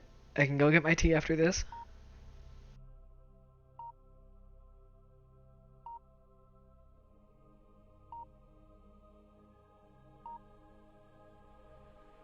This should also be radial in. Oh, it's just retrograde. It's just co. Oh, cause I have it set to do the thing automatically. I forgot. There we go. Hey, I love Cal units. now it's deployed.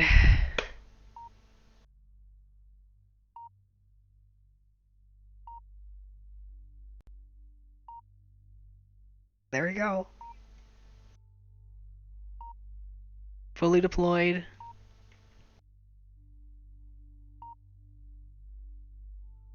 All you need to do is just start scanning.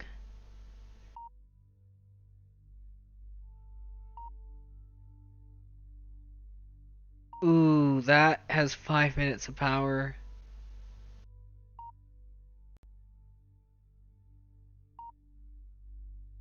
Ooh.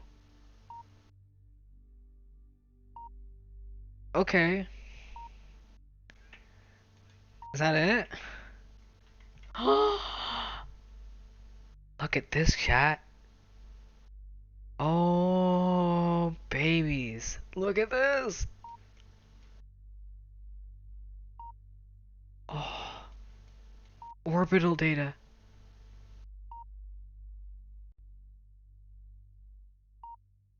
Oh, hell yeah. Oh, I gotta do something. For starters, I'm gonna shut down the engine to ensure. Can you not shut this down? Okay, you can shut that down. Okay, cool. We're shutting this down to ensure that we don't accidentally mess it up. I want to remember how to change the view.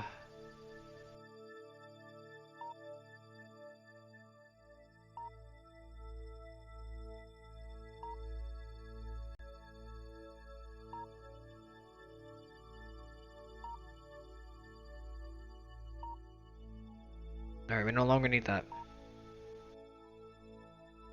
And we have enough power production because we are now on the day. Wait, when did they do this? Is this because of the scanner?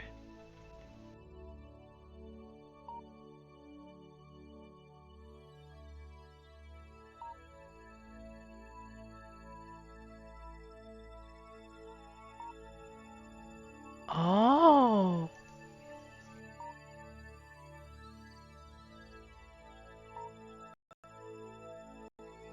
Oh.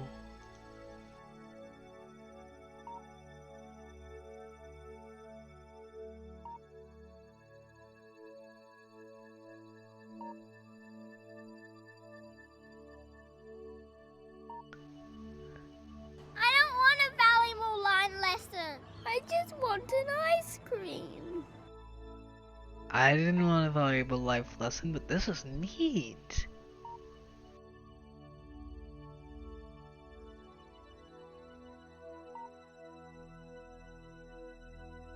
Heat map, monochrome, inverse.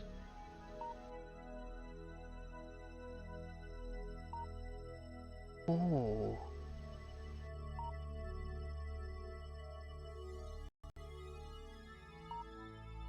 Wait, there are hotspots on the moon?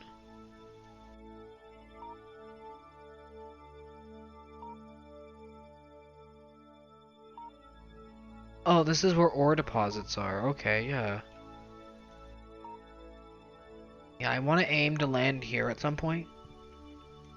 Thank you for the redeem. Oh, look at this. This is so cool. I forgot how cool this was. Chat, Kerbal Space Program is really cool. Has anyone mentioned that before?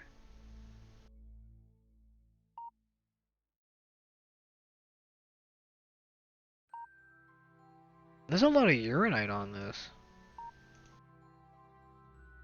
Ooh, aluminium, fluorite.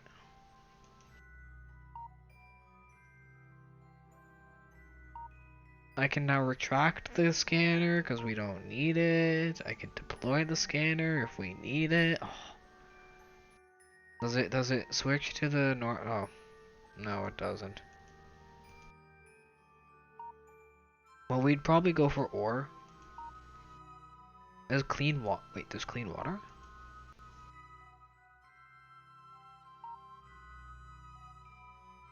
Oh. Oh, hello.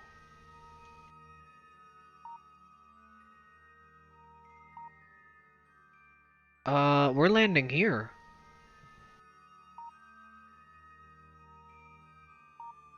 Do we have line of sight? I think we do. Otherwise, it'll probably need something to go along this axis. I think I know where we're landing. I was not expecting to find clean water on the moon. Okay, cool.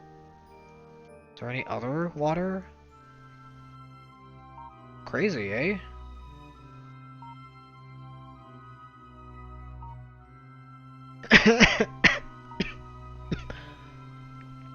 Alright, but that's that. We don't need to worry about this anymore.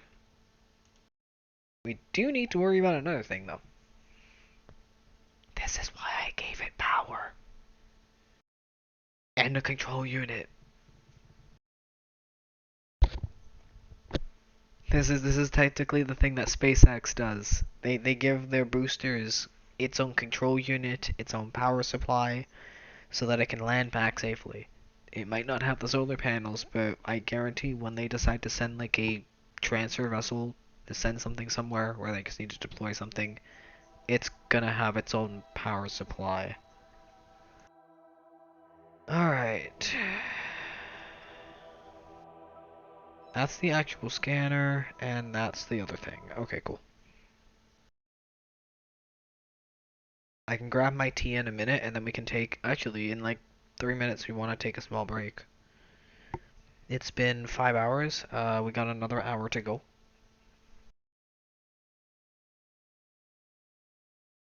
Then I can start properly planning out the moon mission.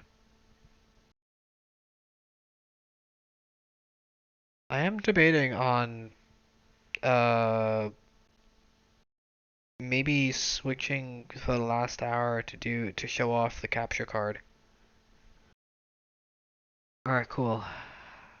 Retrograde.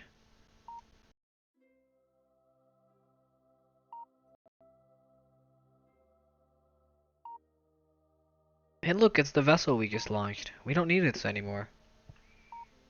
Let's check our periapsis.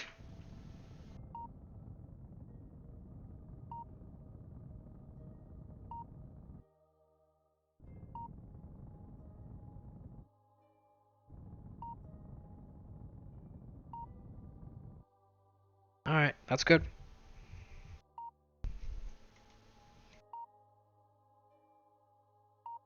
And now we simply leave. We don't need to worry about this. Hey! Successful moon missions! We've done 2 successful missions. I actually didn't expect this to have enough fuel to do that. I was expecting me to run out of fuel because I wasn't really planning for the inclination. It just kind of happened after the fact, and I remembered, oh, I need to do this. That was after we had made the rocket, when I was planning the actual script. So, yeah. Everybody's busy somewhere.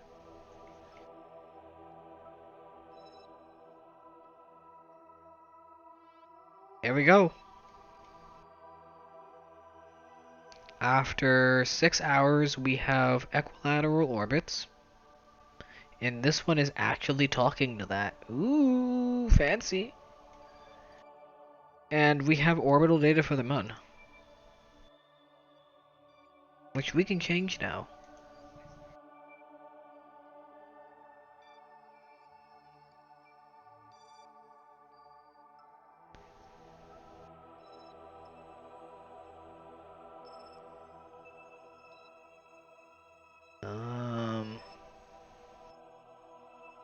There's a lot of regolith.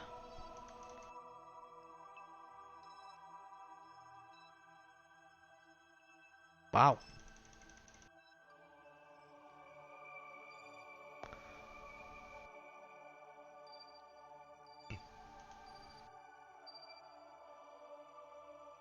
It's a shame you can't just set it to show your, what you call it.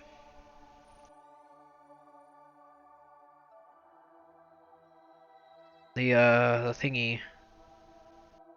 The topography. I'd like to see the topography. That's okay, we got our orbital satellite. We can see the resource stuff over there at any point.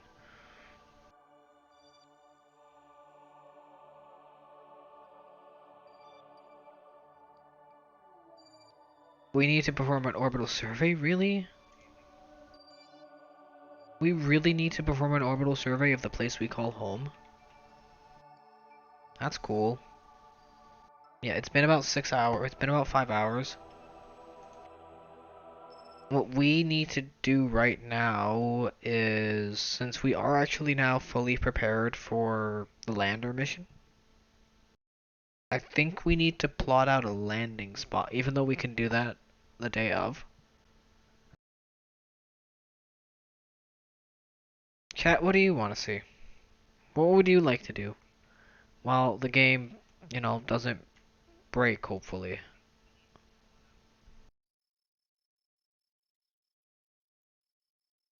Chat, what would you like me to launch for the final mission? What would you like me to build? Just for lels. Just for lels. While we let the ads play and I quickly go over another change and grab my tea.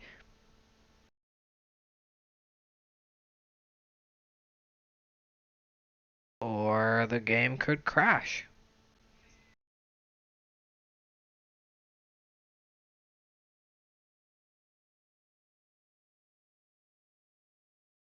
Okay then. I guess we're not finishing off with KSP because that takes an hour to load, literally. Huh. No, that's fair. I think we can safely technically call it here. Huh. Give me a second. Give me a second.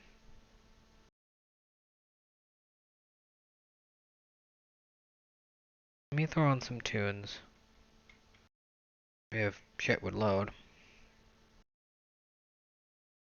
Come on.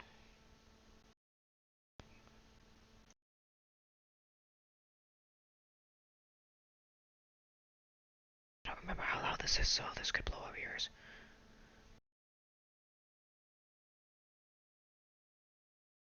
Or it could not work at all. Ah, fuck.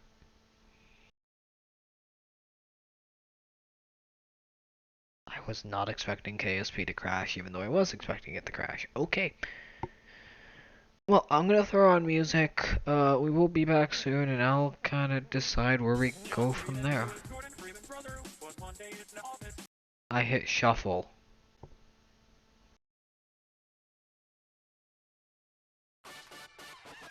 Thank you.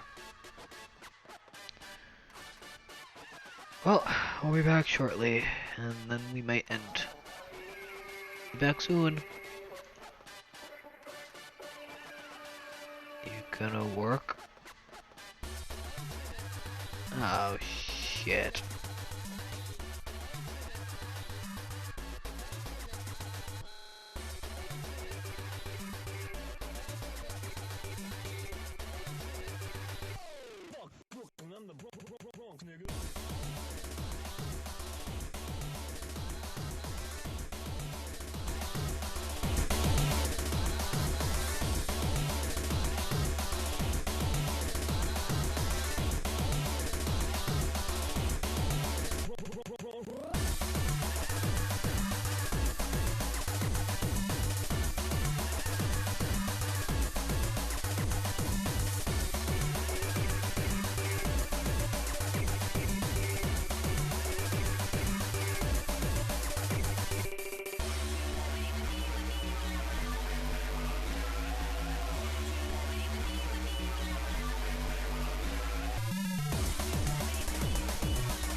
Cool.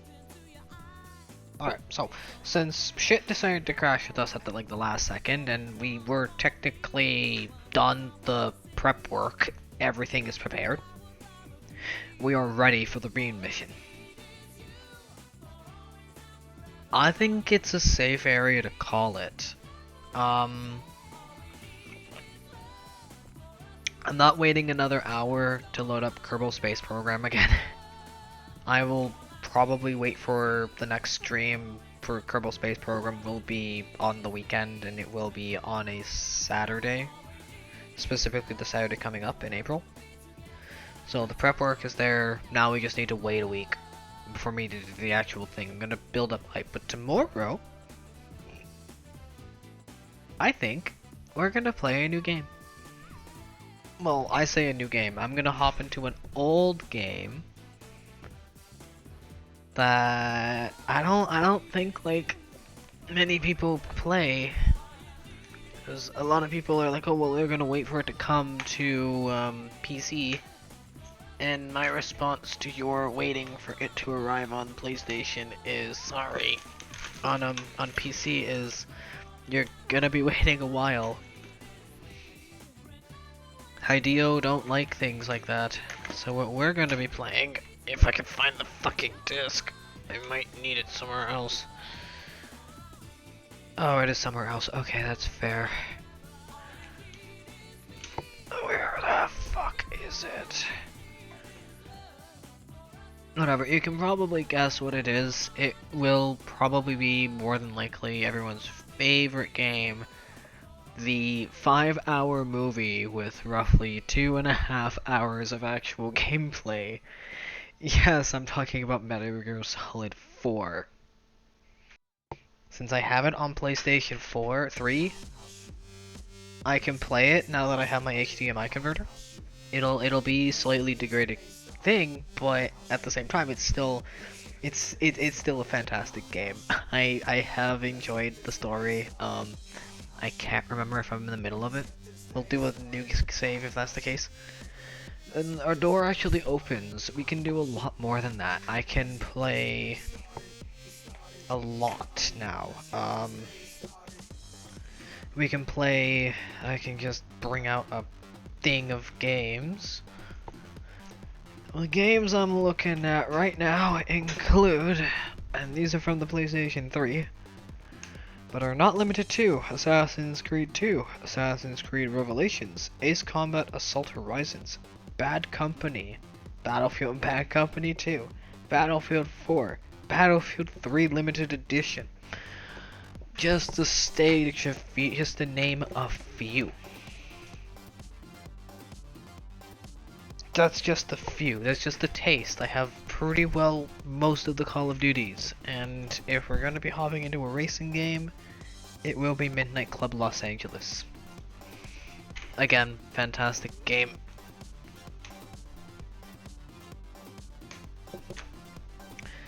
We have access to Fallout New Vegas, Fallout 3, Call of Duty 4 Modern Warfare, the original, Skate 3, World at War, Black Ops 2, Modern Warfare 2, Need for Speed Most Wanted, the original remaster, not the original Most Wanted. That's on PC and I have that. Yes, I do. Red Faction Gorilla, Shaun White Snowboarding. I have a bunch of PlayStation 3 games. And then there's the PlayStation 4 roster we have, and that's gonna be the next stream. So right now, I'm going to say thank you for everybody who's here, who stuck with me for the Kerbal Space Program, for the prep work, for all the fun that happened, for the successful few landings and missions we did, and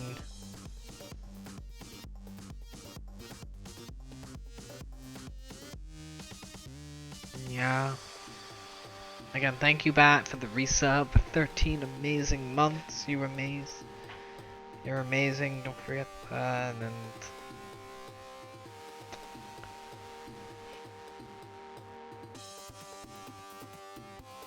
yeah. I'll look for a raid target while you all Unless somebody has a raid target in mind. Does anyone have a raid target? I'm all ears. Otherwise, I'm gonna see who we got.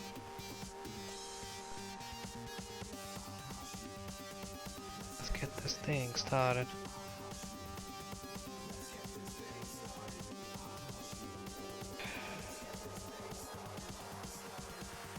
Five hours in, and I'm now raiding.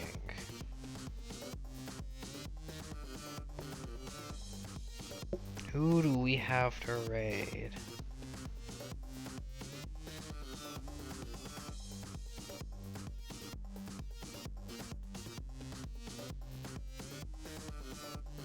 Does anyone have any ideas I can run with? Anybody at all? I would really like some ideas for raid targets. I don't really got much.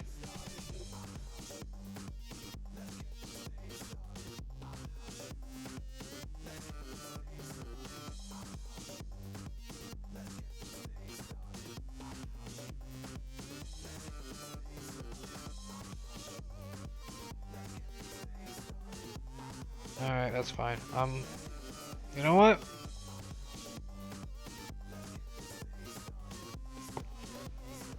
Don't really have much to raid, so we're gonna raid a Kangi. God, I'm gonna say thank you to everybody who showed up today, who stuck around, who just enjoyed the stream, who may still be here. The next time we do Kerbal Space Program will be on the weekend. I will try to build up the hype, and we will be doing a fully scripted moon landing mission. So again, thank you all for being here. I hope you all had a fantastic time. I look forward to seeing you all in the next stream, which will be via the capture card. So we will be doing something different. I'll let chat decide, or we might just do Elite Dangerous. I don't know. But again, thank you all for being here. I hope you all enjoyed the stream. I look forward to streaming next time. I hope you enjoy the Kangi. They're an amazing streamer. Yeah, thank you all for being here. You're all amazing. I hope to see you all in the next thing. Don't forget to check out the Discord and the Discord, and I'll figure out the other stuff. Check out the links, and yeah, I'll see you all next time. Have a great night, or morning, or day. Have a fantastic Monday. Bye. Yeah, bye.